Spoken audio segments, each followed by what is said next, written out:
College football is more than a game. It's a blend of deep-rooted history and rich tradition. In the last 40 years, we've seen teams that are nothing short of legendary. Players who've become icons of the sport, and now the game has truly become a national obsession. But imagine if we hit the rewind button back to 1980 and we were able to re-simulate history. Well, that's what I've done. I've crafted 30 of college football's finest players from 1980 and placed them back at their original schools. But the real twist comes with each offseason. I'm going to be adding the top 23 recruits from the actual recruiting class of that year. We're going to track their journey from the start of the recruitment process to national signing day. This is going to fuel the new dynasties of the sport and reshape the college football universe. Then I've also made 24 of the best coaches of all time and reset their age to 22 and restarted their coaching careers at the school where they became legends. And we're going to watch their careers unfold, tally their wins, watch them chase national titles, and we will see who will emerge as the new greatest coach of all time. We're also going to follow along with each season, dissect player stats, follow team records,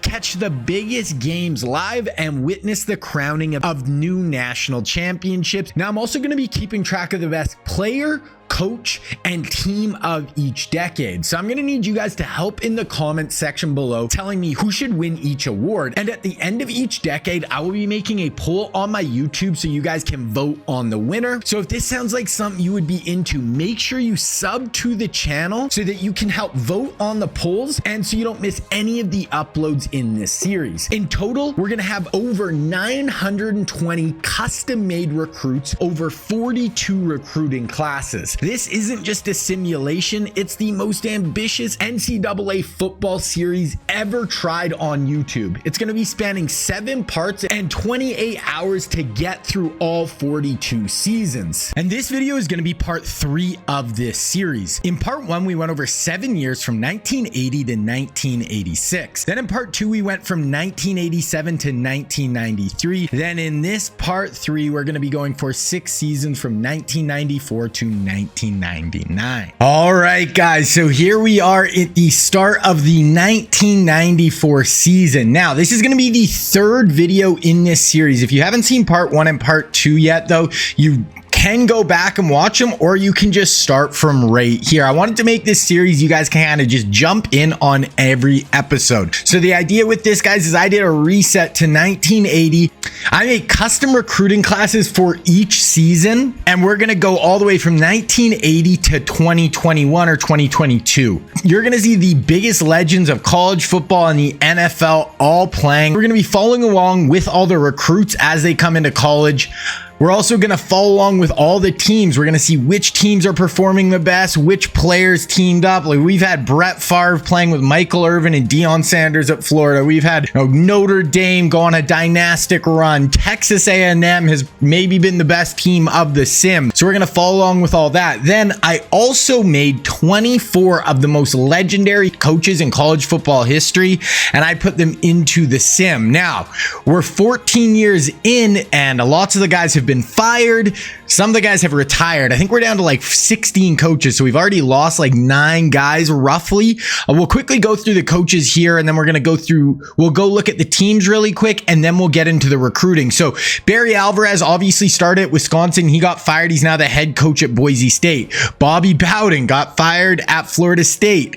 Mac Brown is now the offensive coordinator at Syracuse. Pete Carroll got fired from USC. He's the defensive coordinator at Washington. Jim Harbaugh has been hired and fired like 4 times already. I had him at Stanford. He's been fired. Woody Hayes has been at Ohio State the whole time. So what I did with these guys is I put all of these coaches back to 22 years old. I gave them, so they all had 0 wins, 0 losses, 0 everything. So we could actually go in and track exactly which coach is going to be better over the 40 years. So 14 years in, Woody Hayes has a career record of 153-36. He's won You know, a 26-game winning streak. He's won 5 conference championships and a national championship. And we can look at Heisman winners. He has 0 Heisman winners. He has 55 All-Americans. If we go down to Lou Holtz at Notre Dame, he has 60 All-Americans. He has 4 Heisman winners. Won a Coach of the Year. Top 25 class 13 out of 14 years. He's won 2 national championships, and I believe he's made 6 altogether. They're 2 and 4 in the national championship. Won 3 conference. I ended up putting them in the ACC, just moving them just because they were, you know, I wanted them to have to go through a conference championship game as well. They've had 14 winning seasons in 14 years. They're 157 and 29 with Lou Holtz at the helm. So those 2 have been right up there. Miami, been really good as well. Actually, right now, I'll throw up my graphic where I'm going to show you guys exactly who's won each national championship, so you can see that as well. So A&M has won 3 national championships so far. Notre Dame has won 2. Miami just won the last one in 1993. I don't think anyone else has multiple except A&M and... Oh no, Oklahoma has 2 as well. That's kind of what we are looking like for national championships. Now getting back to the coaches. So Jimmy Johnson has won a championship. He's 141 and 48. Chip Kelly got fired at Oregon. He's the OC at Washington. Urban Meyer has probably been the other best coach. So out of our custom coaches, it's been Woody Hayes, Lou Holtz, and Urban Meyer. He has really killed it here. He's won only 1 national championship, but right in the mix in a bunch of other seasons. Had a ton of really good players. Robert Nealand was at Tennessee. He's got fired and he went OC a few places. Now he's the head coach.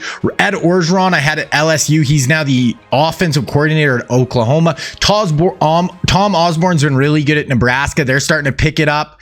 Joe Pa got fired at Penn State. He did win a national championship there, but he did get fired. He is now the offensive coordinator at Florida. Gary Patterson got fired from TCU, but he's the offensive coordinator there. Nick Saban has been fired from Bama. He went to UTEP, got fired, and this is his first year with the Raging Cajuns in Louisiana. Bo Schembechler got fired from Michigan. He's now the head coach at North Texas.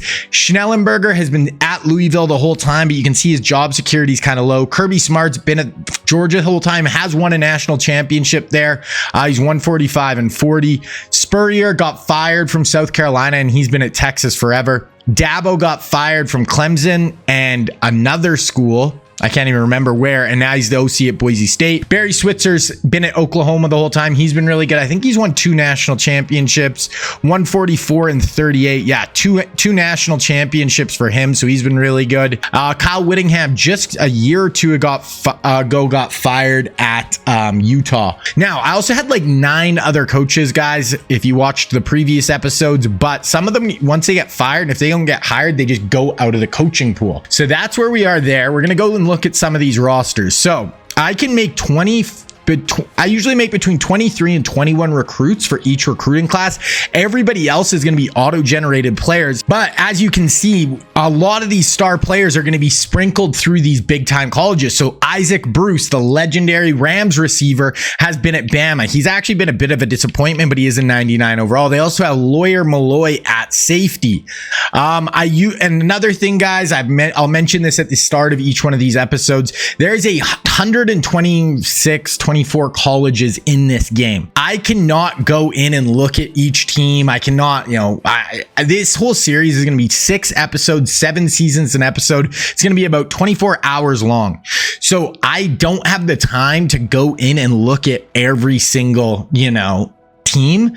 So you think of it like a college football show. If you watch College Football Game Day or anything like that, they might touch on the small schools a little bit, but they're going to be looking at the top 15, top 25 schools. And that's who we are going to be focusing on, just like because it is a bit of a time crunch. Here's Auburn. So usually at the start of every season, I just go through all the rosters and we can see who's looking better, who's going to be the teams to beat. If we look at Florida has been one of the best teams in the sim for a while. Looks like, they lost their QB. They had Charlie Ward, the old Florida State QB, and he left early, but they've been killing it with quarterbacks. They had Brett Favre, then they had Charlie Ward. They got this Zach Thompson, who actually looks pretty good, and then they got Danny Cannell and Jake Plummer on the bench.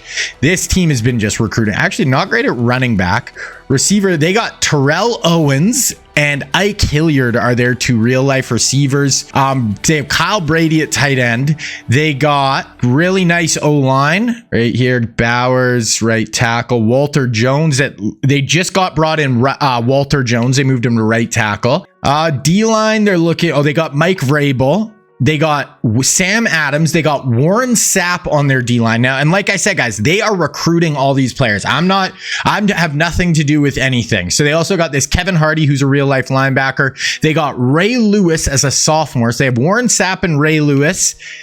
Mike Vrabel, and then they also have Sam Madison at corner, and their safeties are nasty. They got a junior Brian Dawkins, and they got Rodney Harrison on defense. This Florida team has been loaded for a while, and they are still loaded. Florida State has not been really very good through the sim. Georgia's been all right, but you see, they don't really have that high-end talent right now, someone like Florida, but Kirby Smart is holding on there. As we go down, Miami just won the national championship last year. I don't think they were the best team necessarily, but they did win it. Still, Tony Banks isn't starting for them. They have a good team, but I wouldn't even say great. Like, I wouldn't expect them to win it this year. Wow. Michigan, they got Kijana Carter, this Richie Stevens, who's an auto-generated guy, and they have some talent on their team. So they could do some damage this year for sure. They have not been great through the sim. Nebraska has been good, but they lost a ton of talent. They had Michael Strahan and Trent Green. They made the national championship 3 years ago now. They were close last year. They do have Lawrence Phillips at running back. I don't think they're quite, they have no quarterback this year. They have a couple of nice running backs, but no QB. That's really going to hold Nebraska back. Go down. Notre Dame has been probably the most consistent team through the whole sim. They have Mark Brunell at quarterback. They have this Greg Jones coming up behind him. Brunell looks very good. One other thing I'm doing with this, guys, is a lot of info I'm just throwing you at the start. If you've already watched the episodes, you know this, but if someone's just hopping in now, I want them to know. I'm also going to do the players of the decade for each decade. You guys can leave it in the comments who you think should get it out of the 80s, 90s, 2000s as we go. And I'm going to put polls up on my YouTube wall where people can vote on the player of the decade. We're also going to do the coach of the decade and the individual team. So it could be 1993 Miami Hurricanes, and I'll list their stats and stuff, and you guys can vote which one of these teams, players, and coaches were the, that of the decade. So right now in the 90s, there hasn't been anyone super stand out, but Mark Brunell has a chance right now. He had a crazy year last year, won the Heisman, 57 touchdowns passing, plus 6 rushing it, and over 5,000 total yards, won the Heisman Trophy. So if he's able to win a national championship this year and have stats similar to that, he'll definitely have to be in the running. Notre Dame just signed a young Tiki Barber. They haven't really got any big time receivers right now. A really nice tight end kind of going down through their O-line. Not much at left tackle. Guard is loaded. Center, they're good. Right guard, they're pretty good, and right tackle. So the interior of their line's really good. They have Hugh Douglas at defensive end. Peter Bulware, they just signed, big time recruit. D tackle, they're not amazing. Left outside, Williamson looks pretty good for this year. They got Lynch. These guys are all kind of auto-generated. Right outside, they have a really good Michael Stewart Jr. auto-generated. They have Sean Springs at corner. He's going to be a freshman starting for them at corner. And then their safeties are just kind of whatever. I'd say them and Florida look like the two best teams we've seen so far. Another one is Ohio State. They've been really good throughout. They have Kerry Collins, a 98 junior quarterback. They're going to have to recruit another one, but they got Charlie Garner as a junior. He had a huge year last year, 1,200 yards, really good. And then at receiver, they have Joey Galloway and Eric Moulds. Galloway is a true freshman, put up 1,288 yards. He wasn't quite as good last year, but this Ohio State team is going to be right in the mix as well. Oklahoma, they've been really good the last few years. They have a 93 junior, so he'll be back hopefully for their sakes next year. Nice running back this year, a couple of nice receivers. You know, they look like they could still do some damage for sure. OU kind of go down. Penn State has kind of fallen off, but they're like for a while, but they're starting to pick it up a little bit with recruiting. They have a nice senior quarterback. Oh gosh, but then they have a junior 69. They do have a couple of good senior running backs. Then they have Eddie George waiting in the wings as well. I feel like they did recently get another big time recruit, but that is where they're kind of sitting. They keep going. Stanford, they have Marvin Harrison. What did he do? He didn't really do much last year. I'm not really sure about his pick to go to Stanford, but Stanford's got Marvin Harrison. Tennessee has not been really great through the sim. Haven't really done much. So Texas, similar. They have some decent guys, but nothing crazy. Now, Texas A&M is the other team. They've won 3 national championships, but they lost. They had Jimbo Fisher. I didn't reset him. It was the real life Jimbo Fisher.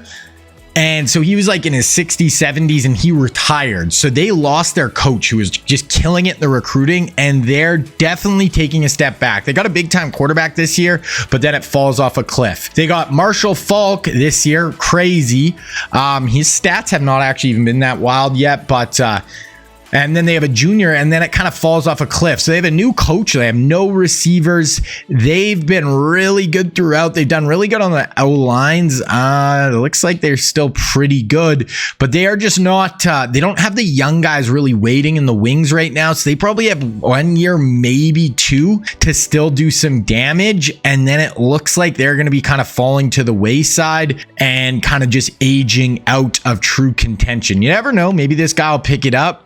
They're still really good this year, but I think next year and the year after, it's going to be looking a little rough for them. UCLA has been really good over the last years. They were 1 win away. They were undefeated last year going into the Pac-12 championship and lost, and that kind of knocked them off their pedestal. So they have Trent Dilfer, a senior quarterback, nice running back, a couple of nice receivers. So honestly, UCLA, they have 90s all the way down. Leroy Glover on the inside. Yeah, UCLA could definitely make the natty this year. Now, USC has not been great throughout the sim, but they have started to be better the last few years. They've got Larry Allen, Willie McGinnis, Terrell Davis. They've got Mike Allstott at running back, Amani Toomer, Keyshawn Johnson. Like, they've been recruiting much better, but okay, they do have a good quarterback this year, but then kind of same thing. They haven't got that next QB in the wings. So you're going to notice that for some of these teams, it's like you're recruiting good, but if you don't have that quarterback, it's not going to really matter. Here's Washington. They've been recruiting decent. So that is kind of where we're sitting with our teams, guys. So I like to look at that at the start of every year. But the other thing, I kind of touched on it, but at the start of every year, we start to look at recruiting. This recruiting class, guys, is absolutely sick. So I've already made all the recruits. We're just going to get into the recruiting. Now, my team that I'm, controlling is Air Force. That's just the team I pick, and I don't recruit, I don't play games, I don't do anything. So all the recruits are free to sign wherever. I have zero control over any of it. So they can just pick up and sign with whatever team they want, and we just kind of follow along and see what happens. Now, we have 4 quarterbacks in this class. First, Ryan Leaf. He's from Montana. He went to Washington State in real life, and he was the 2nd overall pick in the NFL draft. Now, he's looking at A&M. That would be a massive pickup for them. Also, Mizzou, Nebraska, Villanova, Tennessee in the mix. We have Matt Hasselbeck. He played at Boston College, led the Seattle Seahawks to a Super Bowl appearance, was a really good quarterback for a long time in the NFL. He's looking at Florida, Georgia, LSU, Ohio State, Alabama. Then we have the GOAT, Peyton Manning, the best quarterback we've had come in a while, probably since Brett Favre, who ended up at Florida.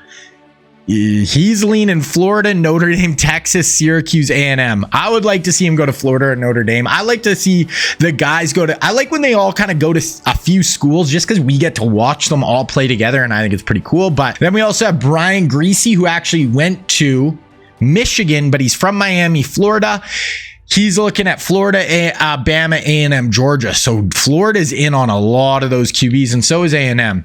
If we go to running backs, we got 2. First, Fred Taylor, who went to Florida, like top 10 pick, played for the Jaguars, really good NFL career. He's looking at Miami, Florida, Georgia, LSU. That will be big wherever he goes. Then we have Amon Green, who went to Nebraska in real life, had a really good career with the Green Bay Packers. He's looking at Nebraska, where he went, Mizzou, Iowa, A&M. I would like to see him go to Nebraska. That'd be cool. He's real life alma mater. Then we have Randy Moss, the GOAT receiver. Probably the best receiver we've come in since Jerry Rice. We had Jerry Rice, Michael Irvin come in the 80s within like a year of each other, or maybe a few years. So they were at Florida at the same time. If you go back to episode 1, Florida had Jerry Rice and Michael Irvin at the same time, and then Jerry Rice in the next year that left, and then they got Brett Favre. So Randy Moss looking at Notre Dame, Nebraska, Ohio. Okay, I kind of low-key want Peyton Manning, because the only school I think they have similar is Notre Dame. It'd be wild if Randy Moss and Peyton Manning played together, but that's where he's looking. And the other one is Hines Ward, played at Georgia, obviously really good for the Steelers in the NFL. So he's looking at Georgia, the U, Notre Dame, and LSU. We have no custom tight ends. Like I said, guys, I make about 21 to 23 recruits each year, and the rest are auto-generated. So we really just focus on the guys, the real life guys. So we have 2 offensive linemen. We have Trey Thomas, who played at Florida State. He's from Bellevue, Florida. He's looking at the U, Florida, FAU, Georgia, and Florida State. Then we got Flozell Adams, who played at Michigan State, but he is from Florida. 2 really big guys, like both in there like 6'6", 6'7". Yeah, he's looking at Florida, Georgia, Miami, Florida State. We have one guard, an NFL legend guard. He played at LSU. He's from New Orleans.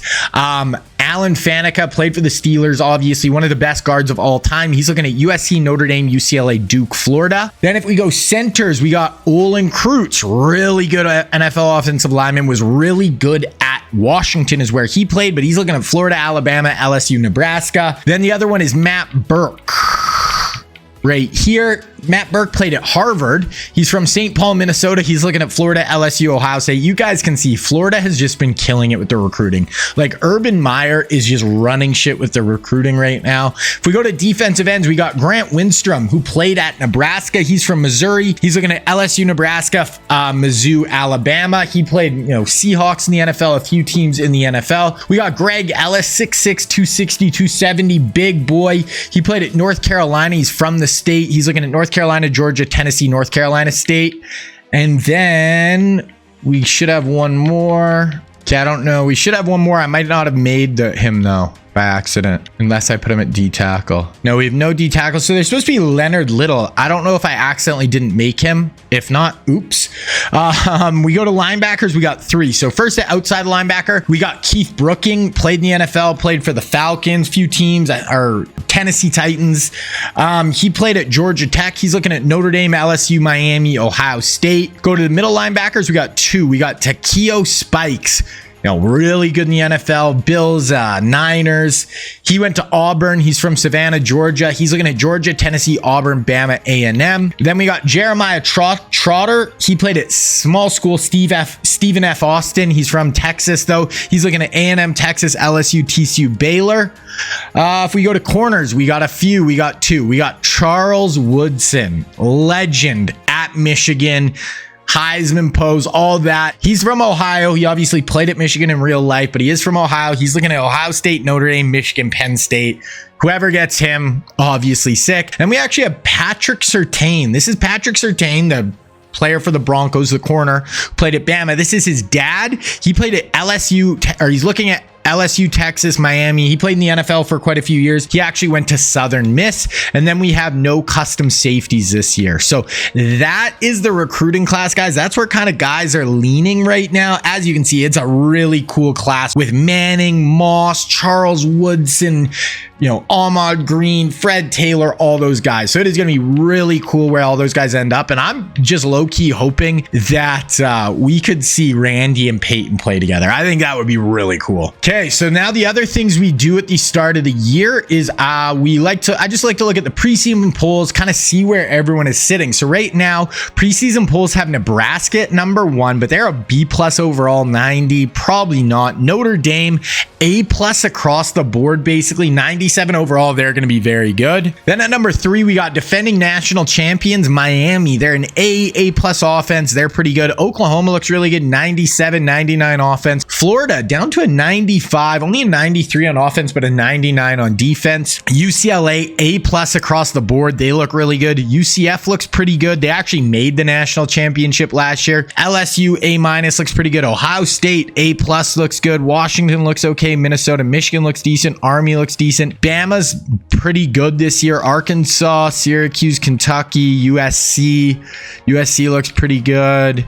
Cal looks decent. So that's kind of, so usually I'll look at the top 25 and then the rosters, but because this is the first season of the new episode, I looked at that first, because usually I'll kind of see, okay, this is the polls, this is what it's looking like, this is who we need to check out their team. So right now, Heisman watch, Mark Brunell, who won it last year. Kerry Collins could have a huge year for the Buckeyes. He's been pretty good so far through his first 2 years. Now what I do is I'm just going to sim till week 9. Then we're going to look at recruiting. We're going to look at the top 25. And also, guys, we hop into games and we'll watch them, and I'll super sim and we'll just kind of watch. So usually I watch 2 games a year. One's a national championship and we'll watch one other one. So I'm going to sim to week 9 and then we'll hop right in. Okay, so we're in week 9. We're going to take a look at recruiting here. Going to kind of see where these big time prospects are looking. So usually I look at recruiting 4 times, right at the start of the season, about the midway point, right at the end, and then national signing day. So right now, Ryan Leaf looking like Vandy or Tennessee. Hasselbeck locked in at Ohio State. That is huge for them. Oh my goodness. Manning, TCU, Louisiana Monroe, Syracuse, A&M. Okay. Brian Greasy, Miami, UCF, South Carolina, Cincinnati. So that's the 4. Kind of crazy. Okay, running back. Fred Taylor looking like Miami or Georgia, possibly. Amon Green, is that Wyoming or Iowa? So he just said no to Nebraska. All right. Wideouts. Randy looking like no one's recruiting him really. So we'll see. Hines Ward, Louisville or Georgia. Tight end. No, we don't have any tight ends. Tackles. Trey is going to Miami. Flozell looks like he's going Miami or Florida. Guard. Alan Faneca, our guard, is looking like Notre Dame, UCLA, maybe USC. Center, Kreutz going to Florida, Ohio State, or LSU. And then Matt Burke is going to Notre Dame. That's a big pickup for them on their O-line. Deanne Grant Winstrom looking like Mississippi State or Bama, maybe Mizzou. Greg Ellis looking like Tennessee, North Carolina, North Carolina State. Then if we go outside linebacker, Keith Brooke looking like Notre Dame or Miami. Miami's really starting to pick it up in the recruiting. Takeo, Georgia, Louisville, A&M. Trotter going to Texas, TCU, maybe Utah State.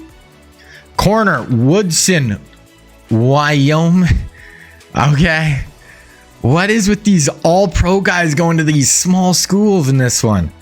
This is weird, but okay. Patrick Surtain going to Texas, and that is it. So we might see Randy Moss, Peyton Manning, and Charles Woodson go to some small schools. Okay, we just won't. The only problem if they go to small schools is we just won't see them very much unless they make a national championship. They're in the top 10, going to cool matchups. I only watch 2 games a year, so we're not going to really ever see them play or hear much from them through the whole sim. If we look at the top 25, UCLA undefeated once again. Who do they have the rest of the way? Only USC ranked still. UW, USC, Cal, still. Virginia 7-0. We have heard nothing from them. They do play to number 4 Miami later in the year. We got Miami, Florida, Ohio State, Notre Dame, all 1 loss. My Air Force team is 6-0. I don't recruit. I don't do anything. It's all just done by the computer. Bama 6-1. Syracuse. Gonna just kind of look, see if there's any games that really jump out. Mark Brunell trying to become, I don't think anybody's ever won 2 Heismans. So Mark Brunell leading the way for Notre Dame. Definitely trying to, win that conference player there, or the player of the sim so far for the decade. So like I said, guys, follow along as you're going. Think who should be the best team. What was the best team of the 90s? Best coach. Coach is kind of easy. We can just kind of look at the records and stuff. But players can be hard because they only play 4 years. So we gotta kind of figure out what one we think was the best. I have 4 options. Now, Brunell leading the country in passing so far. Gus Frerotte at Syracuse in 5th. There's leading rushers, leading receivers, tackles, Zach Thomas at LSU, sacks, and interceptions. We'll also look at the team stats right here. Right now, Arkansas, best offense in the country yards wise. Here's points: Michigan State, Syracuse, Ohio State, Washington, UCLA, Notre Dame. If we look at defenses, yards, Baylor, Oklahoma, TCU, UCLA. UCLA looks really good this year, just offensively and defensively. UCLA, Ohio State, Syracuse, West Washington. Okay, so honestly, at this point, it kind of looks like it's worth just kind of simming to conference championship. That Miami Notre Dame game really isn't worth that much with 2 and 3 losses. So we're just going to advance. We will go to conference championship. All right, so now we are in conference championship weekend. We're going to look at the recruiting. This will be the last time we look at it till National Signing Day. So Ryan Leaf going to Vandy, Hasselbeck, Ohio State. Okay, Manning's looking like Syracuse, ULM, or A&M. I kind of hope A&M, honestly, even though he has no receivers. Greasy, Cincinnati, the U. Running back, Fred Taylor looking like LSU, UCF, Miami. Ahmad looking like Iowa, Wyoming.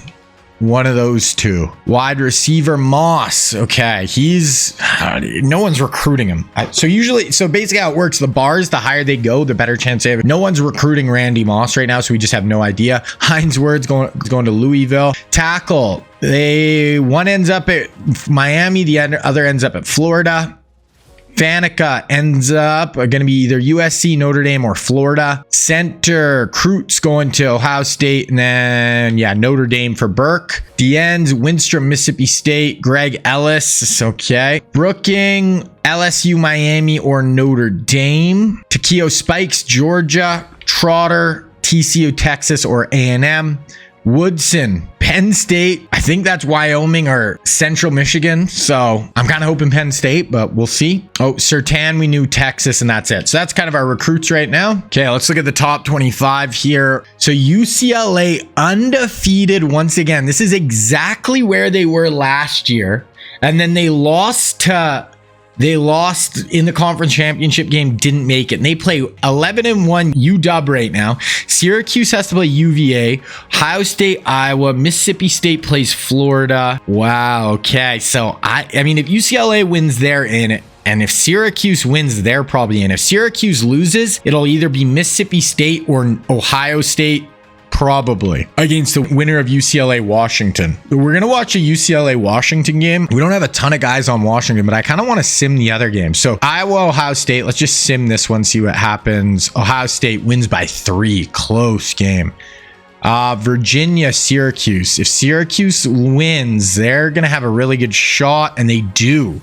So they have Gus Frerotte at QB. So they probably are going to be in the national championship now. Florida, Mississippi State. We'll see who wins this one. Mississippi State wins. Okay, so we're going to watch Washington and UCLA, and it's probably the winner of this just plays Syracuse, most likely. Now, I'm going to sim through these 2 games kind of somewhat quicker than I usually do. This is where we're sitting, so wow, UCLA is a kind of horse right now. First on offense, first on defense. Washington's not bad, but that's their top players for UCLA. There's the top players for UW. That's the injury report. So we're just going to sim through the first quarter. We'll see. So 3-0 Washington. Okay, low scoring affair. I guess, UCLA is Trent Dilfer, 7-3, 10-7, 19. Okay, 3rd and 3 here for UCLA. Trying to take a lead right here. Trent Dilfer under center. They got like a triple option offense going with frickin' Trent Dilfer, it looks like. They're going to hand it off, get downhill. It's a nice pickup. And -1, 3rd and 6 here. 6 of 8 on 3rd down. Dilfer going to be in this like kind of wishbone type offense. He's going to drop back though. Dilfer drops it underneath. Drop. Wow. Dilfer has 54 yards passing. Okay, let's sim through this next quarter. Wow. Washington has a 17-10 lead. Incomplete. UW football. Okay, I'm going to sim till the 4th quarter. They have Corey Dillon at running back. That's who Washington. They're kind of, oh my gosh, it's 31-10. And they get a first down. 3rd and 4. I was not expecting this. This is horrible for UCLA. Number 1 offense, number 1 defense, senior 99 quarterback. They were undefeated going into this game last year and lost. And I mean, they're Gonna probably lose this one. They're down 21 right here. UW football at least gonna get most likely 3 more out of this drive. Washington QB drops back, fires it over the middle, wide open. Almost 300 yards passing at the start of the 4th quarter. Crazy. This is crushing for UCLA. They got the brakes beat off them. 41-10. Washington. And now I think UW will probably make the Natty, but we'll see. Jacob Mayfield, quarterback, 87 overall. They have Corey Dillon as a true freshman as their starting running back. Receivers, like they're like okay. They're not an amazing team. UCLA got nothing going receiving, nothing really going on the ground either. Trent Dilfer was 3 of 15. Oh my goodness. So UCLA not gonna make it. Probably Washington, Syracuse, but we'll sim through the rest of the week and then we'll just kind of see what they pick for the Natty. So Mayfield, quarterback at Washington, wins the Heisman. Brunell gets 2nd. Okay. Yeah, so it's Syracuse, Washington in the national championship right there. Okay, so not the best teams, but we had no other really one-loss options other than UCLA, who just lost. Okay, so Syracuse, #1 offense in the country now over UCLA. So they really good offense, good passing offense. Washington's good, a little more balanced. Defenses are very similar, Bruner, Greg Jones, Mayfield, Wolf. Oh, they got Trevor Price on D-line. That's the injury, so it looks like both teams are relatively healthy. Let's see what happens. Syracuse, UW at the Superdome. So they're playing in NOLA. So we're going to just sim through the first quarter here. Syracuse 7-0. Washington ties it. Washington here trying to drive. 2nd and 5 and 10. 1st and 10. Wow. Okay, we'll watch 1st and goal from the 7 here. UW trying to take a 14-7 lead. Heisman winner Mayfield in at QB. Motion this guy across. Do a little fake jet sweep. Pop pass through the end zone. That would have been cool if they would have did it a little better. Oh, this is Chip Kelly. So they have Chip Kelly at OC and they have Pete Carroll at defensive coordinator for UW. I wonder if one of these guys will get a head coaching job off this national title, at least appearance, possible victory. So Heisman winner at quarterback, Corey Dillon at running back here. They're going to fake handoff to Dillon. Oh, that should have been picked off. Mayfield. Oh, buddy, that should have been picked 1,000,000%. Syracuse defender. It hit him right in the hands. Okay, we got empty here. Mayfield directing traffic. Drops back. Drops it underneath. Is that Caleb Peters? Touchdown. And UW takes a 14-7 lead. Okay, we're going to keep going here. Gus Farrat punts it. UW punts it. Farrat incomplete. 2nd and 10. Oh, I was going to watch that play. 3rd and 13. Okay, both teams are just kind of punting it back and forth a little bit here. We have a 3rd and 18 here for Syracuse. They're not really getting a ton going right now. Let's see. Okay, drops back. Drops it underneath. Nice tackle there by UW. Gus Farrat, 91 yards passing in the first half. That is not very good. Okay, let's go next quarter. UW almost went down and scored. They get stopped. They do start with the ball. They're punting. Syracuse punts back. UW football. They're driving here now. 2nd and 6. 3rd and 4. Okay, here's a big 3rd down. Just past the 40-yard line for UW. Kind of an empty look here with kind of H back. Mayfield in at quarterback. Hard count. Letting this wind down.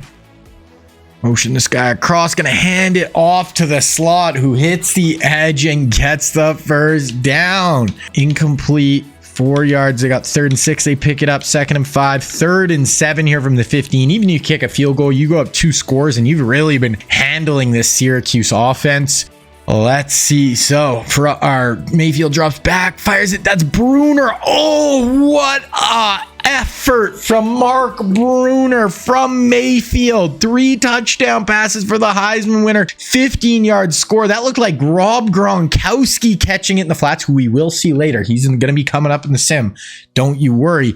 But wow, what an effort. I did not mean to watch this kickoff, but there it is. Syracuse returner gets absolutely plastered, and Washington is in control here. Gus Frerotte needs to do something. He hits for 27, 6-yard rush, 3rd and 2. They pick it up first, and they hit for 33. So all of a sudden, Syracuse needed a drive, and they put it together here, but they need to cap it off. They got to finish this thing.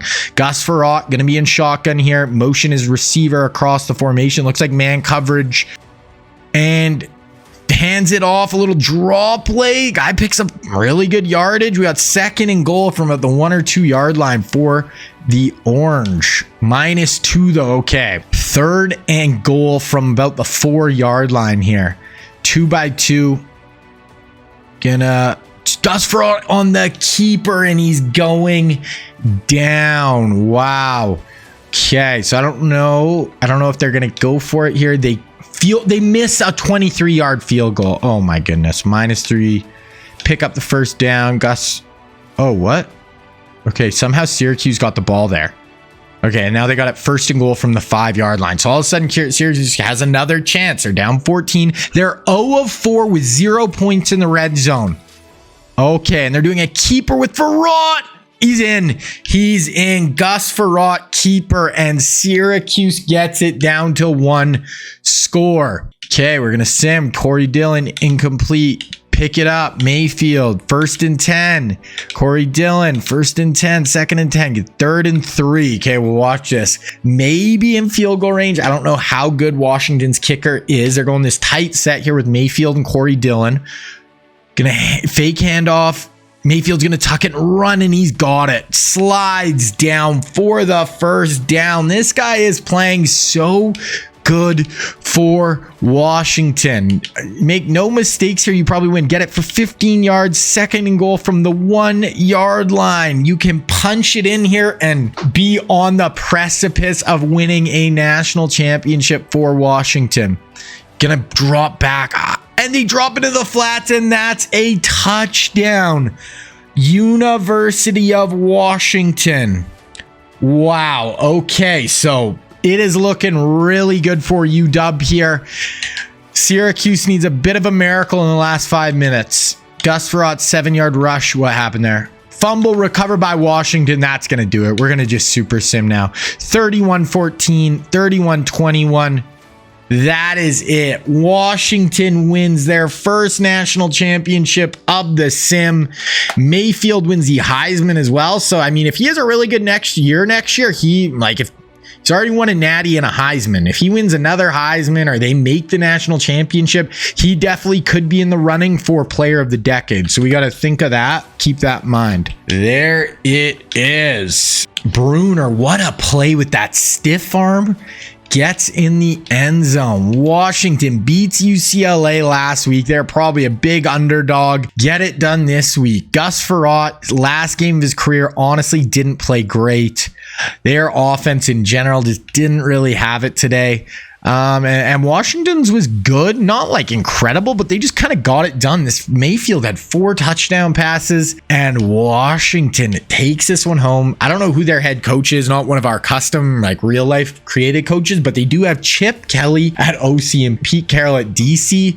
So we'll see if one of them can get a coaching job out of this. Okay, we're going to sim to the end of the season, and we're going to look at stats, all that kind of stuff to wrap it up. Then we got National Signing Day, where we look at the final, where everyone signed. Then we look at the coaches one more time just to see, okay, who got fired, who's staying on, who's whatever. And then that'll end the season. Then I make the next recruiting class, and we just keep rocking. So let's look final top 25. Syracuse, okay, never mind. Sometimes it does this. Obviously, Washington's a number 1 team. How would Syracuse be above them? Mississippi State, TCU, UCLA, Michigan State, Ohio State, A&M, West Virginia, and Georgia. Heisman, we already seen, but it's Mayfield. Mark Brunell gets 2nd. Charlie Garner at Ohio State, 1,500 yards. Trent Dilfer, 2,100 yards. All-Americans.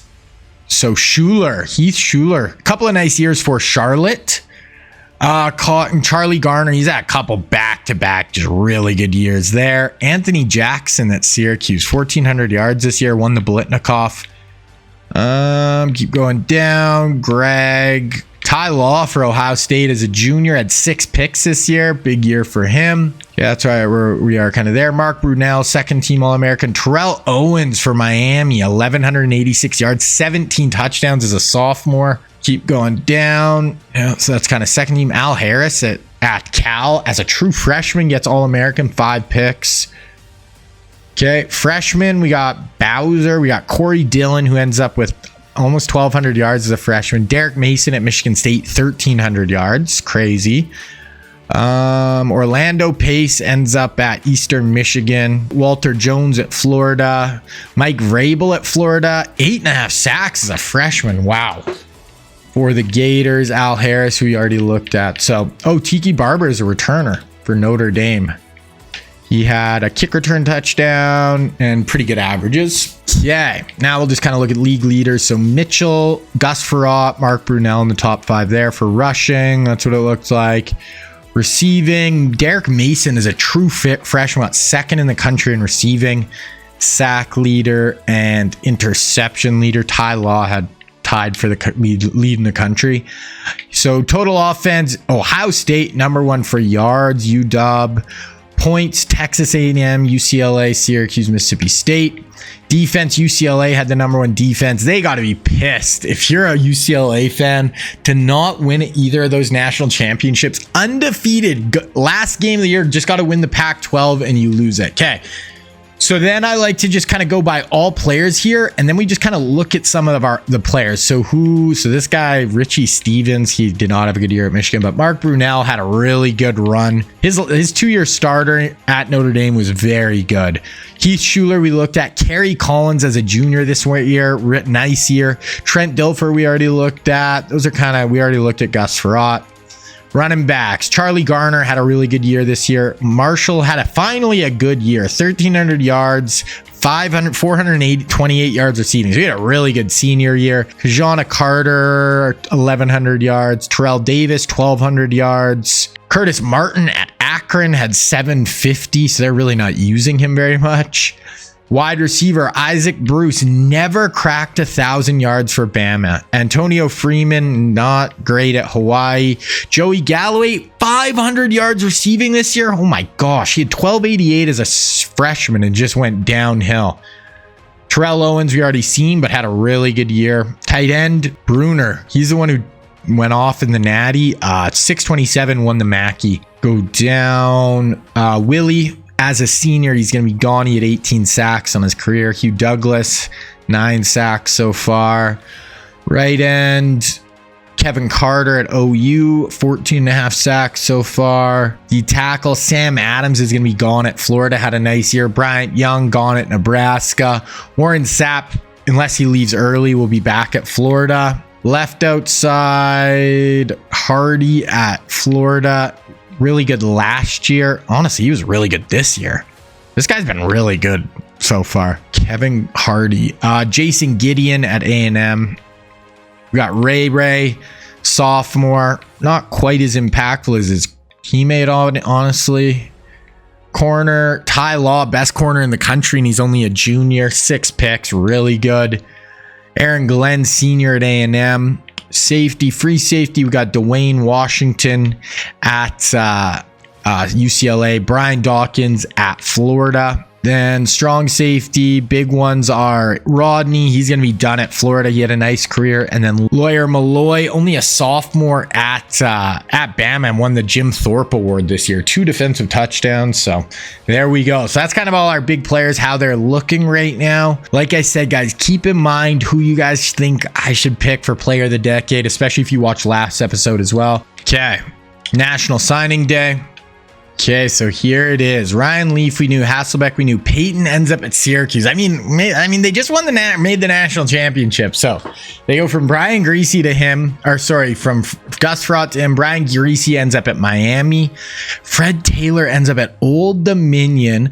Ahmad Green ends up at Iowa, where Randy Moss ends up at Nebraska. What a pickup for them, but they run the ball a ton. I mean, it's cool, but they don't really throw. We knew Hines Ward. We knew the tackles. Guard Faneca ends up at USC. Big pickup for them. We knew the centers. Defensive ends, did we know? We knew Winstrom and we knew Ellis.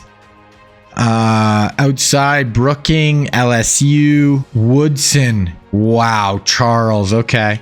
We won't really see any of Charles. Takeo Spike ends up at Georgia. Trotter, TCU.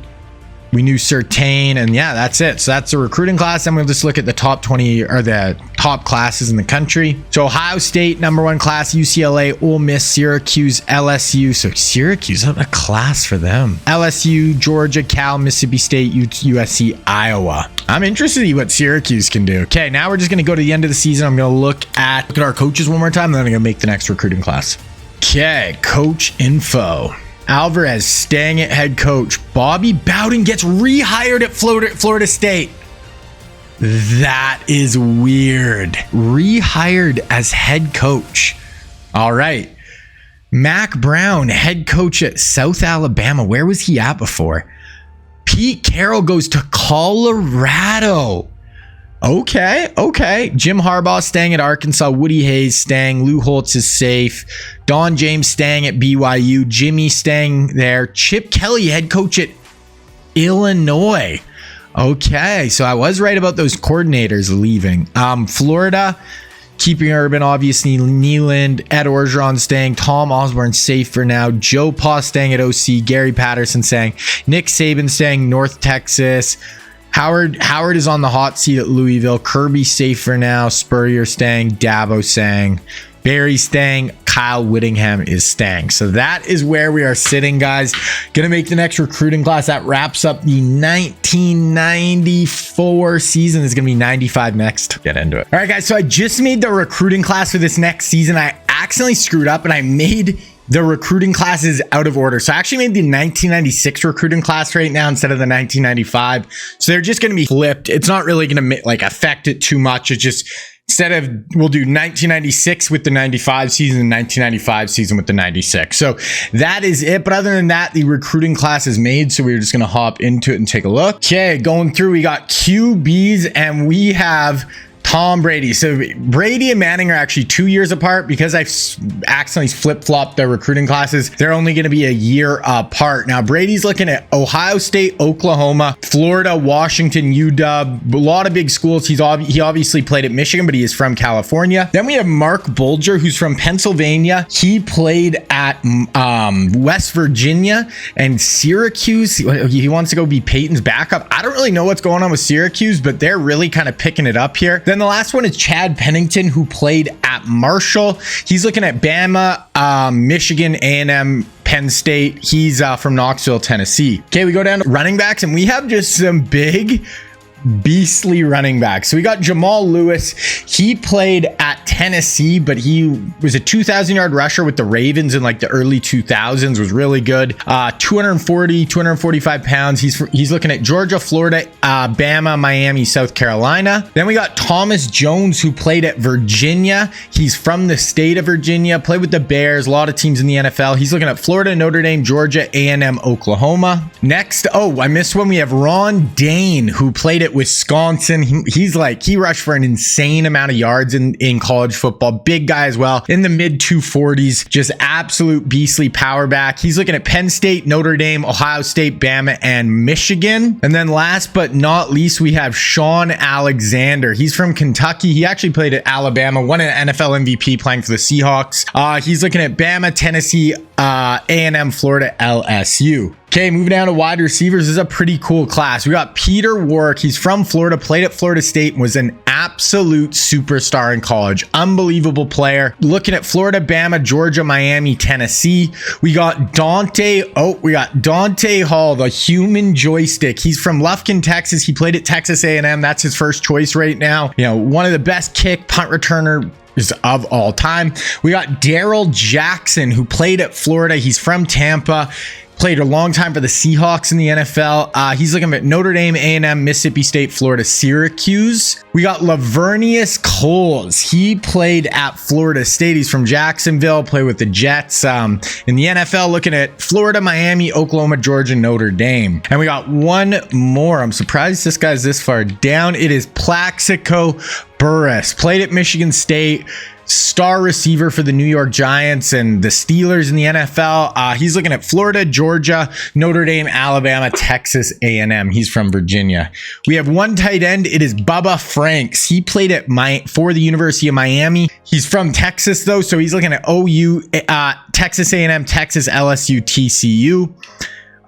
We only have one offensive lineman, so only one tackle, no guards, no centers, and it is Chris Samuel, offensive tackle from Alabama, from the state, went to Alabama in real life. He's looking at Oklahoma, Ohio State, Nebraska, UCLA, Georgia. Moving on to defensive ends. First, we have Courtney Brown, who's a really high pick. He played at Penn State. He's from South Carolina. He's looking at Florida. Florida looks like it's his #1 school right now. Then we have star pass rusher John Abram. He played at South Carolina. He's from the state. Played with the Falcons, in the NFL, Jets as well, I believe. He's looking at Clemson, Georgia, Florida, Alabama. We have one defensive tackle, Sean Ellis, who played at Tennessee. He's from South Carolina. He's looking at Florida, Alabama, Texas A&M, LSU. Outside linebackers, we got Julian Peterson. I was a Seahawks fan growing up. I'm still a Seahawks fan, but around that 05 season, they got him. They had Lofo Tutupu and Leroy Hill were their 3 linebackers. I loved Julian Peterson when I was growing up.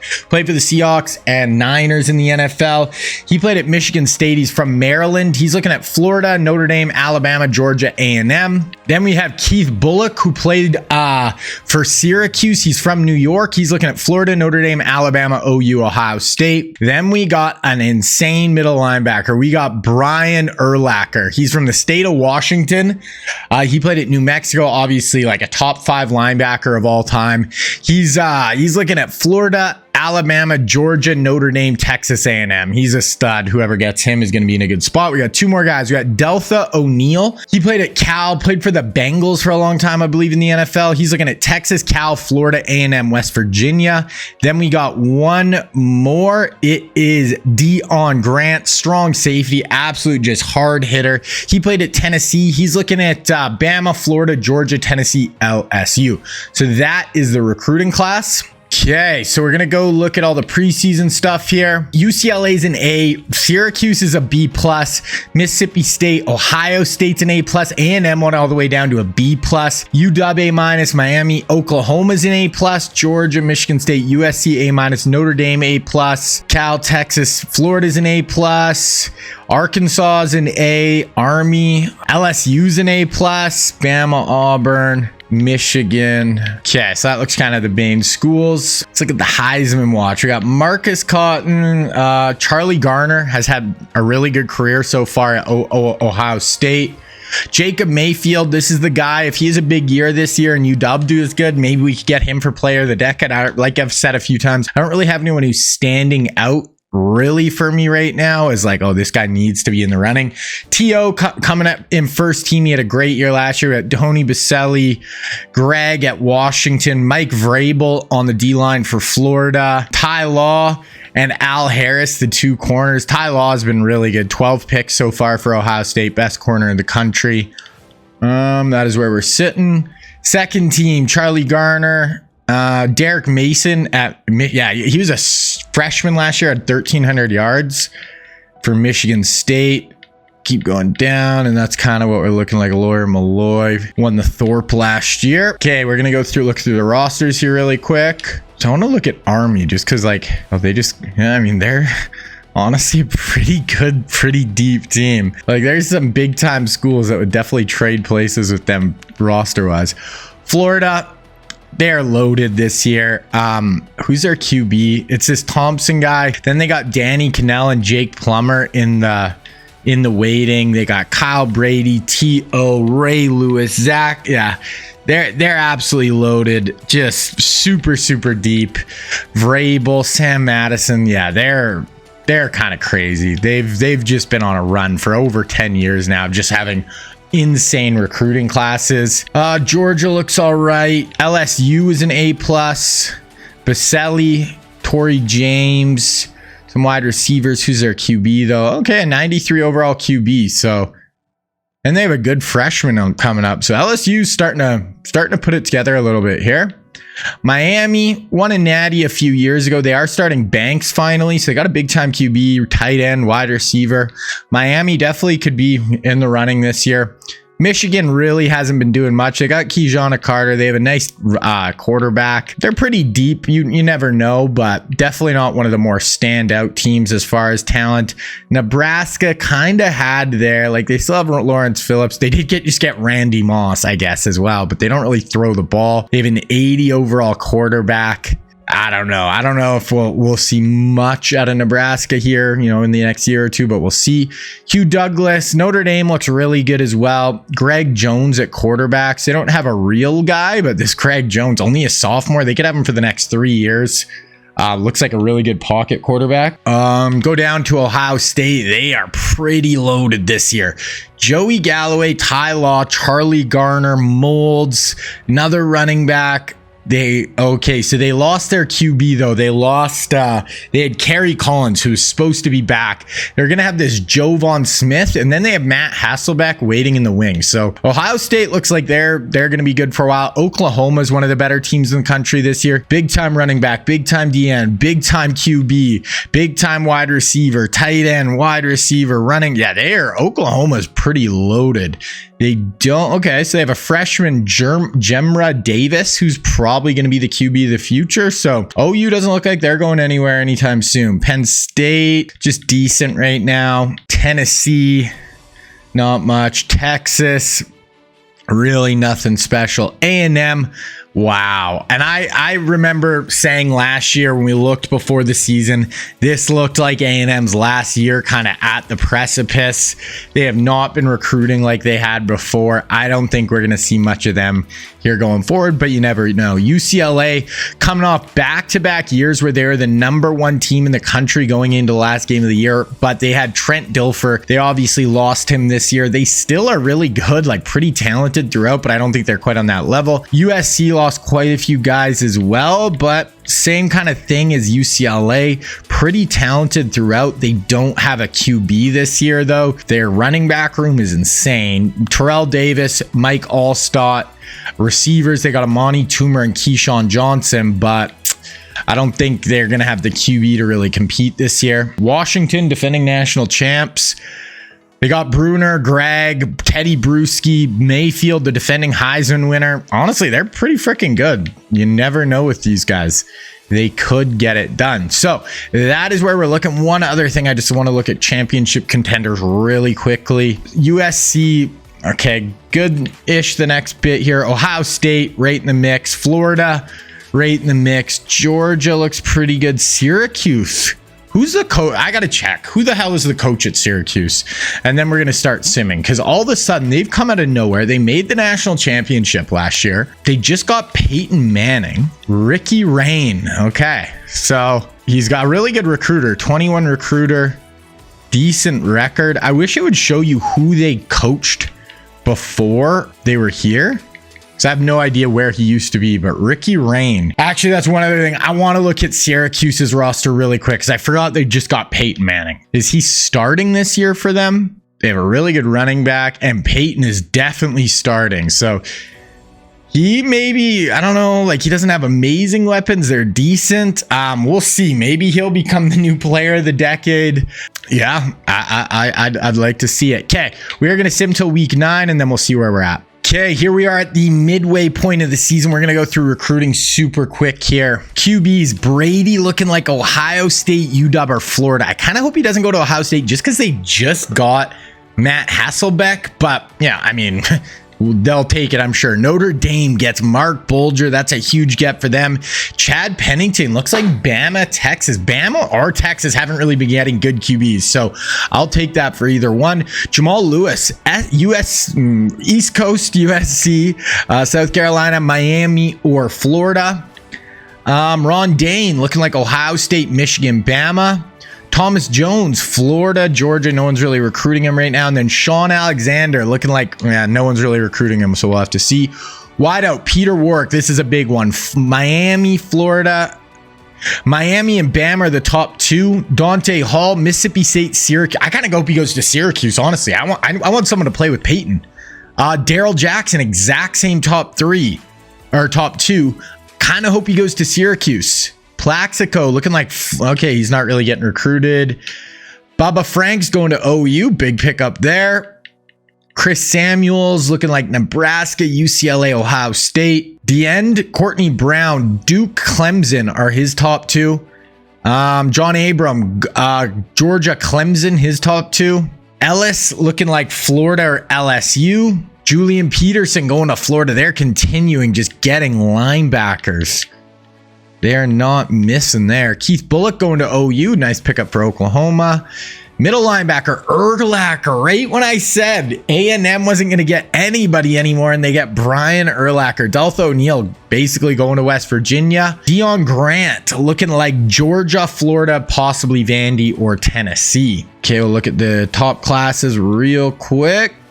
Oklahoma, USC, LSU, Nebraska, Notre Dame, Army, Mississippi State, ULM. Okay, we'll look at the top 25. Florida at 21. So UW trying to go back to back.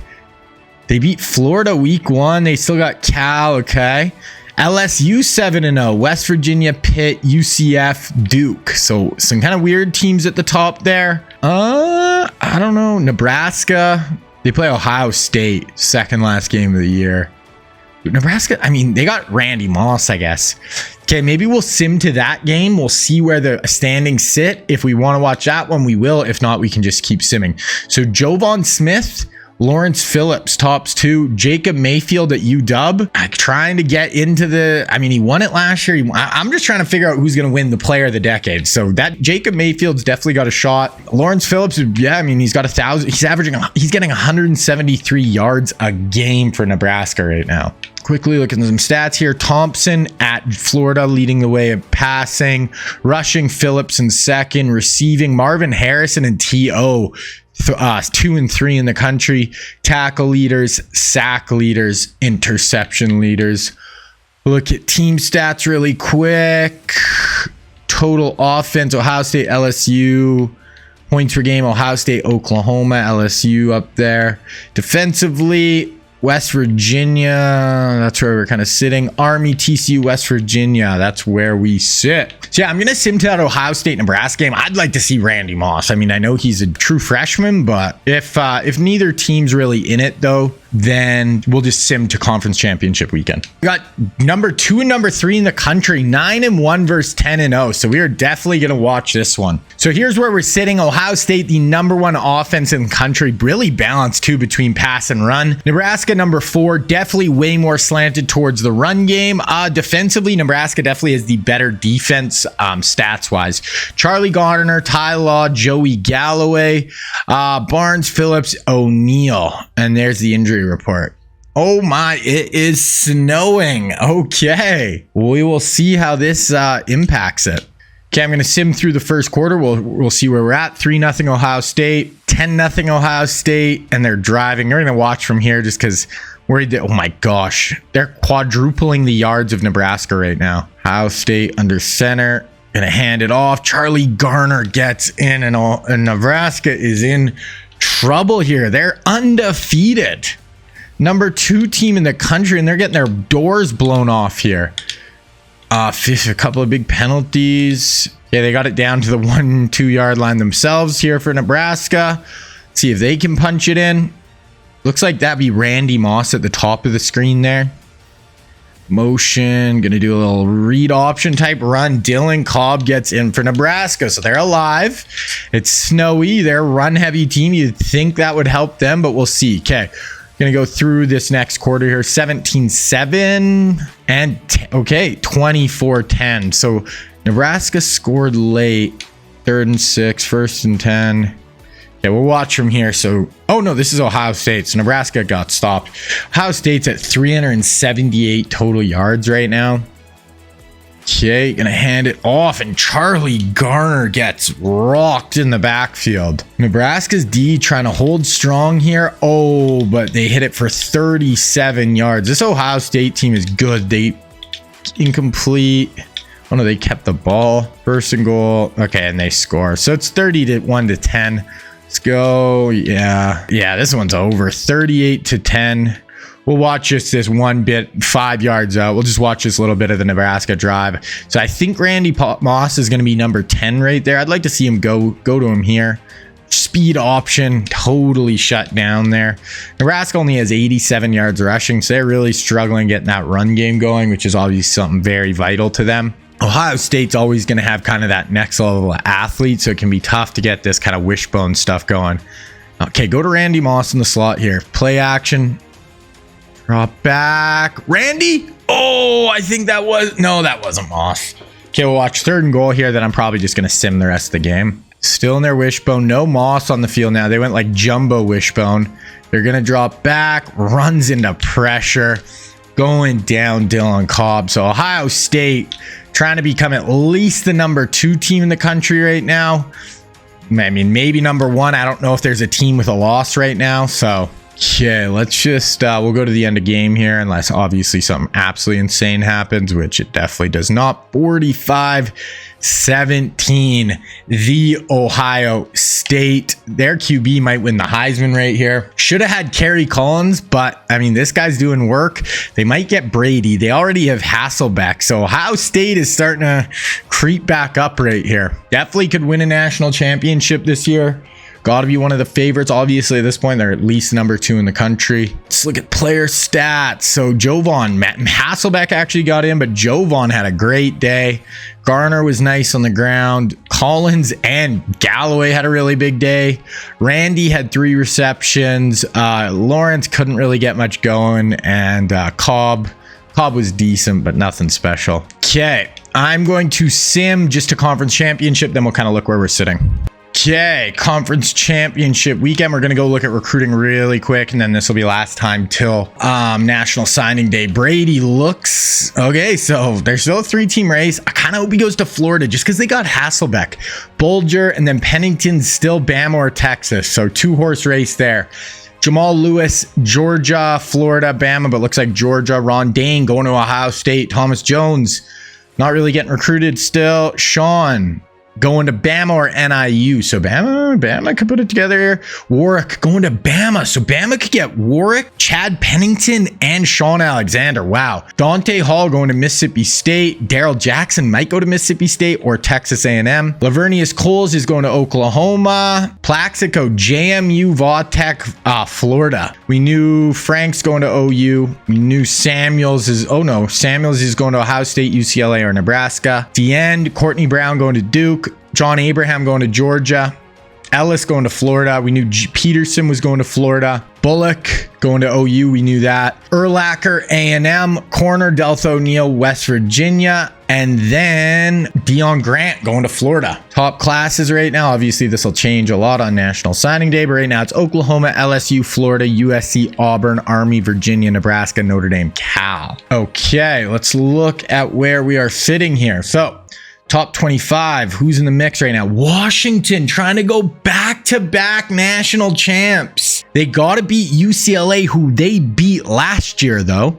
We got Ohio State's got to beat, and then if Pitt beats Clemson, LSU didn't make their conference championship game with 1 loss. Neither did UCF. Oklahoma, 1 loss, didn't make theirs. Louisiana, Florida, and Bama made it, but neither of them's really in the actual title hunt. Wow, okay. So we're just going to sim. First is UCLA, Washington, because the winner of this, I mean, UCLA could definitely make it if they beat... Oh my gosh, they stomped Washington. So now it's just totally up in the air. Ohio State, if they beat Iowa, they're probably in, but who knows at this point? They do beat Iowa. Now I think we just got to sim and see. UCLA has a shot. There's a bunch of teams who have a shot. I think Ohio State will be in, but Lawrence Phillips looks like he's going to win the Heisman with Jovan in behind him. He's got over 2,000 yards right now. Okay, yeah, let's advance this week and then we'll see who's in the Natty. Oh, okay, never mind. Jovan Smith wins it for Ohio State. Lawrence Phillips gets second. So it's UCLA, Ohio State. So UCLA, after last year, just missing out. They get in over Washington, Louisiana. Notre Dame went 6-6. Oh my goodness. Lou Holtz might be in trouble. Okay, let's see. So there's a bunch of 1-loss or 0. Look at how many 1-loss teams plus Oklahoma you could have thrown in there. So it was kind of, I'm glad that was the matchup. I think these are probably the two, LSU. If LSU would have made their conference championship, they probably would have made it because they would have either beat Florida or Alabama. But okay, let's watch this one. So UCLA, after being on the doorstep for 2 years in a row, is the #1 team in the country heading into the last game of the year and losing. Now we have them making it this year on the precipice, knocking on the door. Or we have Ohio State. This is how many appearances for Ohio State. So here's where they sit. Ohio State, best offense in the country.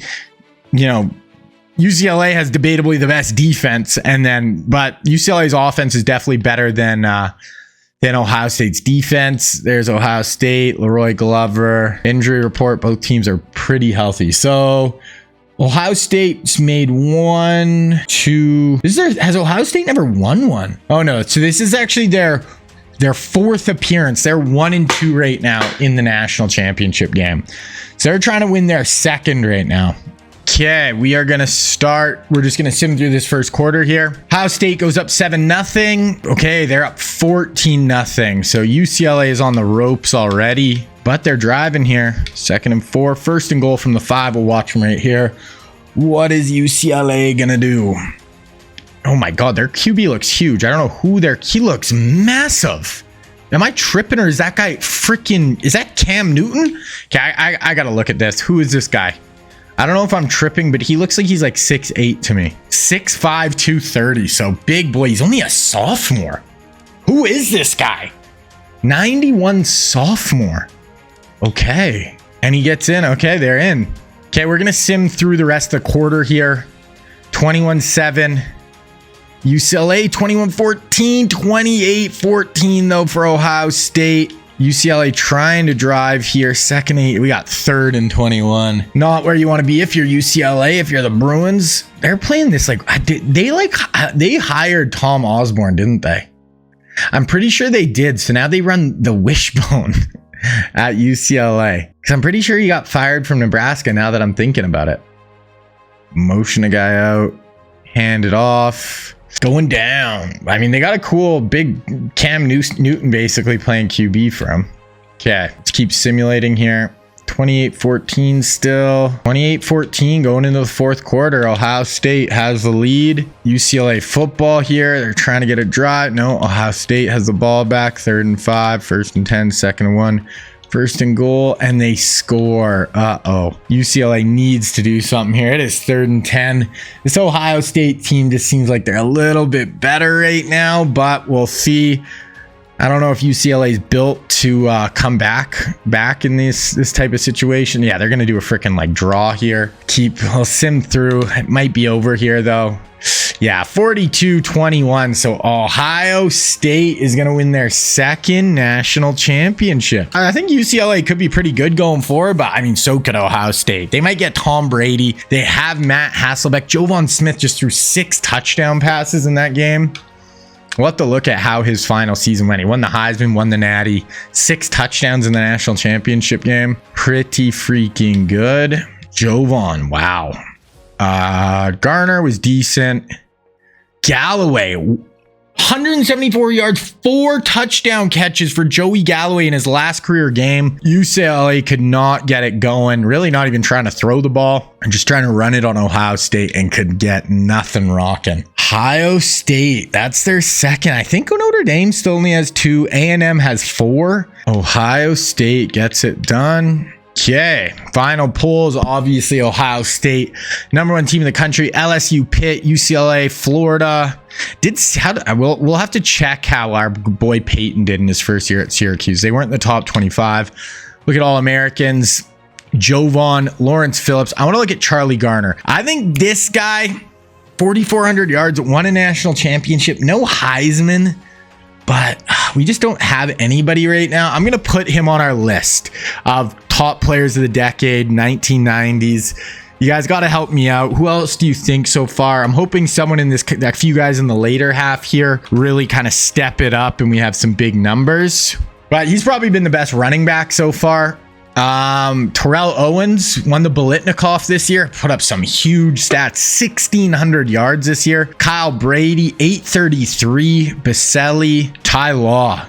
How many picks did he have this year? Only 2 picks, but I mean, really good career. 3 defensive touchdowns. He had a great career for Ohio State, wins a national championship as well. Multiple time first team All-American. Second team, the Zach Thompson at Florida had a big time year. Bruner, really nice career. 715, 2-time Mackey Award winner. Keep going down. So that's kind of where we are there. Let's look at freshmen. So our guy Peyton didn't get freshman All-American. That's not a great sign.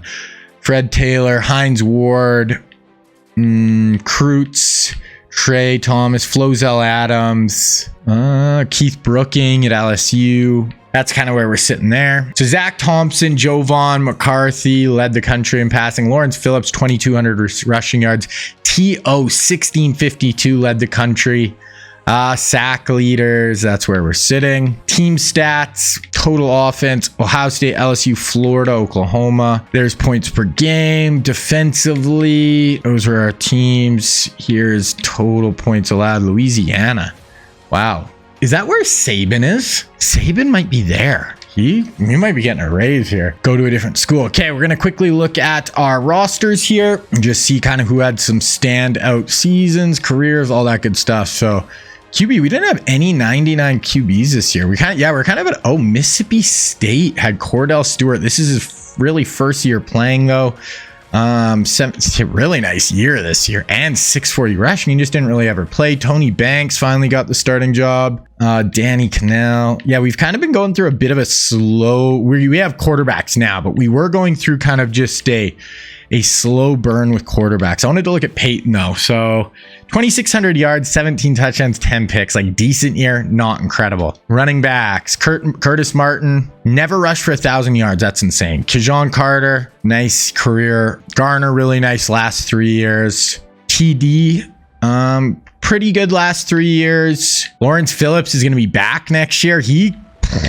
If he could win the Heisman next year, he would probably overtake Garner as the running back of the decade. Eddie George, not really done much at Penn State so far. Wide receiver, Antonio Freeman, 1,000 yards. Joey Galloway, weird career. I think they kind of switched offenses and they don't really throw the ball as much as they used to. T.O., if he puts up another like 1,800 yards or something next year, he could be on the short list. Eric Moulds, Marvin, 1,100 yards. Joe Horn. We've had a ton of receivers come in the last few years. We already looked at Brady and Bruner, best tight ends in the country.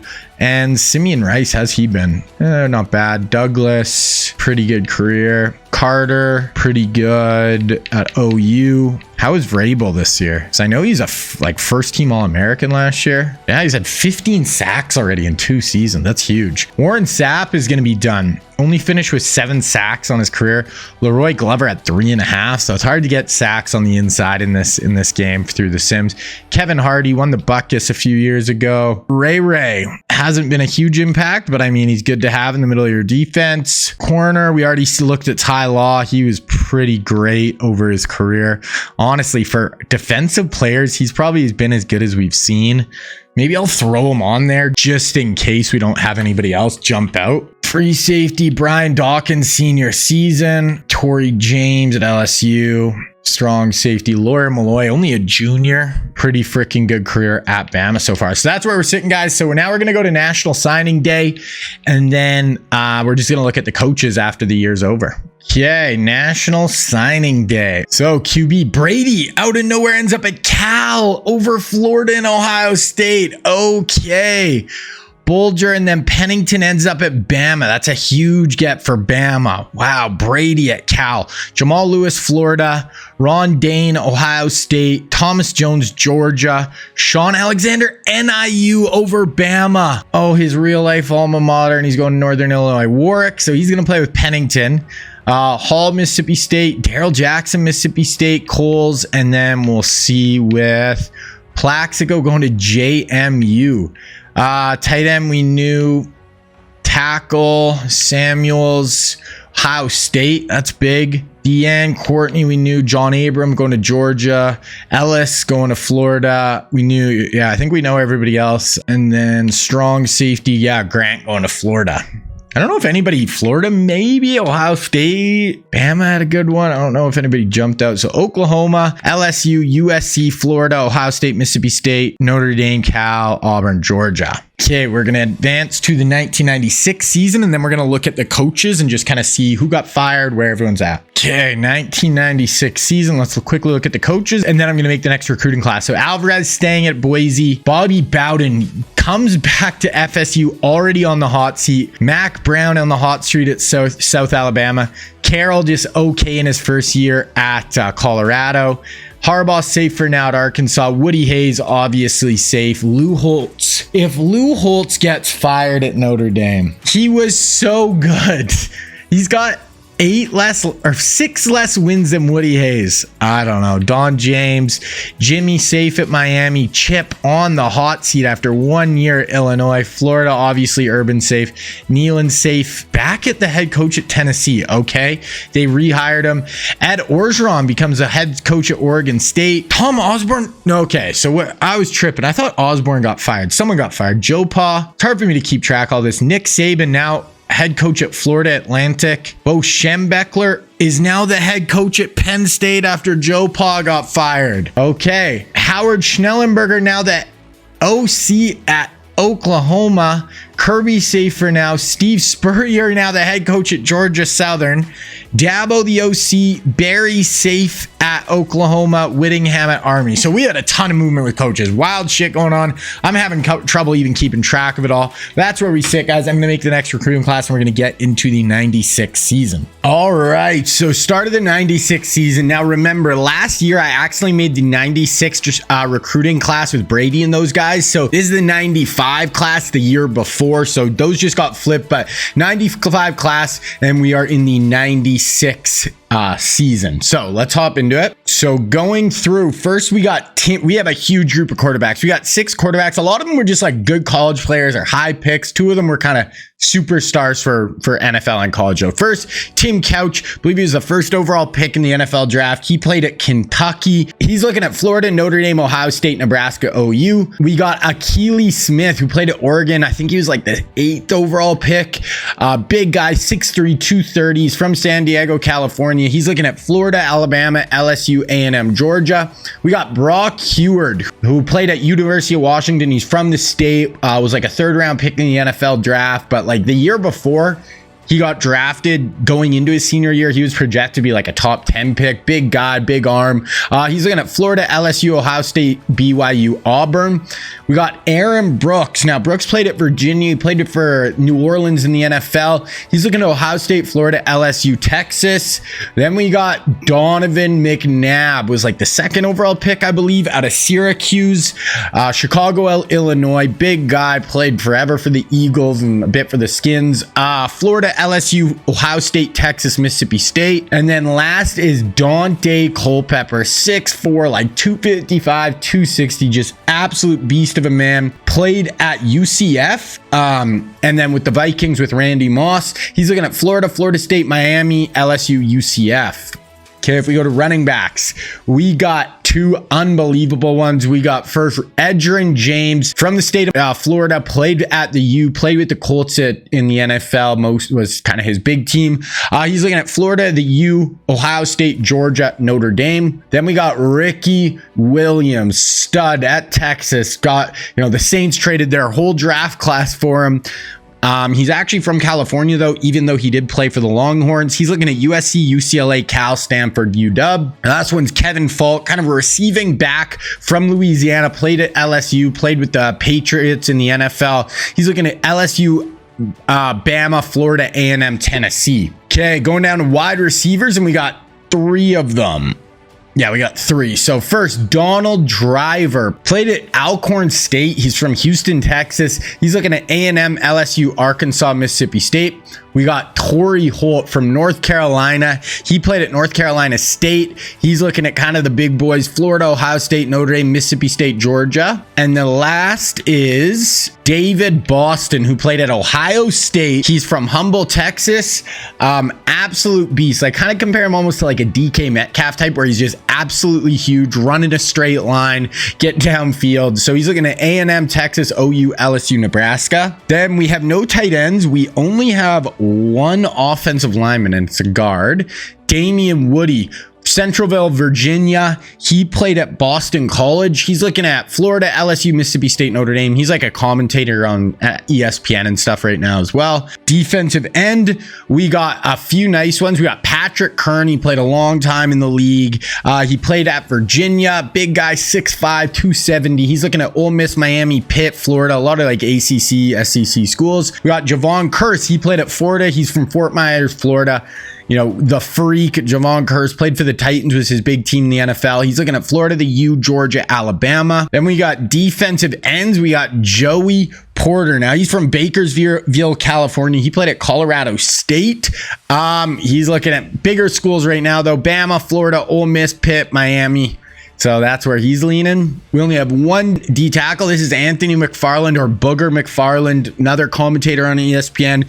Played for those Tampa Bay Bucks teams that won the Super Bowl. Looking at LSU, Ole Miss, Mississippi State, A&M. Who is Mississippi State's coach? They've been doing really good with recruiting the last few years. We only have one linebacker. It's going to be this Al Wilson, good linebacker. He played at Tennessee. He's from Jackson, Tennessee. He's looking at Ole Miss, Notre Dame, Ohio State, Miami, Memphis. We go to cornerbacks. We got two. First, Champ Bailey, played at Georgia. He's from the state of Georgia. Got drafted by got drafted by the Skins. Got traded to Denver. NFL Hall of Famer corner. He's looking at Georgia, Bama, Florida, Tennessee, Auburn. Then we have two other really good ones. We got first, Antoine Winfield. He actually played at Ohio State, I believe. He's not on my list, but yeah, Antoine, he's from Akron, Ohio. He's looking at Cincinnati, Ohio, Akron. So it's kind of smaller schools for him. Then we got Chris McAllister, played from Pasadena, California, played at Arizona, played for the Ravens in the NFL. He's looking at Ole Miss, Georgia, Auburn, Virginia, Clemson. Then we got Dre Bly.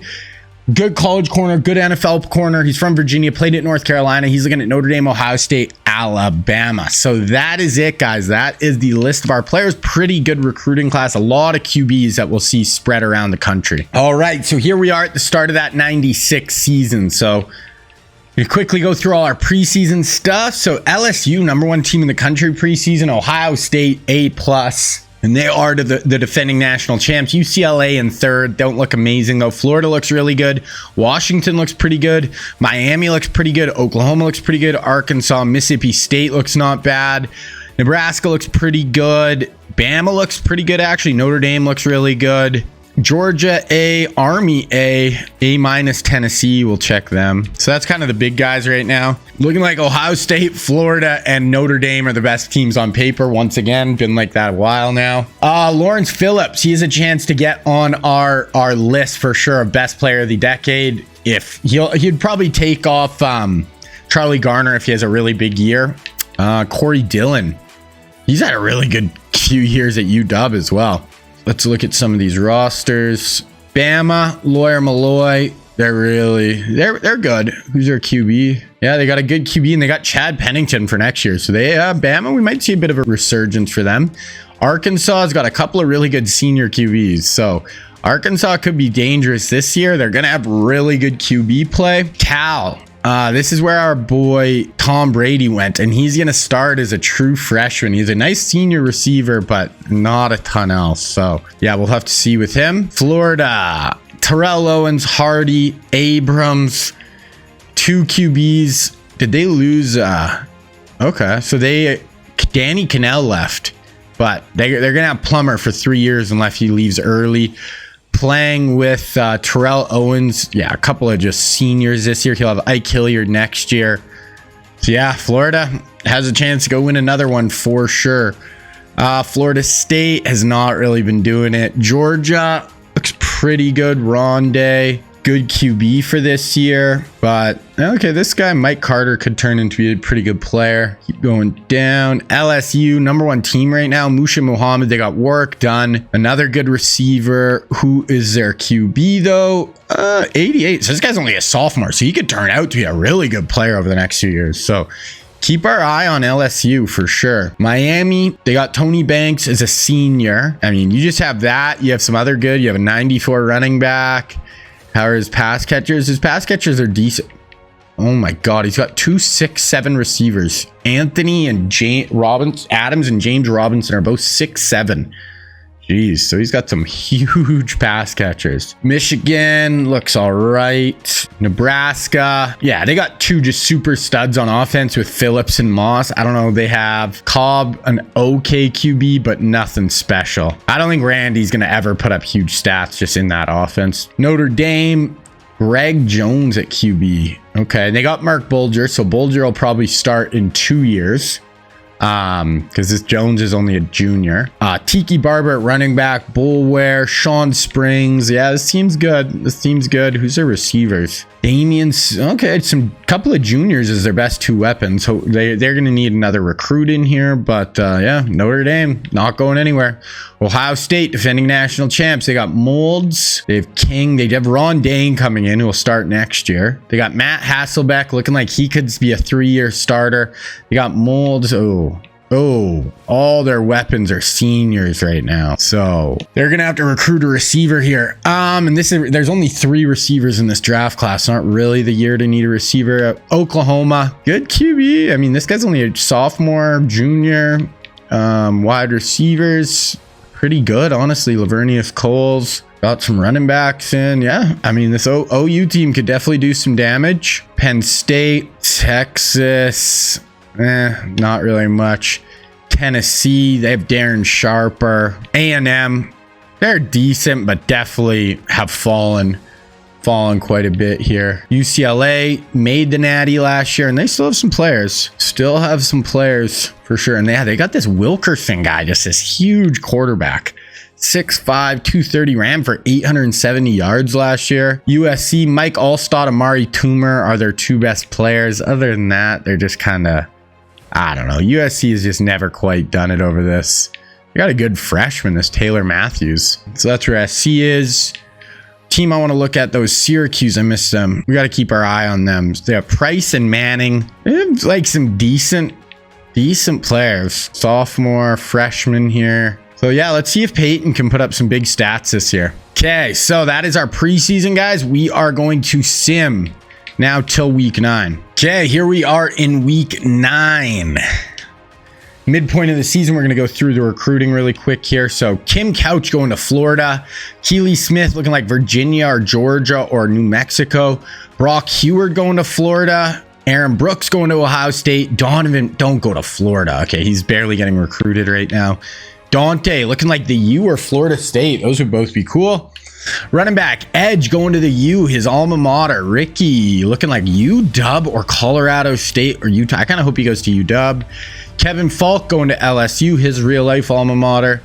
Wide receiver Donald Driver looking like Mississippi State, LSU, Arkansas. Torrey Holt looking like Notre Dame or Ohio State. Whoever gets him, that is going to be absolutely huge. Then the last one is David Boston. He's going to OU, Oklahoma. Okay, fair.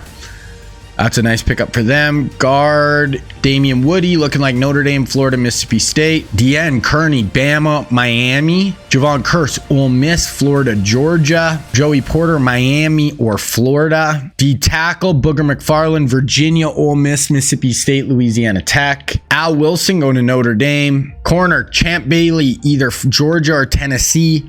Antoine going to Michigan. Chris McAllister, Virginia, Auburn, Ole Miss. Dre Bly going to the Ohio State. And that is it. So that is our recruiting. Let's look at the top 25 here. UCLA is just on a roll, man. On a roll. Okay, UCLA undefeated. Yeah, they're on a roll. TCU undefeated. Who does UCLA still play? I mean, they got Washington at the end of the year. Bama 6-1, Miami, Florida, Arkansas, Washington, Mississippi State, all one loss. North Texas, Iowa, Memphis, Oklahoma. Okay, so that's where we're sitting. I think I'm just gonna sim to the conference championship here. Wilkerson, that big QB. He's only got 800 yards passing. He must be rushing for a ton. He's averaging 80 rushing yards a game. Jake Plummer, Jake the Snake for Florida, killing it. Just quickly look at some stats here. Plummer leading the country in passing. Rushing, Phillips second. So Phillips is a chance. Marvin Harrison leading the country in receiving yards. There's tackles. There's sacks. There's interceptions. Here's team stats really quick. Total offense, points per game, defensively, that's where we're sitting. Okay, I'm going to sim to a conference championship weekend. UCLA undefeated going to the last. Oh my goodness. So we are going to have a bad national championship. Pretty much guaranteed. Washington and them again. Ohio State, Miami. Okay, so yeah, we're basically guaranteed to have, basically, if UCLA wins, them versus either Memphis or Southern Miss. So UCLA, yeah, trying to take home their second national championship. I think we're gonna watch Ohio State, Nebraska again. Neither team has a chance to make the Natty, but it'll be cool to see Hasselbeck. I really want to see Randy Moss do something, so I'm just gonna sim this game. We'll see if UCLA is gonna make it again. Okay, so yeah, UCLA is gonna be in probably against, like I said, Southern Miss. Let's sim this one, see if they're in. Army won. Okay, so Southern Miss is out, but I think okay, so Syracuse. Should we watch Peyton? Let's watch Peyton. I don't know when else we're actually going to get to watch Peyton, so we'll watch Peyton. So Miami, really good offense this year with Tony Banks. Syracuse is decent, only 31 points a game, but 7th most passing yards. Oh, they have Tony Gonzalez. I forgot they got Tony. Peyton and Trevor Price are their two best players. That's where we're sitting. Okay, let's sim through the first quarter. So Syracuse goes up 7-0. Driving here. First and goal, Peyton hits for, rush for Peyton. 14-7 Syracuse. First, we'll watch from here. First and goal from the 5. Miami, Tony Banks, Tony Gonzalez are their studs. Gonzalez in at tight end there. I think he's 85. Banks drops back. Fires it over the middle. Touchdown. One of their big, yeah, they have a huge receiving core because they had the 2-6-7 receivers. Then they got Tony Gonzalez as well. Okay, we're going to go through the rest of this quarter here. 14 all. Okay, 17-14 Syracuse. Yeah, 17-14 at the half. Let's keep simming. 21-17 Miami. Second and goal. Third and goal from the 4. Let's see if Miami can punch us in, make it a 2-score game. If Cuse can hold them, they'll only be down, 7.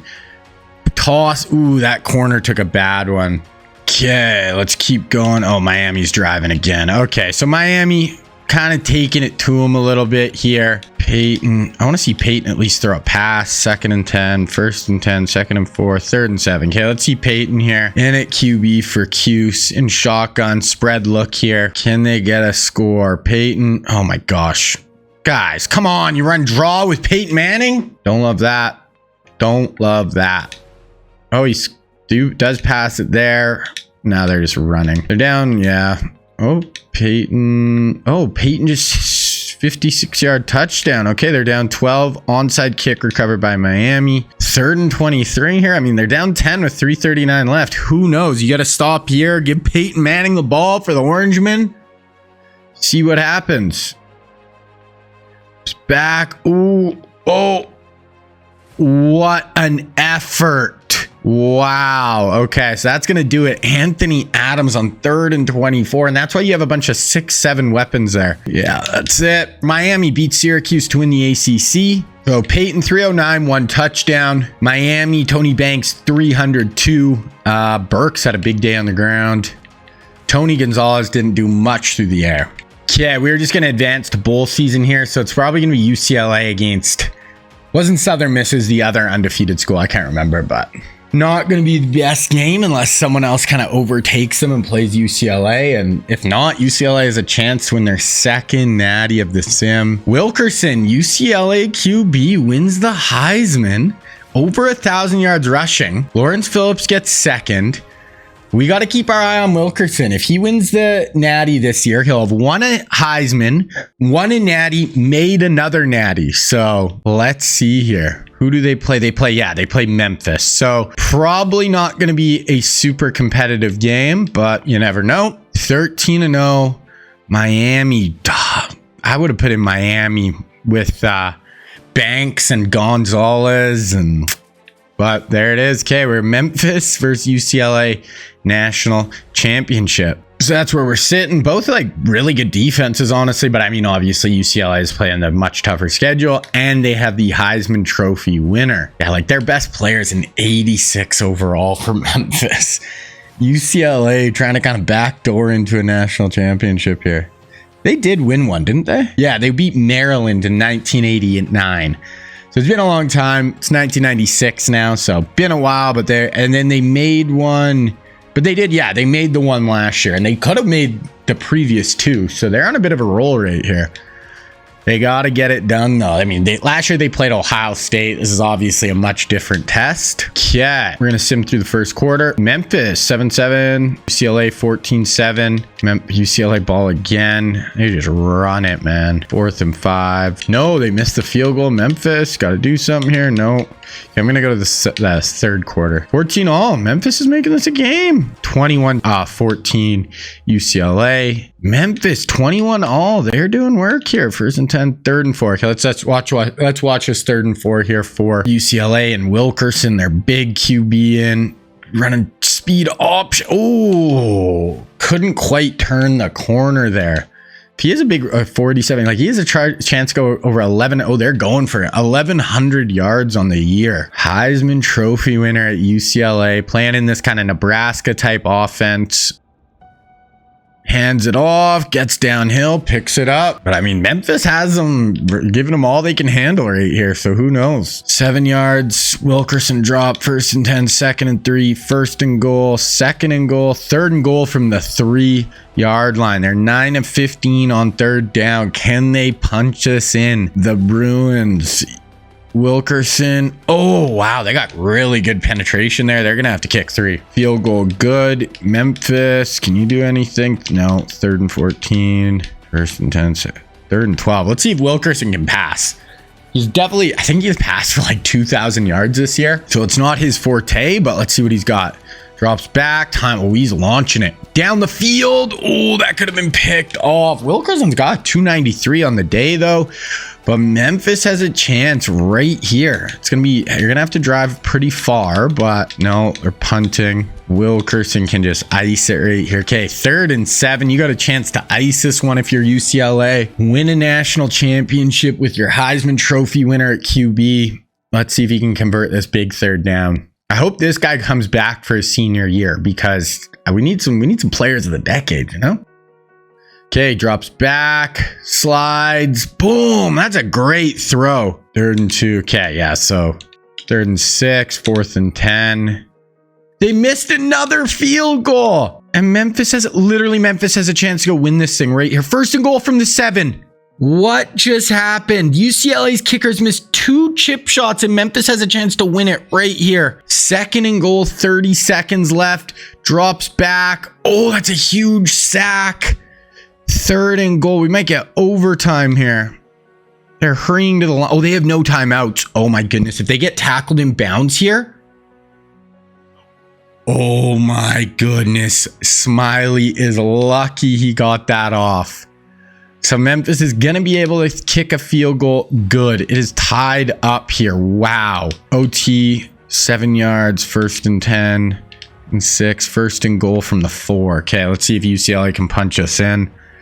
Sometimes, guys, this super simming and all this stuff can get super weird with overtime. It'll like cut it off sometimes. I don't really like when the games go to OT because it can get very weird, but UCLA gets in.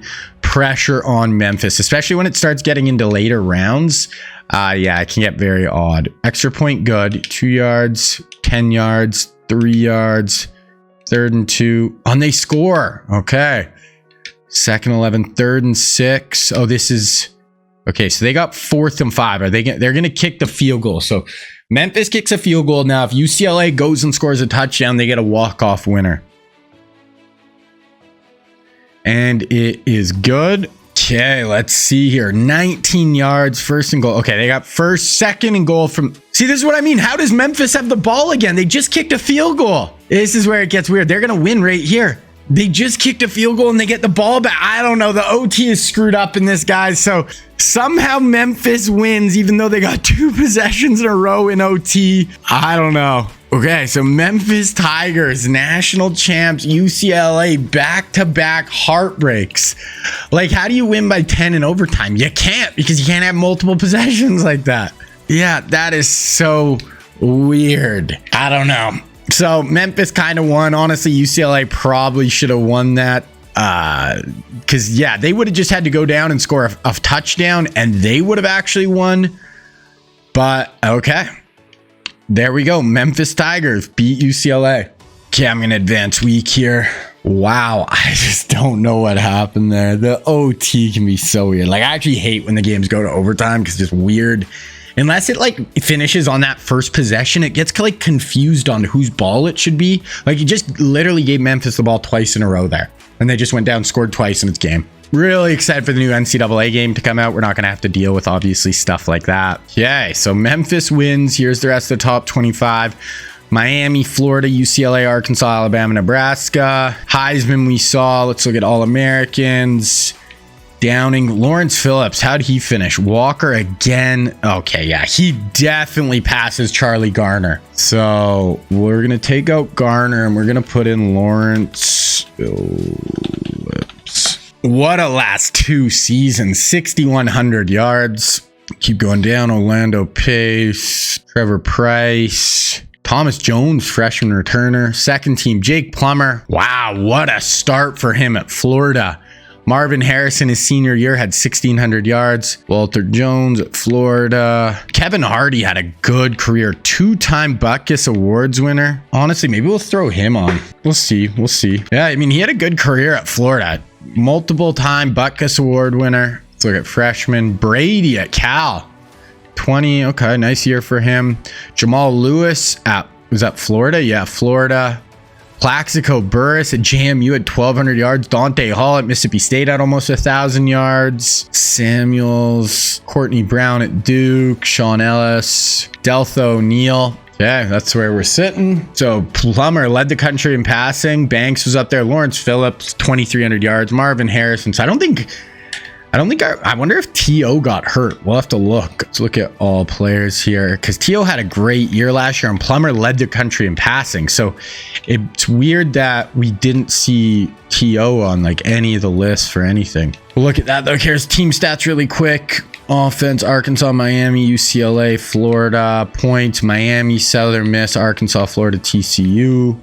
Defense, Louisiana, UCLA, Memphis. Points, Louisiana, Memphis, UCF, Alabama, UCLA. Yeah, let's look at roster quickly. So, Tony Banks, good last 2 years, especially his last year was really good. Plummer, really good year. Florida's got their guy going forward for next 2 years. Danny Warfield at Mississippi State. Good year. Peyton, 3,700 yards. Good year. Hopefully, I'd like to see him to be able to like win something at Syracuse. We saw Lawrence. Eddie George had a nice last year. Mike Allstott, nice last year. Work done at LSU. Nice few years there. Corey Dillon at Washington. 3 straight over 1,000-yard years has been nice. Oh, Tiki in his junior year didn't do a crazy. Tight end Tony Gonzalez, 915 this year, had a huge year. Wideouts T.O. only, yeah, okay, so he still had 1,200 yards. He had 4,400 yards. Not quite, but man, they've had just a run of receivers. Mold's nice year. Marvin, we've seen him. He had a nice year. Amari Toomer, 1,100 yards. Musha Muhammad, nice year. How about this? Kenton Abrams as their number 2, nice year. Derek Mason. Okay, so his freshman year was his best so far. Look at tight ends, DNs, Simeon Rice, 14 sacks. Jason Taylor, right end, Vrabel. Vrabel's been killing it. 19.5 sacks already. Boulware, not quite as good. Grant Windstrom at Mississippi State. They've really been recruiting well at Mississippi State. Leroy Glover. These D tackles never really put up stats. Left outside, we looked at Hardy. Teddy Bruschi done at UW. James Ferrier at Ohio State's going to be back. At corners, Bryant Westbrook at Duke. Rondé Barber, 9 picks so far. Sam Madison. And Al Harris has been good at Cal. Free safety Darren Sharper so far. 8 picks. 5 as a freshman. He's Strong's lawyer wraps up his career. Nice career for Bama. So that's kind of our big guys. Let's advance. We're going to go through to the end of the season. We're just going to look at National Signing Day, and then we're going to look at our coaches really quick. So Couch, Florida. Akili Smith, Georgia. Brock Heward, Florida. Aaron Brooks, Ohio State. Donovan McNabb, Mississippi State. They have been killing it lately. Okay, I'm kind of happy, except that we got 2 guys to Florida. I kind of like where all those dudes ended up. Especially, I want to see Donovan McNabb at Mississippi State, the way they've been recruiting. Edge, Miami. Ricky Williams, USC. Kevin Falk, LSU. Wide receivers, Arkansas. Torrey Holt. Okay, we got to look at Mississippi State next year for sure. Because they got 2 receivers last year, too. They might just have like the best David Boston we knew, best passing offense ever coming up here. Guard, Woody, going to Mississippi State. Okay, Kearney, the U. Curse, okay, 2 of these guys at the U, and then Curse going to Florida. Booger going to Vandy. Wilson going to Notre Dame. Corners, Champ Bailey, Georgia. Winfield, Michigan. McAllister, Virginia. Dre Bly, Ohio State. So Mississippi State has just been killing it. Let's look. So Nebraska, Notre Dame. Mississippi State, I mean, they only had 19 recruits, I guess, but over the last 2 years, McNabb, Woody, Torrey Holt, and then they got Dante Hall and another one of the receivers last year. So they have a chance to just be putting up a crazy offense this year. Okay, gonna advance to preseason, and we'll just look at the coaches real quick. Okay, so Barry Alvarez staying at Boise State. Bobby Bowden fired from Florida State again. He's at Michigan. Mac Brown, head coach at South Alabama. Pete Carroll, safe at Colorado. Jim Harbaugh got rehired at Stanford. Why are they rehiring all their old coaches? It's so weird. Oh my gosh. Okay, so Woody Hayes safe. Lou Holtz got fired at Notre Dame. I cannot believe it. They were so good. They were the best. They made 6 or 7 national championships. They had a few bad years. Wow. I'm shocked. Jimmy staying at Miami. Chip's there. Urban staying at Florida. Nealon back at Tennessee, but might get fired. Ed Orgeron safe for now at Oregon State. Tom Osborne safe. Joe Pott, Florida. Gary Patterson now the head coach at Hawaii. Nick Saban at FAU. Bo Schembechler, the head coach at Penn State. Schnellenberger, the OC at Oklahoma. Kirby, Steve Spurrier on the hot seat already. Dabo, OC at Boise State. Barry Switzer, head coach at Oklahoma. Whittingham, head coach at UCF now. Okay, so who's even left? Barry's still at Oklahoma. Kirby still at Georgia. Osborne still at Nebraska. Urban. Like, we only have 5 coaches who haven't been fired yet. Woody Hayes, that's crazy. Out of the 24, I cannot believe Lou Holtz. I wish we could like look at, like, we won't even be able to see his career record. There was 177 and 47, 16 winning seasons, 2 national championships. I'm shocked. Lou Holtz fired. Okay, so that's where we're sitting, guys. Okay, I'm gonna make the next recruiting class and we'll get into it. All right, guys, so the 97 recruiting class is made and ready to go, and this is a very cool class. One of maybe my favorite class yet. Like, really good at kind of QB skill positions on offense and then on the D line, and then it has other players obviously spread throughout as well. But this is a cool ass class. This is going to be big where some of these guys go. So first at QB, and we got 3, but 2 are incredible. First, the legend, Michael Vick from Newport News. He went to Virginia Tech in real life. Looks like he may stay in that area. Vandy, Virginia Tech, Virginia in his top. Kentucky, Tennessee, Georgia, Mississippi State. We got Marcus Tuiasa Sopo. I'm not gonna, that's the last time I'm gonna try to pronounce that. We'll call him Tui. He played at UW, Washington. He's from Long Beach, California. He's looking at A&M, Florida, LSU, Notre Dame, Nebraska. Then the last one is Drew Brees from Austin, Texas. Played at Purdue. One of the best quarterbacks of all time. Really good in college too. Looking at A&M, Arkansas, TCU, Texas, North Texas. If we go to running back, we only got two, but the one is an absolute super stud. LT, LaDainian Tomlinson from Rosenberg, Texas. He played at TCU. He's looking at Auburn, Ole Miss, Miami, Florida, Arkansas, Ohio State. We got Deuce McAllister. Now, Deuce played at Ole Miss. He played for the Saints. He's from Long Beach, Mississippi. He's looking at Florida, OU, Ohio State, Notre Dame, Nebraska. Then we go to wide receivers, and this is a cool ass wide receiver class. First, Steve Smith, crazy with the Panthers, played at Utah. He's from LA. He's looking at Nebraska, Miami, Ohio State, Florida, UCLA. Then we have Corin Robinson. Now, he played at North Carolina State. I believe he was a top 10 pick, for sure, a first rounder from North Carolina. He's looking at Florida, Ohio State, Notre Dame, Syracuse, USC. Then we got Reggie Wayne. Unreal, played obviously with the Colts. He played at Miami, the U. He's looking at Florida, Ohio State, Notre Dame, USC, Miami. We got Santana Moss, also from Miami, Florida, played for the U. He's looking at Nebraska, Ohio State, Auburn, UCLA. Then we got Chad Johnson, also from Miami. He actually went all the way up to Oregon State to play, though. He's looking at Florida, Miami, Alabama, Georgia, Clemson. Okay, we have one tight end. It is Algie Crumpler. You will probably remember him playing with Michael Vick with the Falcons. He played at North Carolina, though. He's from Greenville, North Carolina. He's looking at A&M, Arkansas, Syracuse, Miami.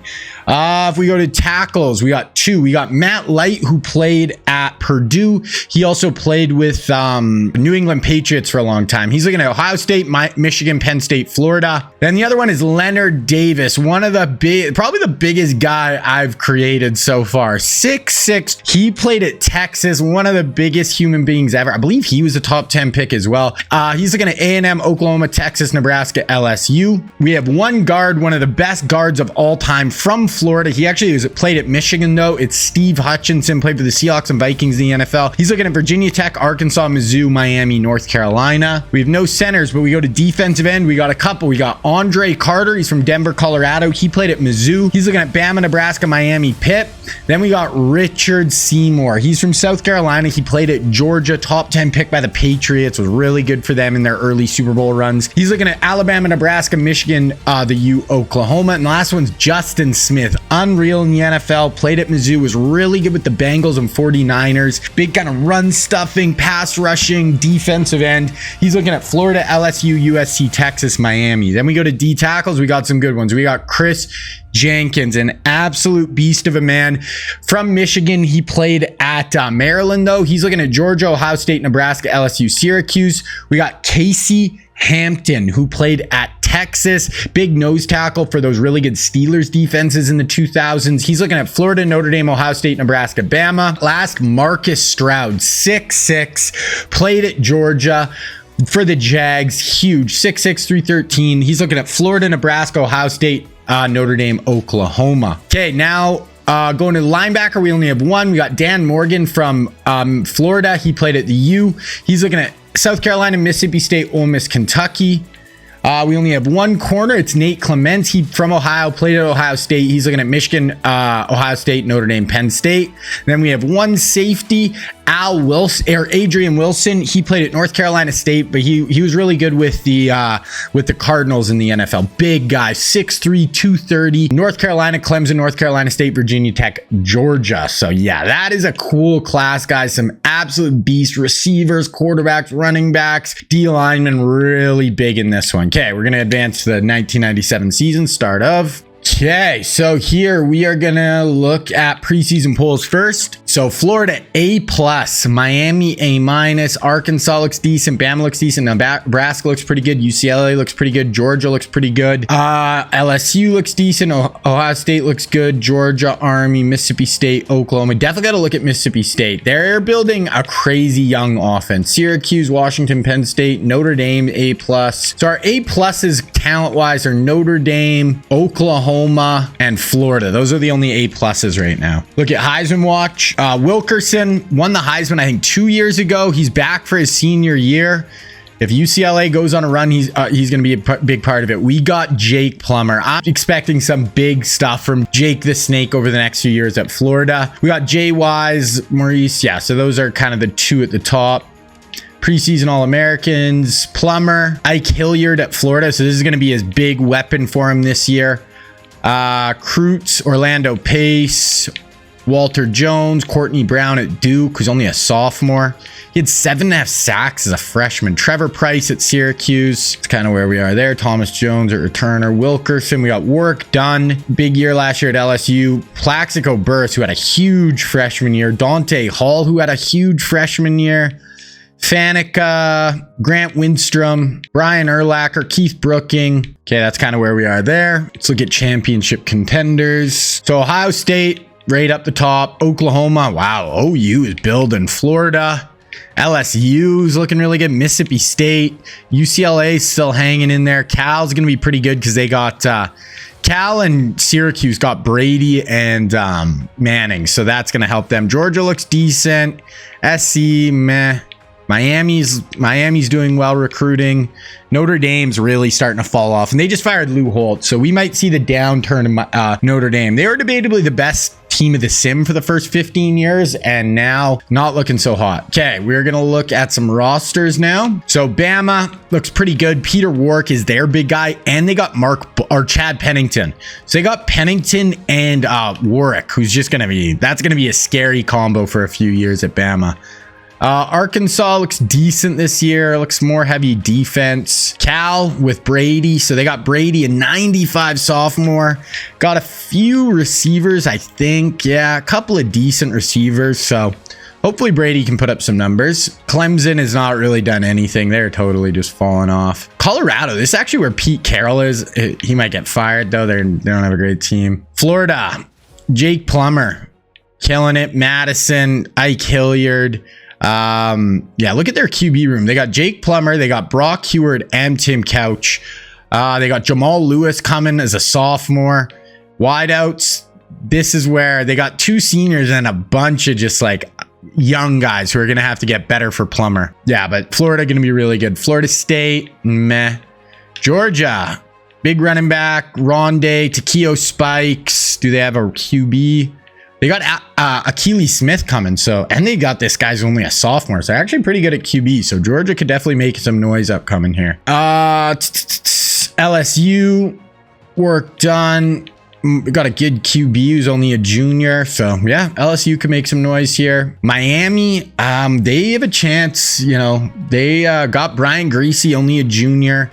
They got Dante Culpepper on the way. They have a ton of guys kind of coming in the Florida pipeline right now, so it'll be interesting to see how well they do in recruiting over the next few years. Michigan's just kind of whatever. Nebraska, Randy Moss, but he just kind of went to the wrong school. Like, Nebraska's good. They're just not built for Moss. Like, they're built to run the ball, play triple option. But there we go. Notre Dame, still really good this year with good quarterback, Tiki Barber, Bulware. Do they have... Oh, and they're the one with Mark Bulger, so they have a good young QB. Their receiver position is... I mean, these guys are all young, so they got to get a little better for next year. But, I mean, Notre Dame's not going away. I just don't know if they're going to be quite as good. Ohio State, they got Matt Hasselbeck, only a junior. They got some young guys. Yeah, they got Aaron Brooks, who's going to start after him. So, yeah, they're in a good spot. Oh, their wide receiver room is not, though. They have Ron Dane, so might have to lean on him a little bit. But Ohio State looks good. OU, this is an A-plus team right here. QB room, they're junior. They got a freshman coming up, all like with speed to run the ball. Freaking couple of stud running backs. And then they kind of lose them all. But receiver, really good at receiver. Lavernius Coles and David Boston. The OU is looking really nice right now. Penn State, they're okay. Syracuse with Manning. They got Trevor Price and Peyton Manning. Good running back with this McKenzie, a good receiver, a good tight end, another good receiver. So I'd like to see Syracuse do something this year with our boy Peyton. Tennessee, they're actually not bad. I mean, not a ton of our guys. They got Darren Sharper, but not horrible. Texas hasn't been great. You know, they're okay, but really nothing special. A&M, this team, them and Notre Dame were the best teams of the 80s and early 90s, and A&M is 100% in a fall here. They used to just have 90s all over the top of their roster. Not so much anymore. UCLA has been really good for a few years. They got this Wilkerson who's back. If he wins another Heisman, wins a natty, he definitely could go down as player of the decade. He's made the natty last 2 years, and he's won a Heisman. So if he could win one, I mean, it'd probably go to him at this point. USC's fine right now, but not really like killing it with the recruiting. They did just get Ricky Williams though. What about UW? Corey Dillon, and just kind of okay. So that is where we are kind of sitting right now, guys. We're going to sit until week 9, and then we'll kind of pick it up and see where we're at. All right, so we're going to look at the recruiting. We're in week 9 of the 97 season here. So looking at QBs, we got Vic looking like Vandy or Virginia. So Spurn and Tech. Tui looking like A&M, South Carolina, Fresno State. And Drew looking like TCU or A&M, North Texas. Okay, so we might get 2 guys going to A&M, which wouldn't be great, but there we go. Running back, LT looking like Arkansas, Kansas, or Tulsa. We're starting to get some weird schools to kind of be in the mix. Deuce looking like OU or Notre Dame, maybe Ohio State. I like all those fits for him. Wideout, Steve Smith going to Nebraska. So they're going to have him and Randy Moss for a year, but they still don't really throw the ball. Corin Robinson, that's a big pickup for Notre Dame. Reggie Wayne going to Notre Dame. Okay, so Notre Dame with a pair of pass catchers. Santana Moss looking like Florida, Auburn, UCLA. Chad Johnson maybe going to Florida. They're running receivers at Florida. I'd like to see one of those guys go there, and that is it for the receivers. Tight end Algie looking like A&M Miami. So honestly, A&M looking like they might not be so dead like I thought. Matt Light, Ohio State, Penn State. Leonard Davis, OU, Nebraska, LSU, maybe A&M. Steve Hutchinson looking like Virginia Tech, Miami, or Mizzou. DN Carter going to Arkansas. Seymour going to, okay, he's not really getting recruited right now. Justin Smith going to Texas or LSU. D tackle Chris Jenkins, Georgia, Ohio State, Syracuse. Casey Hampton looking like Notre Dame, Nebraska, maybe Army. Marcus Stroud looking like Ohio State, Notre Dame, maybe Appalachian State. Middle linebacker Dan Morgan looking like Cincinnati. Nate Clements looking like Notre Dame, Purdue. And then Adrian Wilson. There's his top 3. So that is where we are sitting right now, guys. Okay, let's go look at the top 25 and see where we're sitting. Miami, Georgia, Oklahoma, UCLA, Army, all undefeated, along with Purdue. What about like Southern Miss, Florida, Nebraska, UCF, Syracuse? Who do they play? Oh, they play Notre Dame this week, but Notre Dame's 4-3. They don't really play a big school. Is Cal ranked? We definitely got to make sure we watch Brady at least once. Oh, no, who I forgot to look at was Mississippi State. How are they doing? They're not in the top 10. We'll have to look at them later, but okay. Yeah, I don't know. No team is really like no. What about OU? Georgia play Florida this week. That's a big game. UCLA trying to stay undefeated. I think we might just sim to conference championship weekend again. Look at the Heisman watch. Sean White, running back, Nebraska, 220 yards a game. My goodness. Jake Plummer for Florida, trying to win a Heisman. Okay, that's where we're sitting. Season stats, my quarterback first in the country, Lamar Houston. Jake Plummer in second. Peyton's in 4th in the country in passing at Syracuse. That Nebraska running back is just running wild. Ike Hilliard 2nd in the country at Florida. That's for tackles. Here's sacks, and here's interceptions. Okay, yeah, I just want to look at, I want to show you guys because I forgot to look at Mississippi State. I want to look at them really quick because they're actually building a crazy offense. They're not a team I usually look at, so I got to remember. They got Grant Windstrom on defense, but look at what their young players on offense. They got Donovan McNabb as a true freshman starting, 16 touchdowns, 6 picks. They have a decent group of running backs, but then at wide receiver, they got Daryl Jackson, Dante Hall, and Torrey Holt, all either sophomore, freshmen, along with Donovan McNabb. Like, that offense could be crazy in a year or two. Okay. We are going to advance till conference championship weekend and just see where we're sitting. All right, so conference championship weekend. Let's look at the top 25 here. UCLA again. And Oklahoma. Okay, so Oklahoma's in the Big Ten. They don't have a conference championship game. So they're probably in. And if UCLA beats Washington, who they're playing again, they're probably in. And that would be our game. Georgia Tech, LSU. Okay, maybe LSU, Florida. That could be a good game. Ohio State, Nebraska. That's a good one too. I feel like I've watched Florida so many times. We're going to watch Ohio State, Nebraska for the Big Ten championship. Not really a berth, you know, to the Natty most likely. If UCLA was to lose though, LSU has a good shot of making it. So I'm going to sim. Let's sim this UCLA Washington game. Let's just see if that's set. Should be. Oh yeah, 56-7. So that should basically set the national championship. And yeah, I want to see if we can see a little something from Randy Moss. We've tried. This is like our third time watching one of his games, but this is where we sit. Honestly, neither team has an incredible offense. I mean, Nebraska's rush offense is pretty nuts. That's their top player. But like this year, Randy Moss has 560 yards. This is not the place for him. Hasselbeck must have got injured. He's only thrown for 1,500 yards. There's the injury reports, and doesn't look like anything too crazy. Gonna go through the first quarter here. Big Ten championship. Nebraska goes up 7-0. Nebraska goes up 14-0. And they're driving right here. Let's watch from here. Wow. Nebraska trying to blow out Ohio State right now. I haven't seen anything to Randy, but motion across, drops back, drops it down into the flats. It's a nice tackle by Ohio State. Okay, missing one play. Okay, throwaway. We got 3rd and 5 from the 10 here. Dylan Cobb, 163, 1 touchdown. I think that's Randy Moss at the top, number 10. Go to Randy. Let's see Randy. Randy.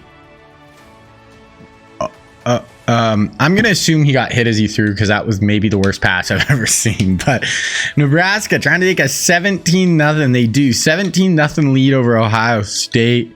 And Ohio State cannot get anything going. Okay, we're going to go till halftime here and we'll kind of see where we're at. Nebraska 24-zip.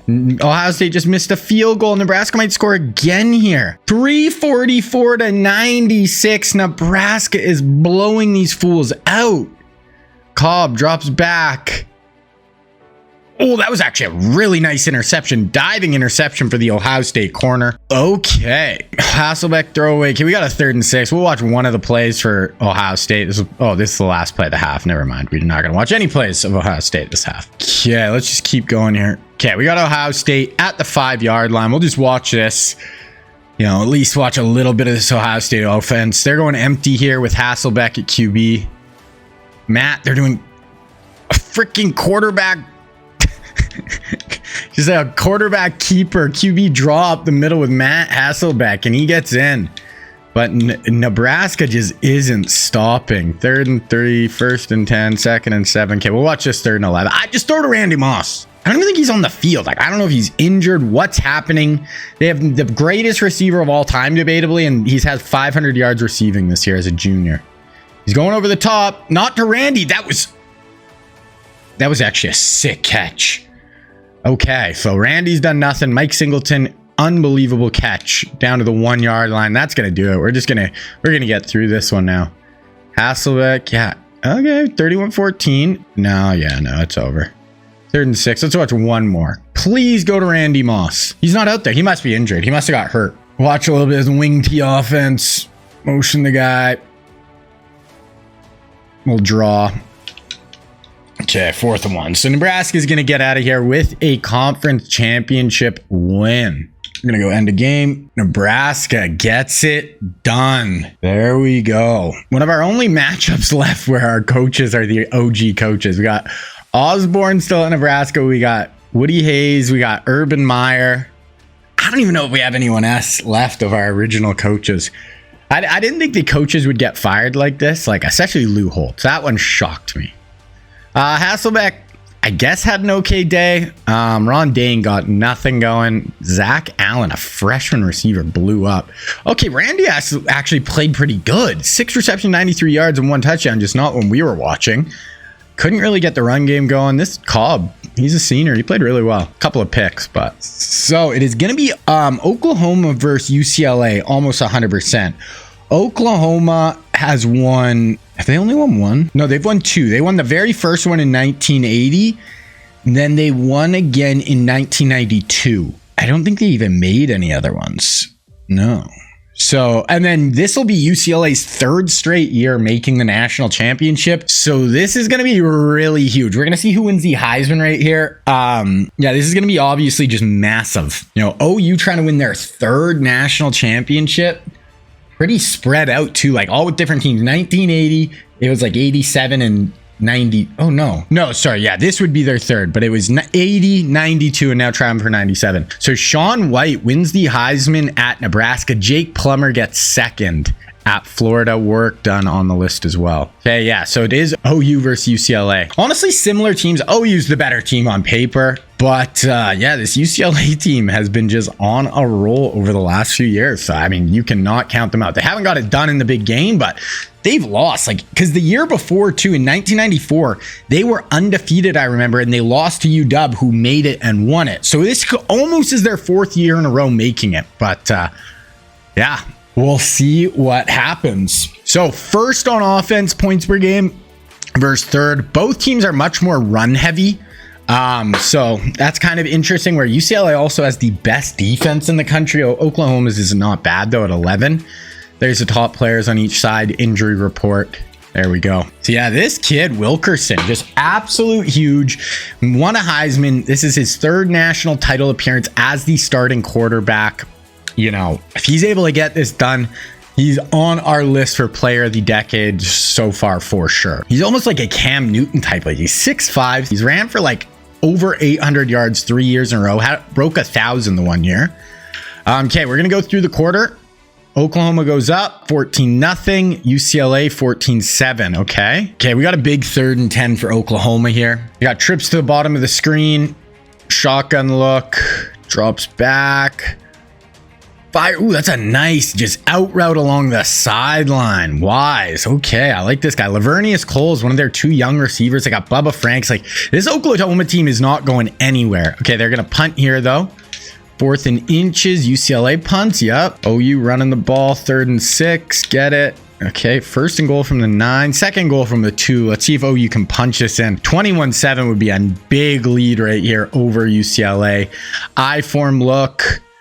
Under center. Hand that off right up the gut. And that is an Oklahoma touchdown. Trying to go out to win their 3rd national championship of the sim. Okay. Let's see what UCLA... They hit for 29, 4 yards, 4th and 5. They go for it and they pick it up. 2nd and 6. Okay, let's see if Wilkerson can throw here. 3rd and 6. You score a touchdown here, you are fine. You're good. Even a field goal, you're all good. So wing T, Wilkerson under center. Motion the guy across. Gonna do drop back. No, draw. Oh, 4th and 2. Are they gonna go for this? I think I'd probably go for it. No, they're gonna kick a field goal. I don't hate that. Oh, they miss it. Oh, they missed it. Franks. And you remember last year they played Memphis and missed 2 really bad field goals, or they probably would have won that game. So, okay. Trips bottom. UCLA 4-man front. QB's letting it go down. Maybe if they're just thinking, if we don't convert this, we do not want UCLA to have much time to go try to get any points. Gonna drop back though, kind of quick game drop, staying in the pocket. Ooh, UCLA gets some big hits on the QB there. They're gonna have 20 seconds, probably not enough to do anything. 4-yard rush. Okay, that's halftime. UCLA does start. 2nd and 1, 1st and 10, 2nd and 14, 3rd and 6. That big 3rd down. They missed a chip shot field goal from this area, so this kicker might have probably cost them a national championship last year, and on a similar path right now. Wilkerson under center, going hard count. Yate drops back. Time, climbs in the pocket. Ooh, wow, that was sick by Wilkerson. Kind of did a fake run and then throw on the run to his man. I like this Wilkerson guy. Okay, 3rd and 1, and they're going to punt it. UCLA's got a shot here. Wilkerson to turnover 26, 2nd and 16, 3rd and 5. They're going to punt there. OU, what happened there? Intercepted. UCLA ball, and they're driving. 2nd and 6, 3rd and 2. 4th and 4, field goal good. It is a 4-point ball game almost in the fourth quarter here. 2nd and 6, 2nd and 2, 3rd and 2. They pick it up for OU. 9, 1st and 10. This is a nice drive for Oklahoma of just eating clock. 2nd and 7. Okay, we got a 3rd and 7 out of field goal range. So if you're UCLA's defense, you're the #1 defense in the country, you need a stop right here. Okay, drops back. Too much time. Drops it. That's a 1st down. John Brown. Big pickup for Oklahoma. UCLA needed a stop there. Now they got to just hold them to 3. 3rd and 2. 5-yard penalty. 2nd and 2. And a touchdown. UCLA is on the ropes a little bit here. They need a big drive. Hit there. 2nd and 2. 1st and 10. 2nd and 7. 3rd and 5 for UCLA. Once again, out of field goal range. It is a 2-score game, so a field goal does actually, it gets you into one score. They're out of field goal range right now, but oh my goodness, Wilkerson with an absolute laser over the middle of the field. Man, Wilkerson. Like this dude, man. Okay, 8 yards. 1st and goal from the 6, 2nd and goal, and they score. 1-yard touchdown run. It is a 3-point ball game, folks. 5 yards. 34-yard pass to Kendrick. 18 yards to Lavernia. 2nd and 10. 3rd and 3 from the 5. UCLA, if they want to win this, they need to stop and force a field goal right now, or it's probably over. This is the play of the day. Throwing a jump ball, and it's incomplete. I'm assuming UCLA is going to kick it, or sorry, Oklahoma is going to kick it. Field goal good. It is a 6-point game with 3 minutes left. 8-yard rush. What was that? Fumble recovered by Oklahoma. That's probably it then. 2nd and 13, touchdown. A UCLA fumble, and that is probably it. Yeah, 4th and 10, hits them for 12. 2nd and 10, 1st and 10. They need an absolute miracle here. 1st, 2nd and 10, 3rd and 10. This is incredible. UCLA is about to lose their 3rd straight national championship. Wow. 42 seconds, 3rd and 10. Wilkerson. Oh, they try a draw. Yeah, Wilkerson, you see him there? Head back. He knew that call was not going to do it. This is it. Final play for UCLA. They need a touchdown. Oh, they need a touchdown and onside kick in 20 seconds and then another touchdown. So this one's over, but wow, UCLA losing 3 straight. I think I'm still going to put this Wilkerson on the board just because we don't really have any one player right now who I'm like, that guy is like a standout. Like, this guy needs to be the player of the decade. Won a Heisman, made 3 straight national championships. Even though he didn't win one, that's still a pretty giant, accomplishment. They did score a late touchdown there, but Oklahoma and Barry Switzer, that's another one of our coaches, obviously, who've been here the whole time, win their 3rd national championship. I'm going to have trouble keeping track. I think Notre Dame only has 2. I think this is going to put Oklahoma in 2nd place for national championships. Ohio State only has 2. So yeah, I think this is, we'll look at the coaches, but I think this is, yeah, A&M and then Notre Dame. UCLA actually has a win. Yeah. But Oklahoma gets it done. 3 national championships. And they are building something at Oklahoma right now. Like, they look good. Wise, 4 touchdowns since his last game. But they have like a group, like a steady stream of young quarterbacks coming in at Oklahoma. Kendrick went off for them. UCLA, it was Turner. Rushing, couldn't really get the run game going like crazy, but it was good. And Wilkerson played really good, man. I'm adding him to the board. Like I said, we don't have anybody who I'm just like, this guy needs to make it. So Wilkerson, once again, sign off in the comments, guys, who you think player of the decade should be. Okay, so end of the 97 season. OU 13-0, wins the Natty. Florida, Nebraska, UCLA, Miami, UCF, LSU, Ohio State. There's Syracuse 10-3. That's a good record for them with our boy Peyton. Heisman we already seen. Let's look at All-Americans. Jake Plummer wins it. Plummer, back-to-back O'Brien's. Really good stats. If he wins a Natty next year in a Heisman, if he's able to get that done, bets are off. He's got to make the list. He's had unbelievable stats. Kind of go down the rest. Walter Jones, Trey Thomas, Sean Ellis in the middle for Florida. Dre Bly is a returner. Second team work done. Wraps up his career, 1,300 yards. He had a nice career for sure. Ike Hilliard as a senior, 1,400 yards. Flozell Adams at tackle. Peter Bulwer for Notre Dame.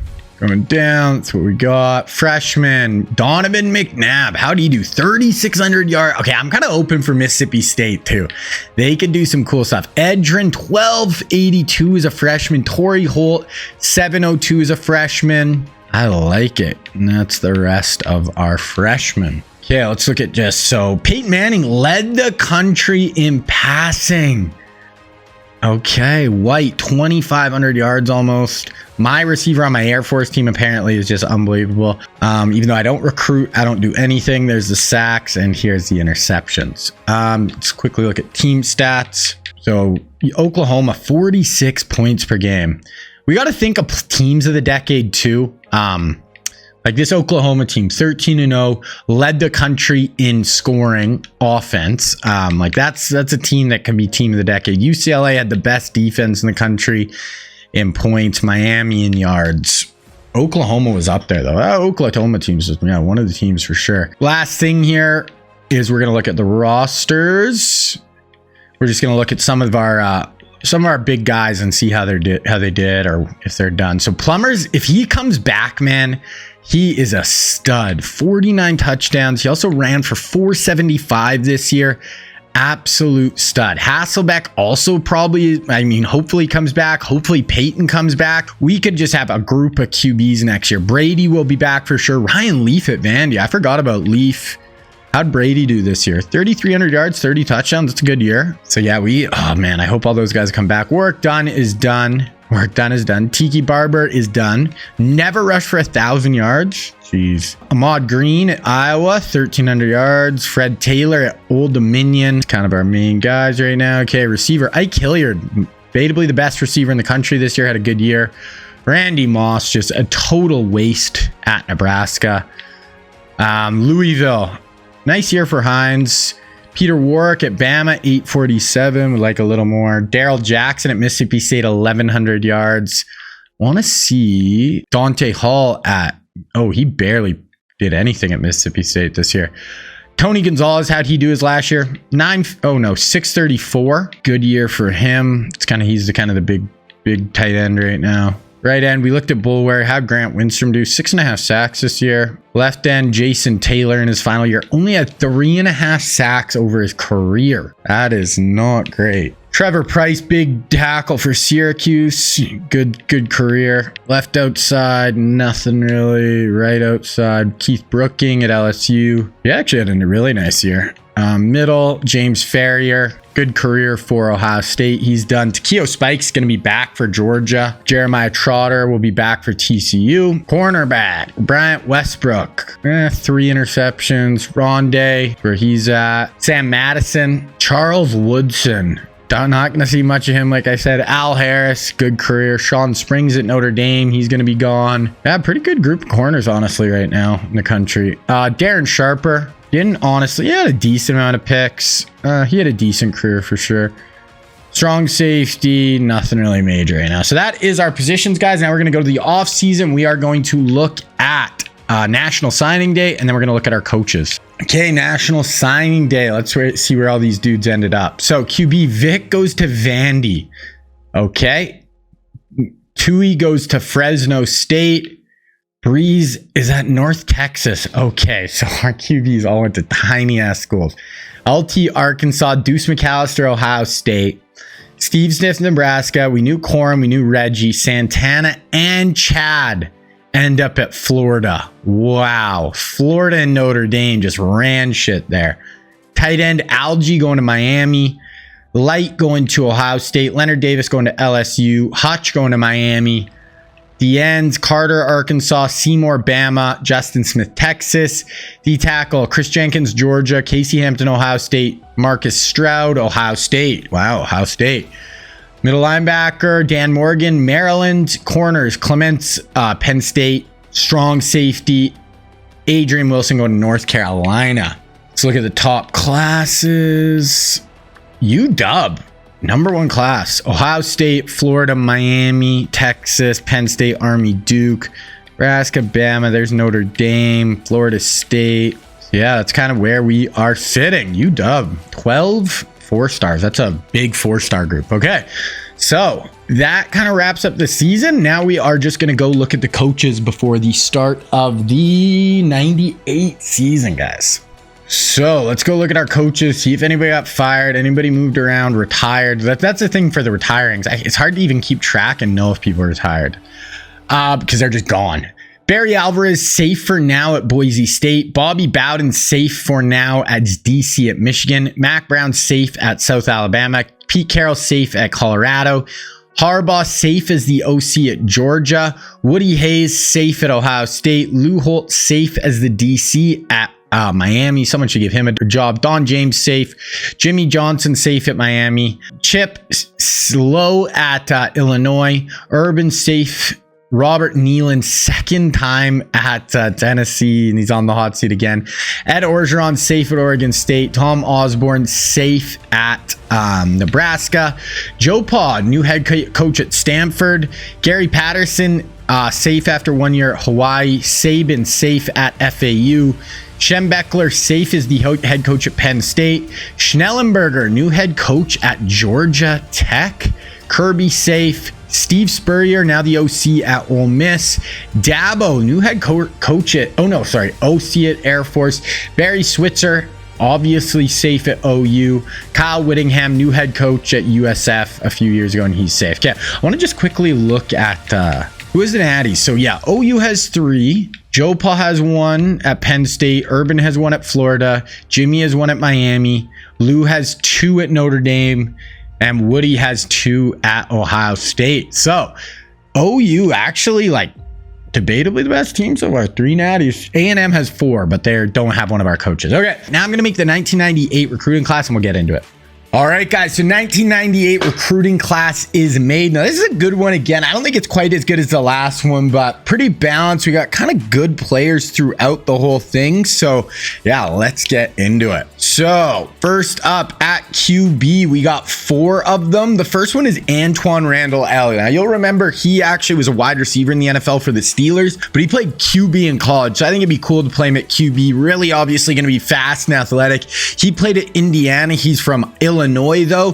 He's looking at Florida, Miami, A&M, Syracuse. We got Josh McCown, who had a long career in the NFL, played forever, just retired 2-3 years ago now. He played at Sam Houston State, so kind of a small school, but that's where he was at. Then we have Joey Harrington. Now, he's from Portland, Oregon. He played at Oregon.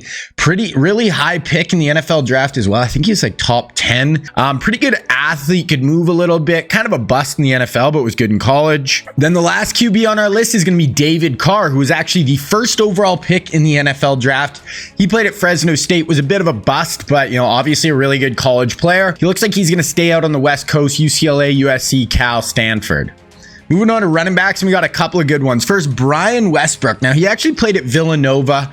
Kind of obviously not super well known in college, but really good, and then was really good with the Philadelphia Eagles in the NFL. He's looking at Navy, Penn State, West Virginia, Notre Dame. Oh my goodness, I accidentally made Dante Stallworth a running back. Oops. Okay, well, Dante Stallworth is one of our wide receivers. I don't know how I accidentally put him at running back, but Dante Stallworth is going to be playing running back in this sim. So he's looking at Florida, Ohio State, Alabama, Oklahoma. He played at Tennessee in real life. And the other one is Clinton Portis. So he played at the U on their really good 01 team. He's looking at Ohio State, Oklahoma, Florida, LSU, Texas. So that's our 3 running backs now with Antoine Randall. That means we have 4 receivers. So we got Javon Walker. He played at Florida State, played for the Denver Broncos. Really athletic. Green Bay Packers, I think, too. And those are the schools he's looking at. We got Deion Branch. He played at Louisville. He's from the state of Georgia. Was Super Bowl MVP with the New England Patriots. Played with the Seahawks as well. Looking at Florida, Georgia, LSU, Ohio State, Nebraska. Okay, then we got 2 more. The other one is Roy Williams. He played at Texas. Big top pick by the Lions. He's from Odessa, Texas. He's looking at Ohio State, Florida, OU, Michigan. Texas is just not even in on anybody. Then the last one is Jabbar Gaffney. He played at Florida.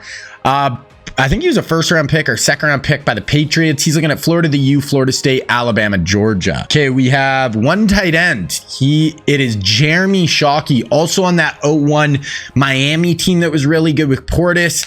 He's looking at Oklahoma, A&M, Nebraska, LSU, Bama. So OU, that would be a big pickup for him if they could get him to stay in state. He is from the state of Oklahoma. Moving down to offensive line, we only got 3. We got Bryant McKinney, also on that really good Miami team that won in 01. He's from Florida. He's looking at Oklahoma, Florida, Ohio State, Nebraska, Miami. Go down to guard. We got 2. We got LaCharles Bentley, who played at Ohio State, played in the NFL for a long time. He's looking at Ohio State, Notre Dame, Michigan, OU, Florida. Then we got Andre Gord. He played at Colorado. He's from Houston, Texas. He's looking at A&M, LSU, Arkansas, Ole Miss, Mizzou. No centers. Go down to DNs. We have 2 Hall of Famers. We got Julius Peppers, maybe the freakiest athlete in NFL history. Almost underrated how scary athletic this dude was. Ended up being the first overall pick by the Panthers in the NFL draft. He's looking at Florida, LSU, Georgia, Miami, Arizona State. Julius played at North Carolina. He also played basketball there a little bit. When we have Dwight Freeney, he went to Syracuse. He's from Connecticut. He's looking at Penn State, Syracuse, Tennessee, Ohio State, Michigan. Obviously insanely fast. Played with the Colts with Manning. Like just an absolute sack master. If we go to defensive tackles, we've got 2 just absolute freak shows. First, John Henderson played at Tennessee. Okay, I didn't realize these 2 guys played together apparently at Tennessee. This is kind of scary. So John Henderson, 6'7", 333 from Alabama. He's looking at Ohio State, Florida, A&M, LSU, Michigan. Played for the Jags in the NFL. Then we got Albert Hainsworth from South Carolina. I guess he played at Tennessee as well. I didn't know they were teammates. Didn't realize that. Obviously, we knew Hainsworth, like if you watch football in the 2000s, the NFL, played with the Titans, had the face stomp, but at his peak, he was absolutely scary. Looking at Florida, Ohio State, Nebraska, OU, Notre Dame. Moving on to linebackers, and we only got 1. It is Will Witherspoon. Long career in the NFL. He played linebacker at Georgia. He's looking at Florida, Alabama, Ohio State, Miami, Georgia. Okay, then our last 2 are cornerbacks. We got Philip Buchanan from Fort Myers, Florida. He was also in that 01 Miami team. He's looking at Oklahoma, Florida, Ohio State, Miami, Nebraska. Then we got Quentin Jammer, who played at Texas. He's from the state. He's looking at Oklahoma, Nebraska, Texas, Texas A&M, LSU. So that is the class, guys. Really good class overall. I think some cool players. The last class I thought was so good, and we don't really have that. We have some quarterbacks who are going to get sprinkled out, but we don't have the Brady, Manning, Donovan McNabb, kind of that elite level quarterback in this one, but definitely a good class. Okay, start of the 98 season. We're just going to go through all our preseason stuff. So Florida, A+, first in the country right now. UCLA right there. I mean, they've made 3 straight national championships, have lost each one. Nebraska, they still have Randy Moss. Oklahoma, 99 across the board. Miami looks pretty good. LSU looks really good. Ohio State looks really good. Georgia Tech looks all right. Vandy looks all right. Georgia looks all right. Syracuse with Manning, I would love to see them go on a run. That would be really cool. Let's look at some of these Rastas. Bama, they got Peter Warrick and Chad Pennington. That's a good 1-2 combo, but they don't have like the depth throughout. Arkansas has had some decent teams last year. It's not really great this year. Cal, they got obviously Tom Brady, only a junior. What are his weapons, right? He's got a 91 and an 85 receiver. So he's got decent weapons. Does he have a tight end? A good tight end, but he's a senior. Running back's good and only a junior. But so yeah, I mean, hopefully Brady puts up some big stats this year. Clemson, not really doing much. Colorado with Pete Carroll. Yeah, they're fine. Florida, they got Jake Plummer. They got Tim Couch, they redshirt him. So they'll have Tim Couch starting for 3 years with Brock Hewitt as the backup. Like their QB room, insane. They got Jamal Lewis. Their receiving core is just good this year, but it's so young. Santana Moss and Chad Johnson are going to be starting for them with this Rollins. And the receiver talent Florida has had, they went Jerry Rice to Michael Irvin to Terrell Owens to Chad Johnson / Santana Moss, with other guys mixed in as well, like Desmond Howard, that other guy who is really good. I can't remember his name, but man, they have just had receiver talent like an insane run.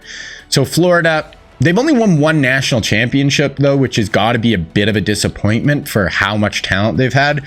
Georgia, decent. Champ Bailey. Georgia Tech was ranked really high. Oh, they got a good QB. That's why. Good QB, good receiver, good tight end. So keep going down. LSU. This Martindale's a good QB for them. They got Keith Brooking. I feel like they have a young QB as well. Not any of our guys, but this guy's only a junior, so wide receiver. Yeah, I don't know. LSU's good. They're decent for sure. They got a chance to win it. I don't know what their future holds. Miami, Trey, they got Dante Culpepper, who's going to be starting for 4 years for them unless he leaves early. Redshirt freshman. He's a 92 overall. They got Edgerrin James, not much at receiver, but Algie Crumpler. So we might see the U part 2 in the 2000s here. Patrick Kearney, Joey Porter is their pass rushers. Okay, I like what Miami's doing. Michigan, yeah, Michigan hasn't done much this sim. Nebraska, they've been consistently pretty good. They look like they might be falling off a little bit here. They have Randy Moss, but they don't really use him. They got this perfect running back for their system. It looks like Sean White, senior quarterback, senior. They have a good freshman, this Martindale, who probably start next year, and he's got good legs on him. He can run. They did just bring in Steve Smith, so they're going to have an all Hall of Famer level receiver for about 8 years, but they don't really throw. Notre Dame, starting to fall off a little bit, but still, like, they got Mark Bulger for the next 2 years. I think they just got receivers too. They like a junior, sophomore, senior. Then they got Reggie Wayne and Corin Robinson coming up. So I don't know. I mean, they're still around for sure. Ohio State, they got Matt Hasselbeck in for his senior year. They got Aaron Brooks as a freshman on the bench. Really good quarterbacks. He's going to be taking over for Hasselbeck. They haven't been getting the big receivers, but they do have Ron Dane and Deuce McAllister coming up. Depth throughout the roster with O-line, D-line. So, yeah, I mean, Dre Bly had a really good freshman year for them last year. So, this Ohio State team, they're not going anywhere either. Same with Oklahoma. They're building something at OU. 3 national championships. They got this sophomore quarterback. They're doing it without the, like, real-life players. These are all auto-generated guys, but this guy's a sophomore. Going to sit for a year and then start. Like, this guy's a senior, going to start. This guy's going to be a junior next year, start for 2 years. He's 88 speed, fits their offense. Like, they're doing such a good job. Underwood, 97 speed. He's only an 86, but then they got John Brown, this 6'4 receiver. They got Lavernius Coles. They got this Atkins. They got David Boston. They got Bubba Franks. Look at their tight end room. Like, Oklahoma is not messing around, guys. Keep going down. Penn State, they've been decent, but haven't been really great in a few years.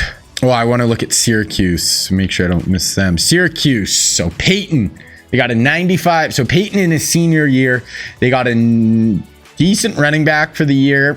They got a 95 receiver with an 88 and an 82. That's plenty. Like, Peyton can make that work. 92 senior tight ends. So their offense is built for right now to possibly compete. They could win the ACC with Peyton Manning at quarterback this year for sure.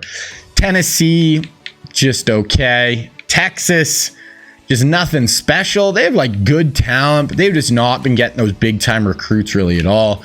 A&M, same thing. They got Brian Urlacher a few years ago, but like, look at the fall from grace for those guys. UCLA, I mean, 3 straight national championship appearances. They got 98 QBs going to start for them this year. And then they got this guy will be in his mid 90s for them next year. Then they got to get a recruit in. But I mean, UCLA is just, they're staying on the train. Like, good offensive weapons, depth throughout their roster. I mean, they've been owning the Pac-12, so we'll see if they do it again. USC, to me on paper, doesn't look super far off from UCLA, but we'll see if they get it done. It looks like, do they have a QB?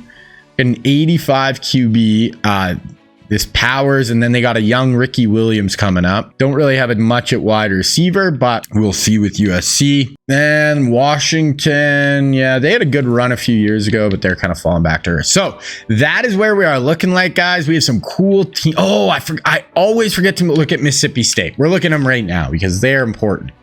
They're very important for the next 3-ish years. They got Grant Windstrom on defense, but it's really their offense where it's like, okay, they got a sophomore, Donovan McNabb, already a 93 overall. They have a 92 running back, 91, 88. So they're not going to have any running backs next year, but they are not going to need it. At receiver, they got a junior Darrell Jackson. They got a junior Dante Hall and a sophomore Torrey Holt. Those are their 3 receivers playing with freaking Donovan McNabb. No tight end, but it doesn't matter. You play those Donovan McNabb with those 3 receivers in college football is absolute insanity. Okay, we're gonna sim to week 9 and we'll see where we sit. All right, week 9, we're gonna look at the recruiting here. So Antoine looking at Florida, man, the QB run they're on. I mean, Syracuse would be cool. Syracuse is looking like they're trying to build something. Josh McCown to Ohio State. They got a QB factory going. Joey Harrington gonna take over for Cal. So Cal could be building something on the West Coast. And David Carr going to UCLA, the 3-time Pac-12 champion and 3 national title appearances. Wow, all those QBs are going to kind of cool schools for the sim. Running back, Westbrook, looking like Navy or Maryland, okay? Dante Stallworth. So Florida's getting a really good receiving back. I'll promise you that. And then Clinton Portis going to Florida. Oh my goodness, Florida is cleaning up right now. They are not missing when it comes to recruiting. Okay. Javon Walker looking like there. Dion, Florida, Nebraska, Georgia. I hope he doesn't go to Nebraska. I like Nebraska. They don't throw the ball. They're getting all these receivers and they literally don't throw it. Gaffney, Florida State, Alabama. Roy Williams, Oklahoma. Oklahoma. Okay, that's a huge get for Oklahoma. Really like what they're doing. And they get Jeremy Shockey. If they get Jeremy Shockey and Roy Williams in the same recruiting class as pass catchers, and they get Bryant McKinney. So Oklahoma putting in work. Ohio State gets LaCharles Bentley.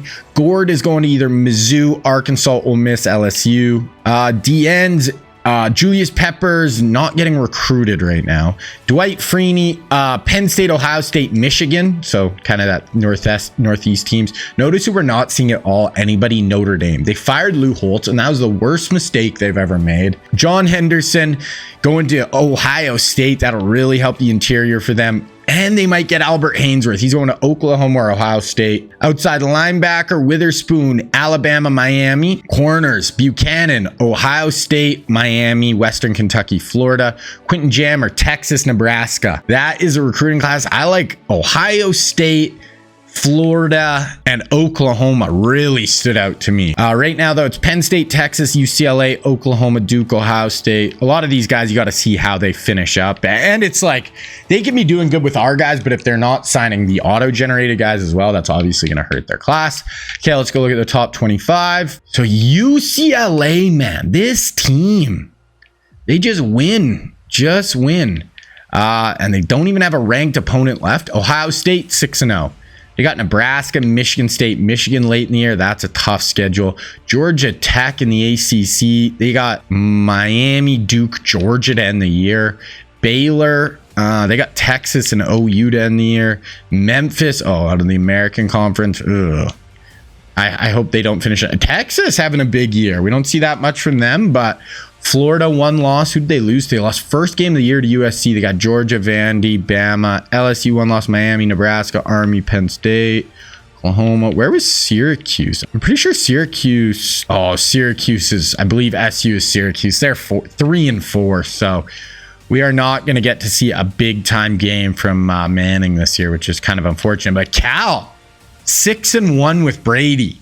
They got number 9 LSU late in the year, but okay. So that's kind of where we're sitting. I think I'm just going to sim 2 conference championship weekend. We'll watch one of those. So Jason Love at Georgia Tech. We got Kevin Falk at LSU. Brady, Tommy Boy at Cal.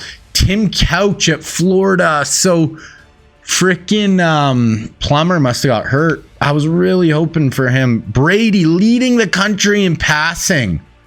Okay. There's our rushing leaders, receiving leaders, 2 of the Cal receivers. My goodness. Tackles, sacks, interceptions right now. Okay. I'm just going to sim to conference championship weekend. I'm sure we'll find a good game there. Okay. Into conference championship weekend. Let's look at the top 25. Ohio State and UCLA, man. We're watching that game.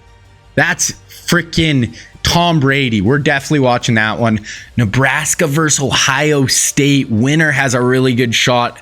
Oklahoma's probably going to be out on the outside. Same with Miami, Florida, Penn State. Cal, who knows if they beat UCLA, they could shoot up for sure. And we could see Tom Brady in the national championship. We're watching that game. I know we watched a lot of UCLA the last few years, but it's either that or Ohio State versus Nebraska, and we've watched a lot of them too. So I want to watch Tom Brady because this might be the only time we get to watch him. We get to watch him in a conference championship game against UCLA, a team trying to make its 4th national championship in a row. So UCLA second in offense. Cal, best offense in the country. They're passing for 423 yards a game. And then UCLA is the complete opposite. They're the 3rd best rush offense. So this is just kind of the tale of two tapes. We have the Brady's almost at 5,000 yards passing. Cal, I'm rooting for Cal. I want to see Brady in the Natties. He could maybe get in. If they win this, there will be a bunch of teams with 2 losses, and they'll just have beat the unbeaten 2-loss team. Brady at 5,000 yards passing. I wonder, he probably is going to win the Heisman too. So Brady's trying to make a late push for player of the decade right here. If he comes back next year and does something again at Cal, who knows? All bets are off. I think this UCLA team is going to be tough for Cal. Like, they have a lot of talent, but okay, we're gonna go through the first quarter here. 7-0 Cal to start. UCLA. Okay, we got a big 3rd down here for UCLA. 7-0 quick for Cal. I don't even know who Cal has on defense. I probably should have looked at these rosters real quick. They're playing their wishbone offense for UCLA. They're gonna hand it off, and they are getting swarmed. 7-3 probably here for the Golden Bears. Oh, UCLA's going for this. Oh, what? Oh, 2nd and 8. Okay, I don't know why I thought it was 3rd down. Okay, sorry guys. I was like, wow, they're going for this on 3rd and 8 or 4th and 8. Handoff here. Cal doing a good job stuffing that run. Now we got 3rd down. I'm actually going to just sim some here though. 4th and 9. So Cal gets the stop there. 3rd and 15. Let's see if Brady can do something here. Tom Brady and the Cal Golden Bears trying to upset UCLA. Fires it deep, wide open, huge throw for Brady. What do they call? Oh, did he step out and then catch it? Illegal touching. The guy stepped out, came back and caught the ball. Automatic loss of down, 4th down. So that was a huge throw by Brady. Gets taken back on the penalty. 1st and 10, 2nd and 2, 3rd and 5. They score. So UCLA is actually up now. Back-to-back huge gains. Fumble. Oh, Cal fumbled. UCLA is going to go up 10 points here. Brady ran. Oh, they fumbled again. You guys, you can't be fumbling this ball. Luckily, their defense is actually kind of holding serve here.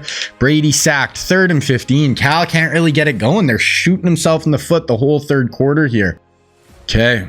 Brady drops back, gonna go deep. Wow, what a throw again. This guy's got a freaking cannon. 3rd and 5, 4th and 3. You got to go for this. Brady sacked. Okay, that is going to do it. Just too many turnovers really cost Cal there. They do score a late touchdown. They scored 2 late touchdowns, but UCLA wins by 3 if Cal didn't fumble those balls, man. Oh, Cal. The fumbles absolutely killed you. They lost by 3, and they had 3 fumbles that UCLA recovered in the second half. Wow. They were that close. I don't know if they would have made it, but they might have. They freaking might have. Let's look at game stats. Brady, 479 and 3 touchdowns. They didn't even try to run the ball. Their senior receiver had 252 yards receiving. Oh my goodness. UCLA, they didn't even do anything on offense. It was literally the fumbles completely cost Cal. Completely. Oh, they didn't lose by 3. Sorry, they lost by 6, but still, the 3 fumbles with how Brady was playing. Oh, I would have loved to see Brady make it. Okay, UCLA going to make their 4th straight national championship game. And it's going to be probably against whoever wins this game, honestly. 45-38 Ohio State. So that is going to be the matchup. We can sim through the rest of these, like Florida kills Bama. Florida's just losing too many games before they get to the big dance, though. Like, you can't be coming in with 2 losses here. You have so much talent. Okay, Let's go to bowl season. It's going to be UCLA versus Ohio State again. Ohio State trying to win their third national championship to match Oklahoma for like, you know, three with our coaches that we made. Matt Hasselbeck beats Brady for the Heisman. Brady had better stats for sure.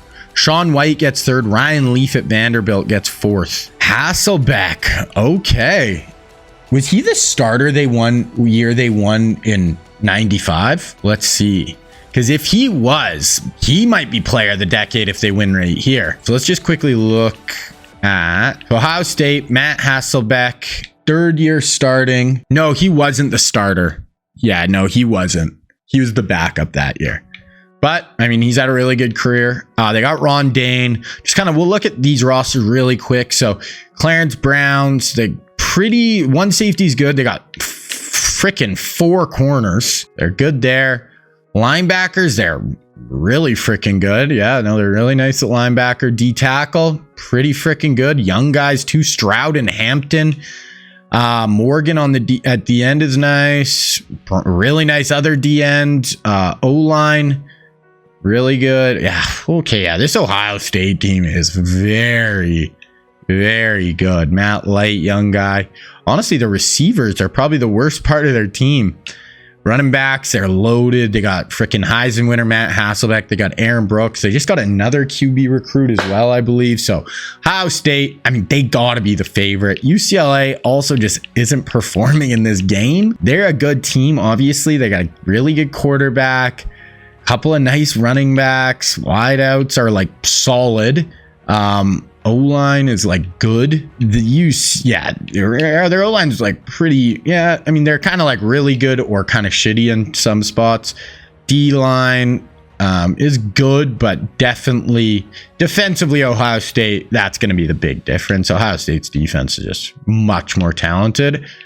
Or at least one nice corner. And safeties are pretty decent. So, I mean, Ohio State's got to be the favorite, 100%. But, I mean, UCLA, they've made 4 straight games for a reason. They have a shot. So 5th versus 2 on offense. Ohio State's a little more pass heavy where, yeah. And then honestly, UCLA has better defensive stats, but on paper, definitely Ohio State's defense is more talented. Matt Hasselbeck trying to lead Ohio State to the national championship. So far, UCLA actually has won a natty. Ohio State won one in 82.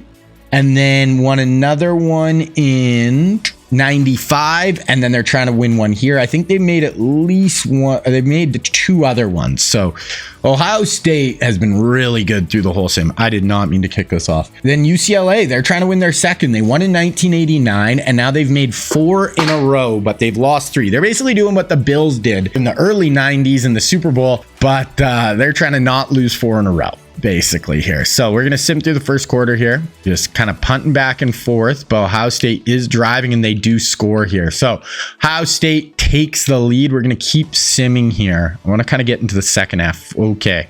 14-0, 14-7.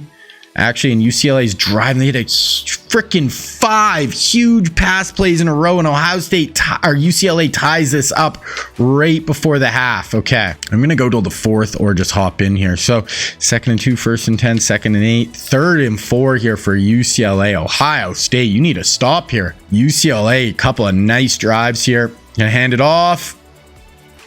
Big gang tackle there for Ohio State. Field goal, no good. UCLA missed the field goal. Hasselbeck, Ron Dane. 5-yard, 15.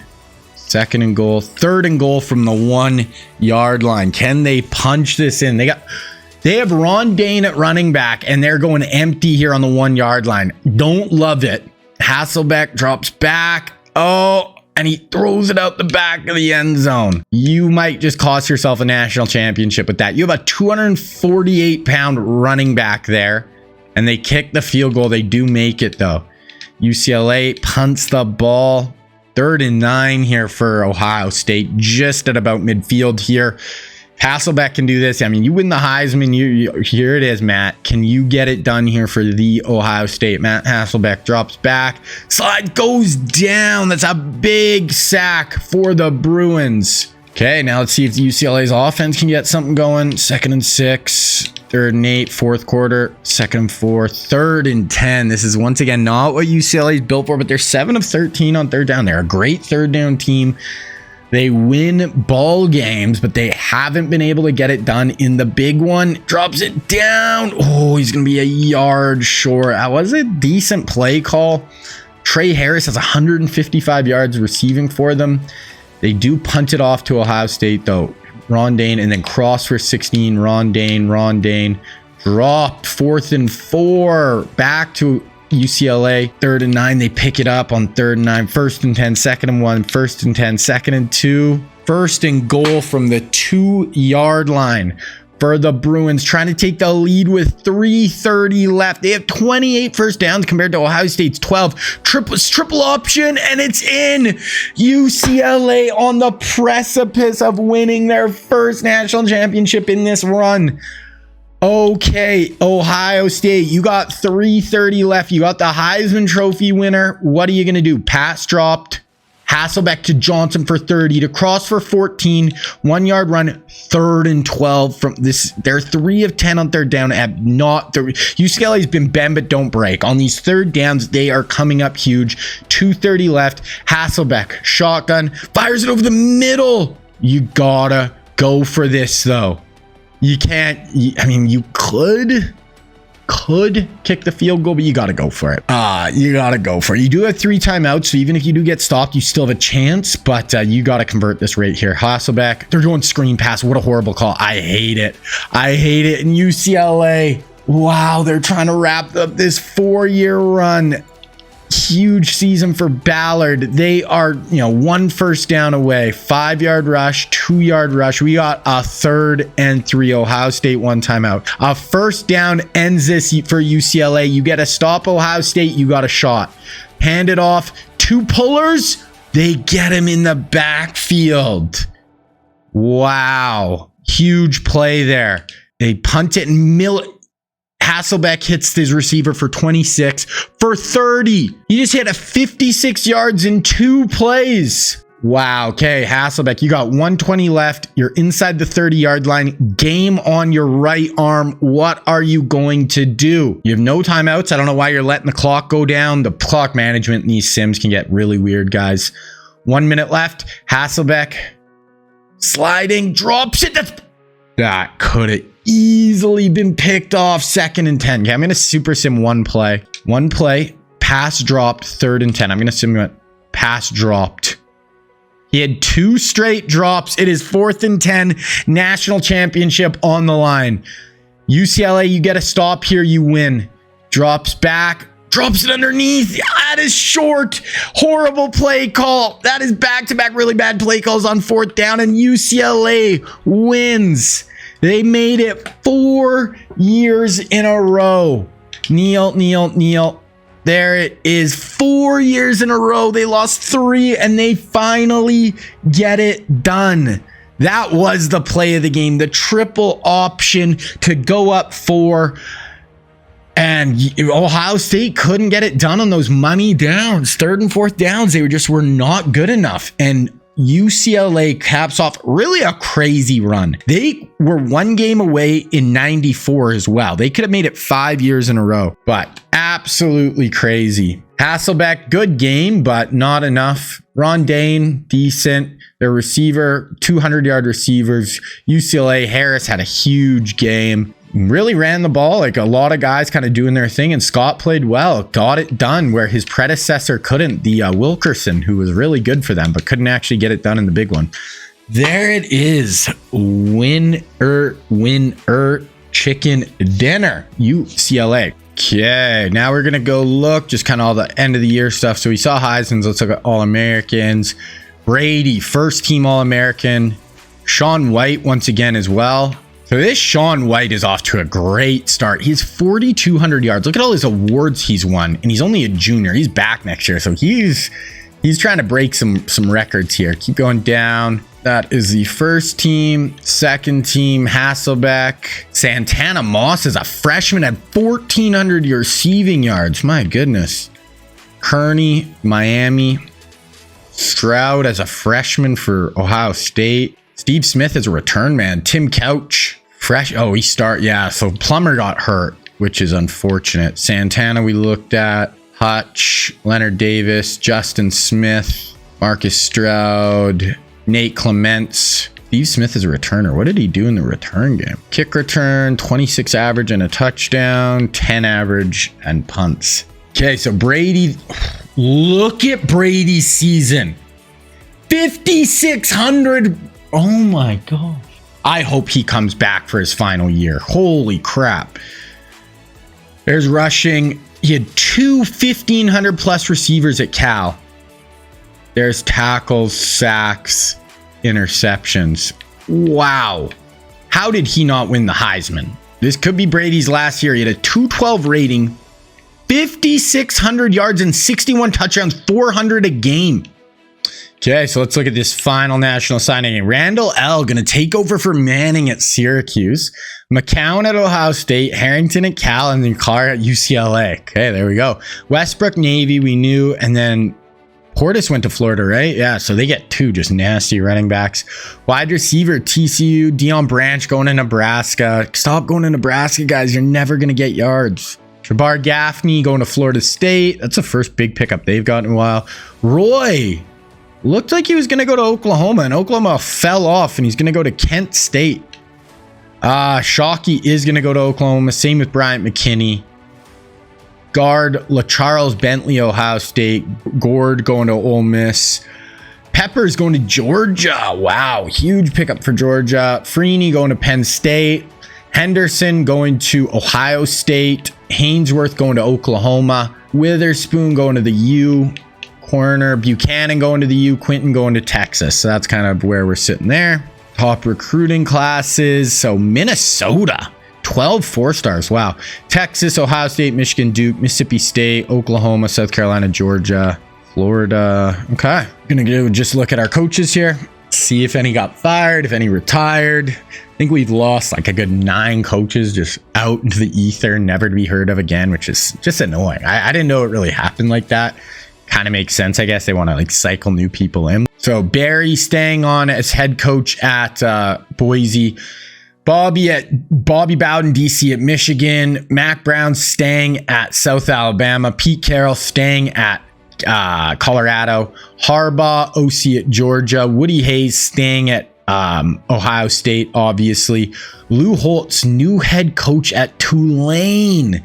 Tulane gets a coach with 177 and 47 record and like 6 national championship appearances. Don James, OC at Nevada.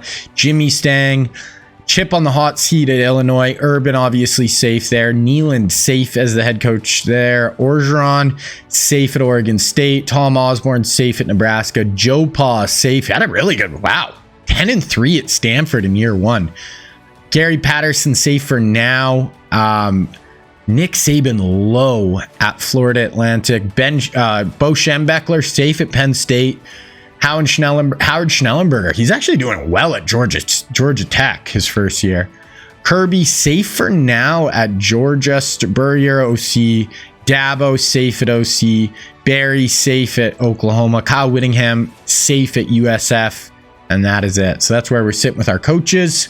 That is it, guys. Going to make the 99 recruiting class. And then, yeah, this is going to be the last season for this episode coming up next. All right, boys. So this is going to be the final season of this video and the final season of the decade. Now, this is another really cool recruiting class. We got some cool guys in it for sure at some impact players. So we're going to get into it. At the end of this season, we're going to go over the coaches and players and talk about who we think could be on our list for players of the decade. Once again, make sure you're leaving comments down below to help me out. So for QBs, we got a pretty decent class. Carson Palmer is definitely the cherry on top. Played at USC, was the first overall pick by the Bengals, played with the Cardinals, Raiders, really good player. He's looking at Ohio State, Florida, Cal, Alabama, Syracuse. Then we got Byron Leftwich, who played at Marshall. I believe he was a first-round pick as well of the Jaguars. Played for the Jags for quite a while. Was the offensive coordinator a few years ago for the Buccaneers when they made the Super Bowl or won the Super Bowl.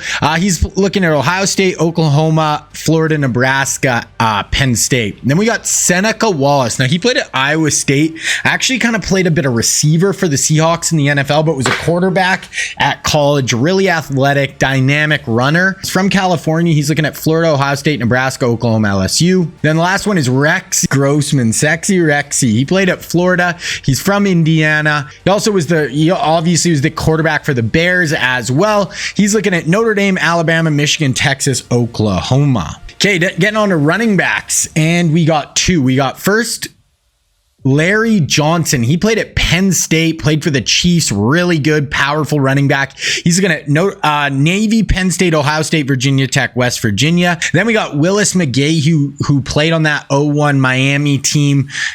Crazy backfield. They had him, Clinton Portis, and Frank Gore all at the same time. He's looking at Miami, Florida, UCF, and Georgia. We have one tight end. We'll go wide receiver first. So we got a few. Brandon Lloyd is the first one. He played at Illinois, played in the NFL, known for just his insane catches, like some of the craziest hands of all time. He's looking at Nebraska, Florida, Ohio State, Oklahoma, Notre Dame. We have Andre Johnson, once again, on that 01 Miami team. One of the best college football NFL receivers of all time. He's from Miami, Florida, played at the LSU, Miami, Ohio State, Penn State, Texas. Then we got Anquan Bolden. He played at Florida State, also from Florida. Unreal in college, unreal in the NFL. He's looking at Florida, Miami, Mississippi State, Georgia, Bama. Then the last one is Charles Rogers, who's actually a top 10 pick out of Michigan State by the Detroit Lions. He's a big weapon on the outside. He's looking at Ohio State, Florida, LSU, Georgia Tech, Miami. Go down to tight end. We got one, Jason Witten. He played at Tennessee. He's from the state. He's looking at Tennessee, Vanderbilt, Alabama, Georgia, Ole Miss. Obviously, Cowboys legend. Offensive line, we only have one offensive lineman, is Jordan Gross. He's from Indiana. He played at Utah. He's looking at Florida, Alabama, LSU, Georgia, Nebraska. Okay, moving on to defensive end. First, we have O.C. Umenyiora. Now, he played at Troy. He obviously started for the Giants when they beat the 07 Pats in the Super Bowl, biggest upset ever. He's looking at Florida, LSU, Texas, Arizona State. We have Terrell Suggs. He's a D-end outside linebacker kind of hybrid. Played at Arizona State. I think he has like the record for the most sacks in a season or career, something crazy like that. And played at Arizona State, obviously the Ravens, star outside pass rusher. He's looking at Florida, USC, UCLA, Notre Dame, Ohio State. Then we got Robert Mathis from Georgia. He played at Alabama A&M. He was obviously the other star pass rusher across from Dwight Freeney on those really good Colts teams in the early mid 2000s. He's looking at Florida, Alabama, LSU, Georgia, A&M. Then we go to defensive tackles, and we got one. It is Kevin Williams. Nasty kind of three-tech pass rusher on the inside for the Vikings. He's looking at LSU, A&M. He played at Oklahoma State as well. He's looking at LSU, A&M, Alabama, Arkansas, Tennessee. We only have one linebacker, and it's a good one, though. It's Lance Briggs. He's from Sacramento, California. He played at Arizona. Him and Urlacher were in the middle of those Bears defenses. He's looking at Oklahoma, Florida, Ohio State, UCLA, and the U. Okay, no middles, but we have this is one of the best groups of corners we will see the whole time. So first, we have Asante Samuel. Now, he played at UCF from Florida. He was obviously a star with the Patriots on their early Super Bowl runs in the 2000s. He's looking at Florida, Alabama, Georgia, Miami, Nebraska. We have Charles Tillman, who also played on those Bears defenses with Lance Briggs. He's from Chicago, Illinois. He played at Louisiana Lafayette. He's looking at LSU, SC, Army, Oklahoma, Akron. Then we keep going down. We got Terrence Newman. He played at Kansas State, played forever for the Cowboys and I think Bengals. He's looking at Kansas, Missouri, Nebraska, OSU. Marcus Trufant, first round pick by the Seahawks, played at Washington State, really good NFL corner. He played at he's looking at Florida, Ohio State, Nebraska, Alabama, Michigan. Last, we have Nnamdi Asomugha. He played at Cal, unbelievable in the NFL. It was kind of him and Darrelle Revis at kind of the start of their careers. It's like the two best corners in the NFL. Big, long kind of press corner. He's looking at LSU, A&M, Texas, Alabama, Florida. And then we have no free safety, but we have a strong safety. Troy Polamalu started USC. He's from California, played for the Steelers, one of the best safeties of all time. He's looking at Alabama, Baylor, Miami, UCLA, Cal. So that is a recruiting class. I think it's a really cool class. Lots of interesting players. So we're going to get to the start of this 99 season though. Okay, we're going to look at the preseason polls here. So we got Florida A+, Ohio State's an A, LSU's an A+, Oklahoma's an A+, UCLA's an A-. After defending national champions, they've made 4 in a row. Miami A+, Texas B+, A for Penn State, A for Nebraska, A for Cal, and this is Tom Brady's last year, so it'll be very interesting to see what he does. Georgia looks good. Mississippi State could be pretty good. Are really good. Notre Dame looks really good. So we actually have a lot of talent right now. I have to look at Vandy. Vandy has Michael Vick starting for them this year. USC, not great. Yeah, so that's kind of where we're sitting. Let's look at the Heisman watch. I think Brady's got to be in the lead here. Yeah, Brady. I'm kind of rooting for Cal to go on a run this year. And then this is the rest. Shaun White won the Heisman 2 years ago. He's had a crazy last 2 seasons. And then we also have Kevin Falk at LSU. Preseason All-Americans.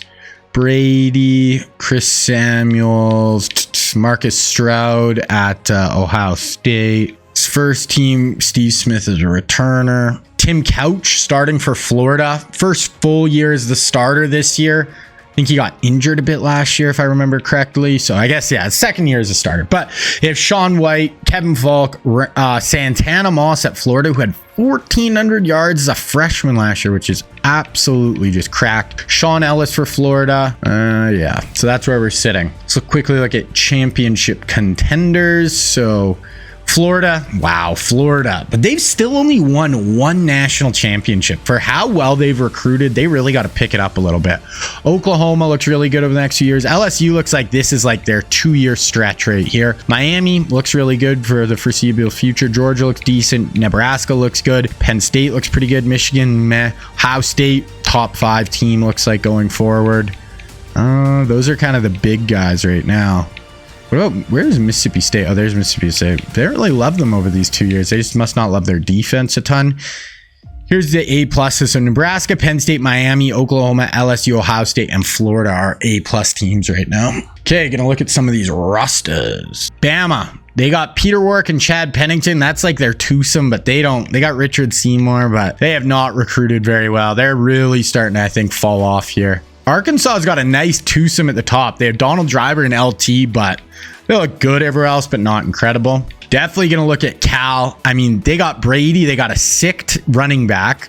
Everybody's kind of a senior on their team except for their sophomore guard, wide receiver. But like, he's got a really good running back to work with. He's got a couple of good receivers, 2 of them, and a meh tight end. So I don't know. I don't know if he has enough to kind of just carry them, but it'd be cool to see. Keep going down. Florida, obviously recruiting better than anybody.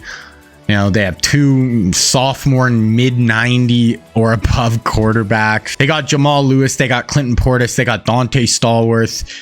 They got this Rollins, only a junior. They got Santana Moss, Chad Johnson, and like a bunch of other guys. Like, this team, guys, is absolutely loaded. They don't miss. They're just recruiting like nobody's business. Oh, I forgot. Somehow, over last year's whole recruiting process, on my list, Ed Reed got deleted. Ed Reed was in the last recruiting class. We didn't even follow along at all. Totally forgot to look at him, and he went to Florida too. So they got freaking Ed Reed, Deion Grant. This team, they like literally don't miss. They actually need some D-tackle help. How's their DNs? Curse, only a junior. Okay, so actually D-line for them is not incredible, but overall, this team has been probably at this point the most just generally consistent team. Them and Ohio State are the same, with Notre Dame really kind of falling off a little bit here. Georgia's got Akili Smith and this guard. Okay, so I don't even know. Yeah, I guess Akili is looking like he's not even going to start this year. So yeah, he's basically not going to start till his senior year, which, I mean, whatever. And they got a guy better apparently. They look pretty good. I mean, Georgia's recruiting. They haven't really been close in a few years though to doing much. So we'll see. LSU, they're an A+ right now. Good quarterback. He's a senior. Not great in behind him there. Kevin Falk, who they're going to ride. Some good receivers. Like, yeah, this team's good. pretty good. They're deep. I don't know if they have like the super duper stars at like the key positions, but a ton of depth. Miami, they got Dante Culpepper. He's only a sophomore. They got Dante Culpepper at a sophomore. Edrin, who's only a junior, so they're going to have him for 2 more years. Tight end, they got a pretty good tight end, but they have no one else behind him. And then, okay, they have some young guys. They have a bunch, these 3 sophomores. They got a 93 senior who they can throw the ball to, and then 3 sophomores who they're developing. So Miami looks like they're in a pretty good spot. Michigan, just kind of whatever at this point. Mizzou, Navy. Oh, I always forget Mississippi State. Here they are. So they honestly didn't have as good of like year last year as I would have thought. Donovan was good, but only 238 a game. They didn't really kind of throw the ball across the yard like I was hoping, but they still have Daryl Jackson, Dante Hall, Torrey Holt with Donovan McNabb at QB. So Mississippi State has every opportunity to make some freaking noise this year. Nebraska, they've been consistently hanging in there. They got Steve Smith now. They got this star running back, crazy stats over the last few years. This Martindale, he's only a sophomore, 6'5", 211, 91 speed. Kind of perfectly fits their offense. So yeah, we'll have to see. I mean, Nebraska has done a good job of just like performing. Notre Dame, they got this Upshaw and they have no quarterbacks. They really need one of those QB recruits this year. Wide out, they got Reggie Wayne, Corin Robinson, only sophomores. They have like a nice, yeah, like Notre Dame can make it back. I just can't believe they fired Lou Holtz. Take them to 6 national championships and you get rid of them. Ohio State, fresh off making the Natty last year, though they did lose. They got Aaron Brooks starting now. They got Josh McCown in behind him, so set at QB. Ron Dane and Deuce McAllister, 2 big running backs. Wide out, not like they're good this year. And these 2 are juniors, but they haven't got that big time recruit in the door. Kind of looking at the rest of their positions. Oh, their D-line. I feel like they've been just insane. Who are their D tackles? Yeah, look at their D tackles. All sophomores or freshmen. They got Marcus Stroud, 6'6", 317. Casey Hampton, 6'2", 330. And John Henderson, 6'7", 330. How are their DNs? Their DNs are just whatever, but their interior defensive line is absolutely insane. So, I mean, Ohio State definitely could be right there this year again. Oklahoma's been really good over the last few years. You look, they just have a lot of talent. Their recruiting's been really good. Got this Ellison, only a junior. They do need a QB unless they think this guy could be the future in a few years. Underwood's a good running back for them for the next few years. Wideouts, Coles, Atkins, David, Boston. They got 590 plus receivers. Wow, yeah. They got tight end Bubba Franks. They just got Jeremy Shockey. Oklahoma has been putting in work on the recruiting trail. Penn State, kind of whatever. Syracuse, they obviously lost Peyton now, so I think they did actually get a decent... Yeah, they got Antoine Randall L. So they're going to start this Washington, then Randall L is going to take over, so that'll be kind of cool. Tennessee, once again, kind of whatever. Texas, kind of just decent, but not anything special. Texas A&M, complete fall from grace. Just, yeah, not what they used to be. Three-time national champions over our sim. UCLA, 4 times in a row making the national championship, and they just got David Carr in the door. So they're going to start this guy. Then Carr is going to start for them next year. Loaded at running back. Nothing at pass catcher. So, but they're a running team. So, I mean, I don't think they have a great team this year, but they've made 4 in a row. So I'm not going to say they can't make it again.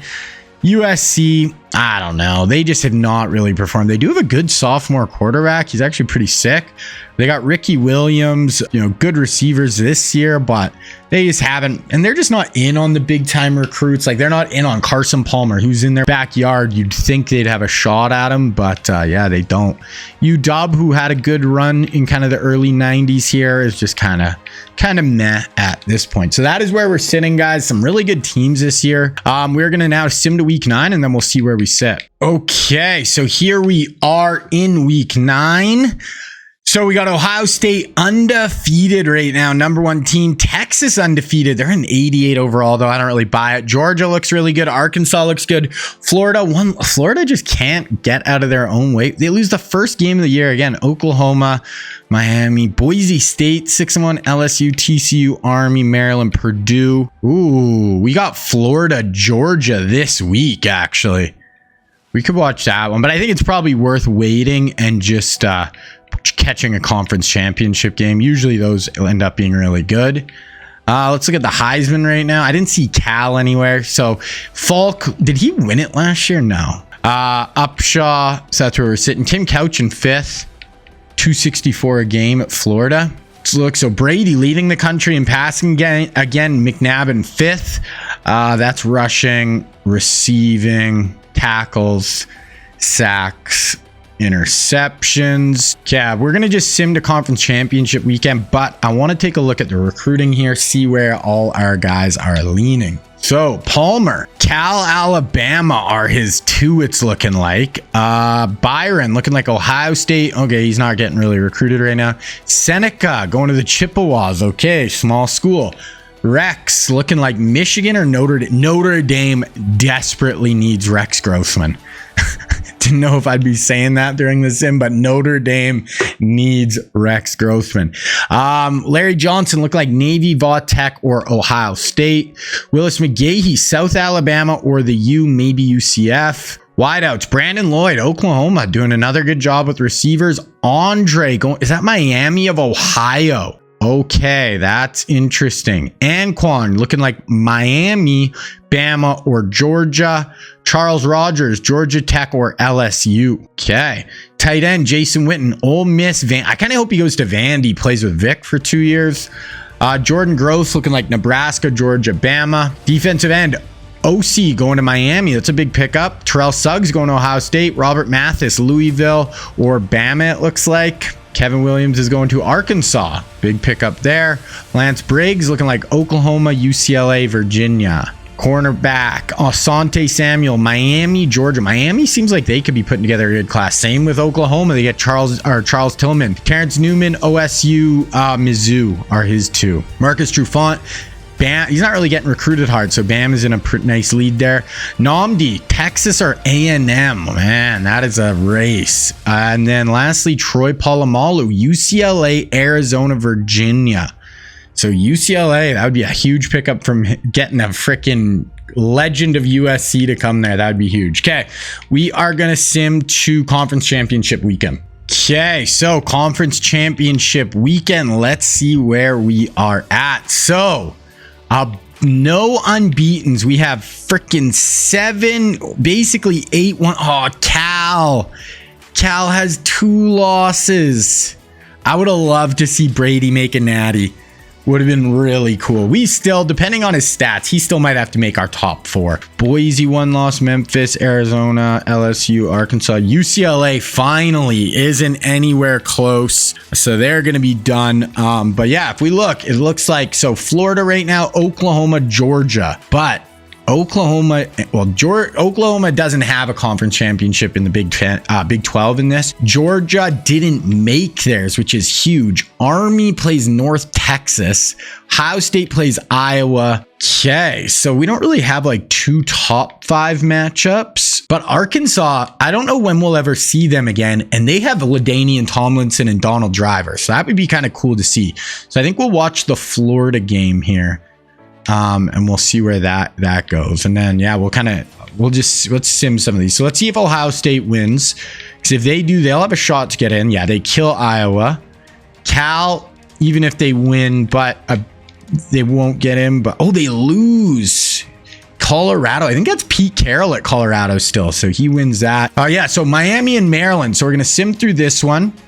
Miami gets it done, so they definitely they have 2 losses though, probably don't have a shot. Gonna watch out one. This one, I mean, Army, I really hope they don't make it, but they do beat North Texas, so they'll have a shot. So yeah, that is kind of our matchup. So I want to watch this Arkansas Florida game. I want to see LT plus all the guys on Florida. Gonna be kind of cool. So this is where we're sitting. Florida, 39 points per game in 6th, one of the best offenses in the country. Arkansas is pretty good. Neither defense is elite, This is where we're sitting for best players. Javon Curse, Heward, and Couch. They got Driver, LT, and Andre Carter. So they have some good, honestly, some pretty good players. Both teams are really healthy. SEC on the line. And Florida, I mean, yeah, they win this. They definitely can make the Natty, and they've only won one still, which is kind of unbelievable. I think they've only made 2, which for how well they've been recruiting and stuff is kind of insane. Okay, we're going to sim through the first quarter here. Arkansas up 10-0 quick, and Florida gets stopped there. Oh, but Arkansas just turned it over. Intercepted by Julian Peterson. 3rd and 6. They get stopped, though. Arkansas, this would be a 17-0. Tim Couch incomplete. Tim Couch, 1st and 10 finally to Chad, Jamal. Okay, we got a 3rd and 8 here. Like the amount of talent they have right now. Couch, who's like a 1st overall pick. Jamal Lewis, 2,000-yard rusher in the NFL. Santana Moss and Chad Johnson. Couch drops back, has a guy open deep. Touchdown, Santana Moss for 39 yards. Okay, and Florida is right back in it. One of the most explosive players in the country. Fumble recovered by Julian Peterson. Pretty sure Julian Peterson has had some insane stats so far. Right here, Florida scores right here. Even 17-10 after the start they had, down 17-0. This could be a huge turn right here. Couch drops back, gonna check that down. Oh, Jamal Lewis breaks. Bunch of tackles in the middle of the field, and they get the 1st down. Jamal. And they score. Wow, Florida just a furious. Oh, Donald Driver for 37. Okay, we got a 3rd and 8 here, though, for Arkansas. So they got Driver and LT. That's LT at running back. This is kind of their twosome. QB drops back. Oh, and he's going down, and he fumbled again. Arkansas did pick it up, though. There we go. Florida is roaring back in this one. 15-yard penalty, Couch throwaway, incomplete. Okay, so they're out of field goal range. This is a big down for Florida. There's 50 seconds left. They could actually take the lead right here, which is crazy. They're going empty. Tim Couch drops back on his toes, fires that to the sideline. Might be in field goal range now, but no, they're going for it. Watch this 4th down, 46 seconds left. Okay, 2x2. Couch drops back, slides in the pocket. He's going down. Arkansas, big stop there. They're going to hold on to their lead, maybe even be able to extend it. No, probably not going into the half. Oh, they hit Donald Driver for 25. Oh, man. Are they going to just kick this? They're going to kick a field goal with 2 seconds left. What a drive for Arkansas. They were kind of on the ropes there. And now they just come back here, kick a field goal right before the half. They're going to be up 6. Florida, you would have actually a chance to go up to the lead. But if you're Florida, you got to be kind of happy just that you're even in this game after your start. Okay, 8-yard rush, Jamal, 6-yard rush for Chad Johnson for 38. 1st and goal from the 8, touchdown. There we go. Florida, Jamal Lewis. They have a 1-point lead now. It's 3rd and 9. Can Arkansas convert? This would be a huge building block for their program. They've got some big time recruits with Driver and Carter and LT, but they got to win an SEC here, and it's all looking gravy. But short of the sticks there, they're going down. Florida gets off the field. Okay, 3rd and 11. Okay, I'm just going to go through this quarter here. Arkansas goes down and scores. Florida has it on the 1-yard line right here. Trying to tie this bad boy up. Tim Couch and shotgun. I don't know. It says end of the record. I don't know if this is the last play. Jamal Lewis gets in, and this is a ball game, folks. This is going to be tie game. Jamal Lewis, another touchdown for him. And what just happened there? Interception by their D tackle. And Florida has it 1st and goal from the 5. Arkansas, the Razorbacks turn it over. You got Couch and Jamal in the backfield here. Gonna hand it off to Jamal. Gets downhill. Maybe loses a yard there even. Gonna sim one play. 2-yard rush. Okay, we got 3rd and goal from the 3-yard line. Trying to go up 7 here. Got kind of a split back look. Okay, gonna do read option, triple, oh, and pitches it. What a play by Couch. Gets it out to Jamal Lewis, who's in once again. Huge play by Couch, and now we got 3rd and 5 Arkansas. Once again, they're kind of on the ropes here, and they need to make a play. Bunch to the top of your screen. LT in the backfield. I wouldn't hate a handoff here to your best player, but he's gonna get hit as he throws. Starks his pass for 338, but Arkansas's had a lot of turnovers. That's really cost them in this one. 56-yard touchdown run by Jamal Lewis, and he has been a superstar for Florida today. 3rd and 10, hits, throwaway, 3-yard rush by LT. We'll watch this 3rd down here. If they don't convert, we'll probably just sim through the rest of the game here. Wow, Florida down 17-0. Berth and the Natty on the line. They're going to hand it off to LT here. Oh, wow. And that's why he's a superstar. LaDainian Tomlinson. Okay, we're going to go to, okay, they do score. So now pressure's on Florida a little bit. 1st and 10, 2nd and 4, 1st and 10, 2nd and 5, 3rd and 6. They go to 4th and 8. They punt it, and it's a touchback. Okay, but we have a 4th and 10 here for Arkansas. No timeouts. This is the ball game. SEC championship on the line. National championship appearance for Florida on the line. Oh my God, they do a draw. What a play call. Okay, so Florida wins it. Probably going to the national championship. Chomp, chomp. Jamal Lewis was incredible today. Just under 200 yards, 4 touchdowns. Florida trying to take home their 2nd natty, trying to wrap up this 1999 season. So here's Stark's numbers. He honestly played pretty good. LT, 100 yards on the ground. Not bad, obviously. Donald Driver, 182.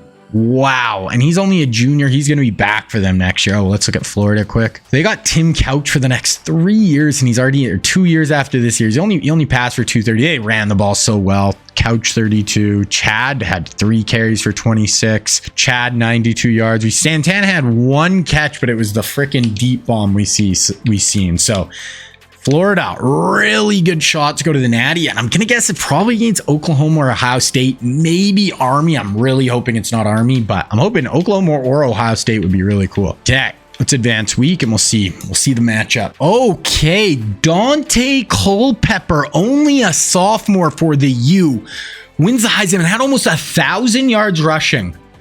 Look at our top 5: Culpepper, McNabb, Tim Couch, Tom Brady for the Heisman in the top 5. Crazy. Okay, so let's see our matchup though. Cal's gonna play my Air Force team. It's Oklahoma, Florida. Okay, I like it. I like the matchup. Oklahoma 11-1 versus Florida 12-1. Yeah, I mean, this is a really good game. This is what we do the sim for, guys, is matchups like these. Star power on both teams. Let's get it.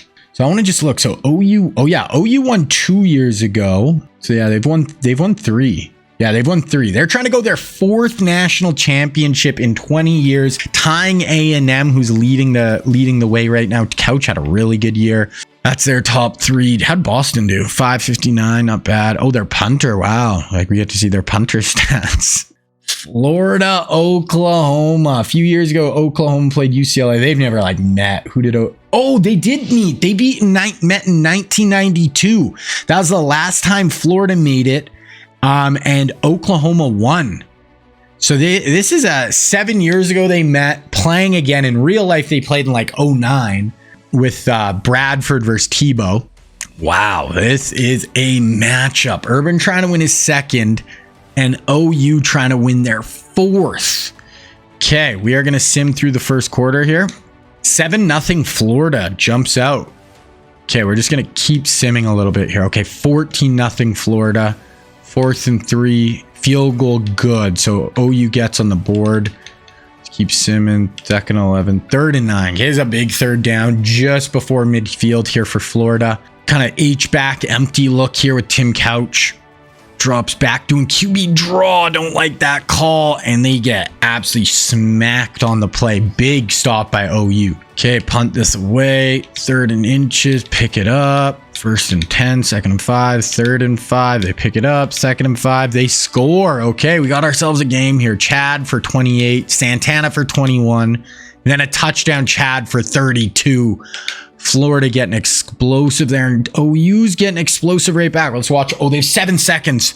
6 seconds. Why did they not use their timeout? 5, 4, 3, 2, 1. They get it off. This is the last play of the half. They need end zone. Okay. Wow. I don't know what they were doing. They had a timeout. They could have kicked a field goal. They could have done anything there. Oklahoma down. Obviously, 2-score game where Oklahoma's right in it though. 2nd and 13. We got 3rd and 7 here for OU. Let's see what they can do with this. Solid team, good all around, trying to get number 4. Drops back, drops into the flat, and I think that's Ellis is all over that on the interior of the defense. Eats that up, and Oklahoma is going to be punting that football to this tough Florida offense, but they get them to 3rd and 9 right here. Ellison does have a pick. Couch has been really good for Florida. They're up 21-10, trying to really put a stranglehold on this game. They got to convert this 3rd and 9 here though. Couch, no, going down. Big sack there for Oklahoma, staring at Couch after the sack, letting them know what's up. And now they're driving 40 yards and they hit a touchdown. We got a 4-point game. Okay, I'm going to sim through the 4th just because this is kind of taking 28-17. We're going to watch in the 4th though. Okay. And then they hit Santana. 5-yard. We got a 3rd and 5 here. Oklahoma, you got him. If you stop him, don't let him get any yards. That's a long field goal. I don't even know if they can kick that. Couch drops back. Time drops it down. Oh, he fumbled. Incomplete. I thought that was a fumble, but either way, this is a really long field goal for Florida. Are they even going to try it? No, they go for it and hit Chad. Wow. 3rd and 7 once again, but now they're really within pretty easy field goal range. So Oklahoma's just got to try to hold them to 3 here. That would make it 31-17. You're still in it. It's two touchdown game. You just got to get explosive on offense. Oh God, Couch. Those throws are scary. I can't remember. There was one of the natties in the 80s and the guy threw that was just a pick 6 gone the other way. Chad has 100 yards on the day. Field goal is good. And Lavernius Underwood hits Gibson for 16, Boston for 5. 4th and 4, they go for it and pick it up. 2nd and 11, 3rd and 11 here. Oklahoma on the ropes here. This is probably 4-down territory with 4:21 left. Oklahoma needs a play here. Drops back, drops it underneath. That's not very aggressive. Florida comes up, makes the tackle. Oklahoma's going for it. Here we go. OU got 2-by-2 look. Drops back. Fires it. Oh, it's a huge slant. Breaks it. I think that's... Oh, that was Lavernius Coles. Huge pickup there for Oklahoma. He's got 100 yards on the day. -3, 7, 3rd and 6. And they score. Lavernius a 10-yard touchdown. This is a 7-point game now. 3 minutes left. Whoa, whoa, whoa, whoa, whoa. Fumble on the kickoff recovered by Oklahoma. What? Florida crapping down their leg, and now Oklahoma's under center trying to go tie this up right here. Hits the out route. He might get in. I think that's Bubba Frank. Scrambles inside the 5-yard line. What happened, Florida? 1st and goal from the 3, and they get in and they hit the extra point. Oh my goodness. 3 yards. Hits Nash for 27. Oh my gosh. And then Jamal Lewis rumbles for a 48-yard touchdown. 2nd and 10, 3rd and 2, 1st and 10, 2nd and 10, 3rd and 10. Oklahoma, what a crazy game. Oklahoma on the ropes here. They have a minute. They need a touchdown or Florida wins. Drops back, pressure. Hit as he throw. What a throw! Ellison completes that along the side. He was getting hit. Pressure around him. He gets sacked though. 1st and 10, Coles for 13, Gibson for 15.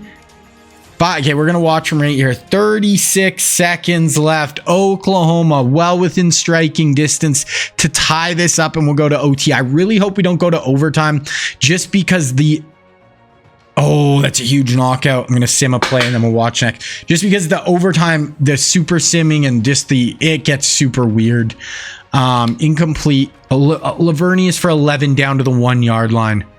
Oh my goodness. Florida giving up this drive. He's got too much time. Back corner, incomplete. I'd probably run it. You have a timeout. Maybe throw one more time, then you could run it. You should be able to get a yard and a half if you're Oklahoma. You have a really good O-line. They're going to go under center here. Their running back is tired. They're going to hand it off, and he's, whoa! Oh, 23 at a chance. OU's rush for 220 yards. And they're going to kick the extra point. It's good. 38 all. What a game. Dropped, throwaway. Oh, this is OT now. First and goal from the 4. 2 yards. Okay, let's go second and goal from the 2. So obviously Florida gets the ball first. They have a chance. If they go score here, Oklahoma has to match. Second and goal from the 2-yard line. Hand it off to Jamal. That guy get rocked on the outside, but that's a great tackle by Oklahoma. Oklahoma trying to win their 4th natty. Oh my goodness, they get it on the next play. 4-yard touchdown. Pressure's on Oklahoma now. They need a touchdown. 4-yard rush. -2. 3rd and 5. This is automatically, though, 4-down territory. 3rd and goal. Holy.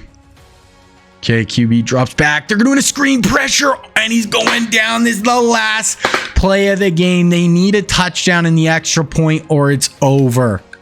This is it. Ellison's played great. They've ran the ball, but it is all down to this. Gators versus Oklahoma. Ellison drops back. He's going end zone. Double coverage. Incomplete, and that is it. Florida gets payback for 1992 and wins their 2nd natty under Urban. They've really been debatably the best team of the sim as far as just record and consistently being near the top. So there it is. They have a super young team right now. They are built for the future. They have a few positions they got to recruit, but you have Couch, Chad, Santana Moss, Clinton Portis, Ed Reed, like all within that are either freshmen or sophomore. So this team looks like they could go on a run here. Couch, 428, 3 touchdowns as a sophomore. Crazy game for him. Jamal Lewis, I mean, when he got the ball, he played well. They didn't really run it a ton. Jamal had over 100 yards. Did he have 100 yards rushing? Yeah, almost 200 total yards on the day for Jamal. I think they lose him, right? Yeah, he's a senior, but they have Clinton Portis coming up. Chad and Santana, both over 100 yards as sophomores. If we go OU, Lavergne has had a great last game. They lose Bubba Franks as well. They do have David Boston coming back. Underwood's back, but they do lose their key. Oh no, Ellison's back too. So Oklahoma definitely is a shot to be right around here again next year as well. But Florida gets it done. Okay, so final polls here. Obviously Florida is going to be 1. Oklahoma, Georgia, Army. Georgia they easily could have made it. UCF, Miami. All Americans: Brady, Samuels, Carter, Ellis, Julian Peterson. We already looked at him, but what a final season. 4.5 sacks, 7 picks, a defensive touchdown, forced fumbles. Did it all. Deion Grant for Florida, All-American in his last year. Second team, Peter Warwick, never really like insane at Bama. Joey Porter for Miami, 5 sacks this year. Philip Buchanan at Miami is a freshman, makes it. That's where we're sitting there. Freshman team. Javon Walker at TCU is a freshman, 6'96". Bryant McKinney, LaCharles Bentley. Albert Hainsworth for OU, plus they made the natty. Will Witherspoon at Miami. Miami is putting together some recruiting classes now. Philip Buchanan, Quentin Jammer, Ed Reed had 2 picks, defensive touchdown. Good first year. That's all our All-Americans. Brady. 50. We got to add Brady. I think he never won a natty, never even won a Heisman, but just his stats alone. Who's receiving? There's rushing, receiving, tackles, Julian, sacks, interception. So he's like the 2nd in the country in tackles and sacks, Julian Peterson. Crazy. Okay. Total offense: Cal, Florida, Miami, Army, Air Force. Points: Cal, Air Force, Miami, Florida. Defense: Oklahoma, best defense really in the country, basically across the board. Okay, we're gonna look at some rosters here. I think we got to add Brady. Just statistically, he was so good. Won the O'Brien for QB 2 years in a row. Like, look at his stats. 61. I think he had the best single season, even though he didn't win the Heisman we've seen in the sim. So I'm going to add him. You guys can let me know. It can only be 4. Right now I have Lawrence Phillips, running back, Nebraska, but he actually might get taken off for the other running back from Nebraska. But we have Ty Law at corner, Kevin Hardy at Florida linebacker, Charles Wilkerson, the guy who made 3 straight national championships for UCLA and won the Heisman in 97. He didn't win any natties though. And then I'm going to add Brady, just like for his stats were just crazy. And he played at Cal. Like if he went to a better school and he put up those stats, he probably would have made a national championship. Cal 1999. So let me know if you guys think I'm missing anyone off that list who you think I should add. Tim Couch, you know, he's only a sophomore. How did McNabb do? McNabb had a good year. Chad, he's done 2,800 yards. Akili didn't really play. Yeah, Dante won the Heisman as a sophomore. Miami could be an absolute unit here going forward.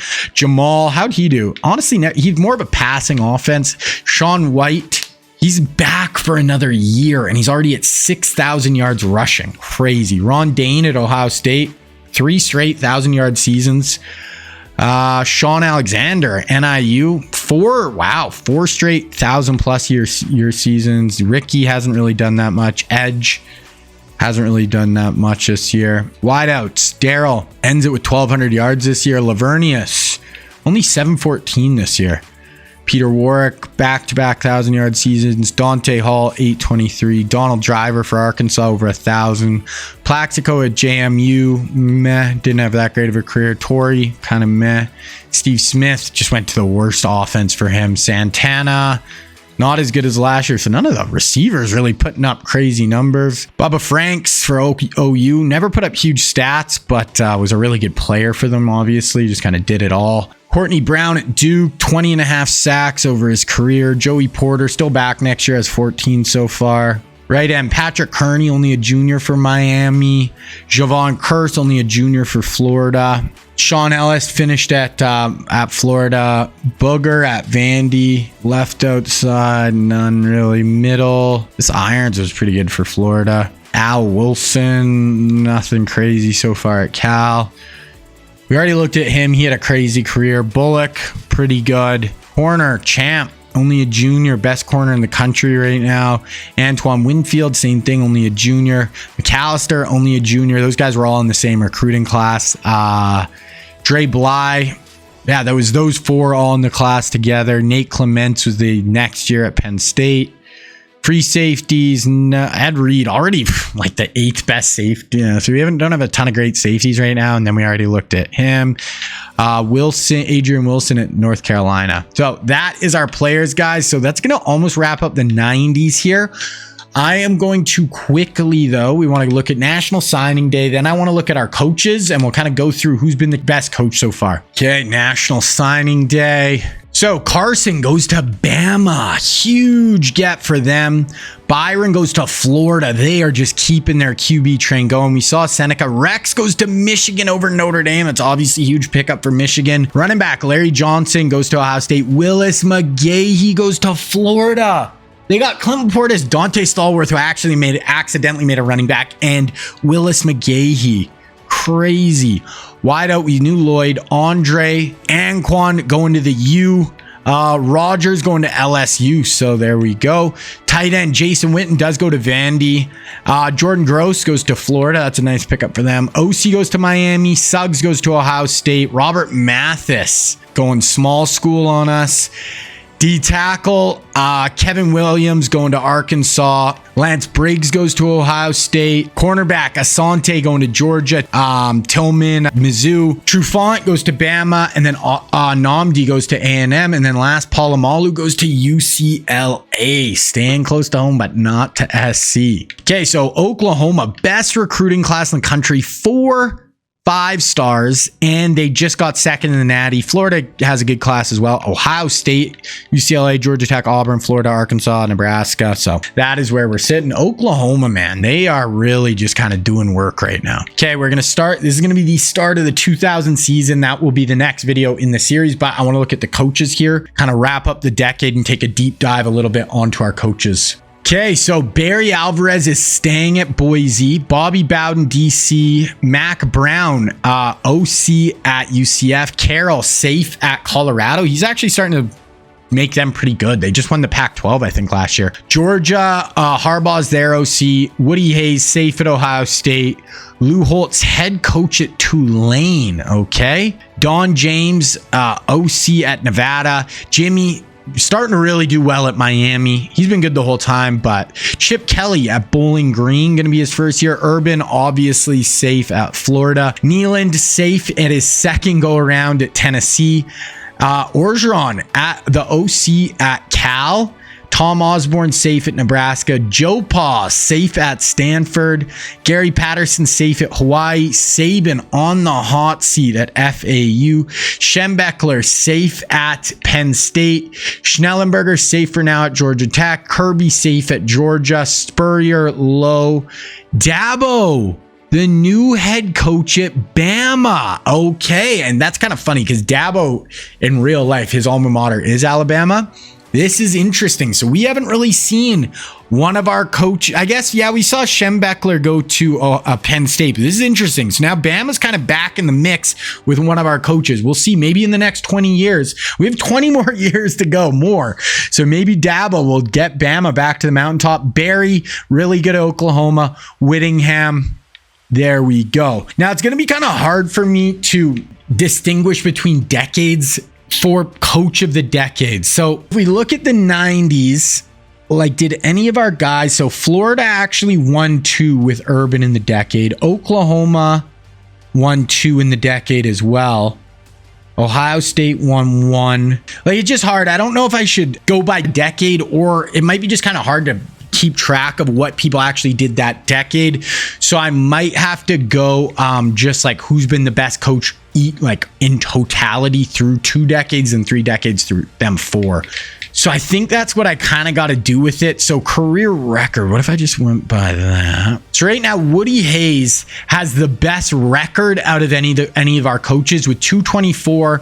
Then Urban 221, Jimmy, then Barry Switzer, then Kirby Smart, then Tom Osborne. Now, this guy actually is the most wins, but he's not part of our, like, what we're looking at. Winning seasons, Kirby and Woody are actually tied. So they've basically had a winning, I think they've had a winning season every year. Is there any? Oh, Woody has the biggest win streak. Who has the most conference championships? Urban and Barry tied with 10 apiece. That's kind of crazy. National champs. So Barry leading the way with 3. Urban has 3, or sorry, 2. Woody has 2, and Lou Holtz has 2, even though he got fired. Bowl record. What about top 25 recruiting classes? So Urban's only been not 25 2 times, which is crazy. I don't know about this average recruiting. Like, yeah, that'll be kind of hard to keep track of, and it doesn't really make sense to me. But that's where it is. So right now, it looks like Urban or Woody Hayes has the best, around 11 or 9. Coach of the year, we don't really care. Who has the most Heismans? I think Lou does. Yeah, Lou Holtz. Lou Holtz has 4. Urban has 2. Tom has 2. Don James has 2. Woody has 2. And this Thatcher at UCLA. Other awards. Lou Holtz has the most other awards. Jimmy. All-Americans. Urban, Woody, then Lou Holtz, but these 2 are off to really in the lead. So if we're looking at that, guys, right now, I think by far our best coaches have been Woody Hayes, Urban Meyer, now Jimmy Johnson and Barry Switzer. I think it's pretty clear now with kind of our boy Lou Holtz taking a downswing. I guess you could it's either Jimmy or Kirby. I'd give Jimmy a slight advantage. So let me know who you guys think should go in the poll. So that is where we're going to wrap up this episode, guys. That wraps up the 90s. The next episode is going to be starting with the 2000s. Absolutely crazy. If you guys enjoyed this video, definitely leave a like, definitely sub to the channel.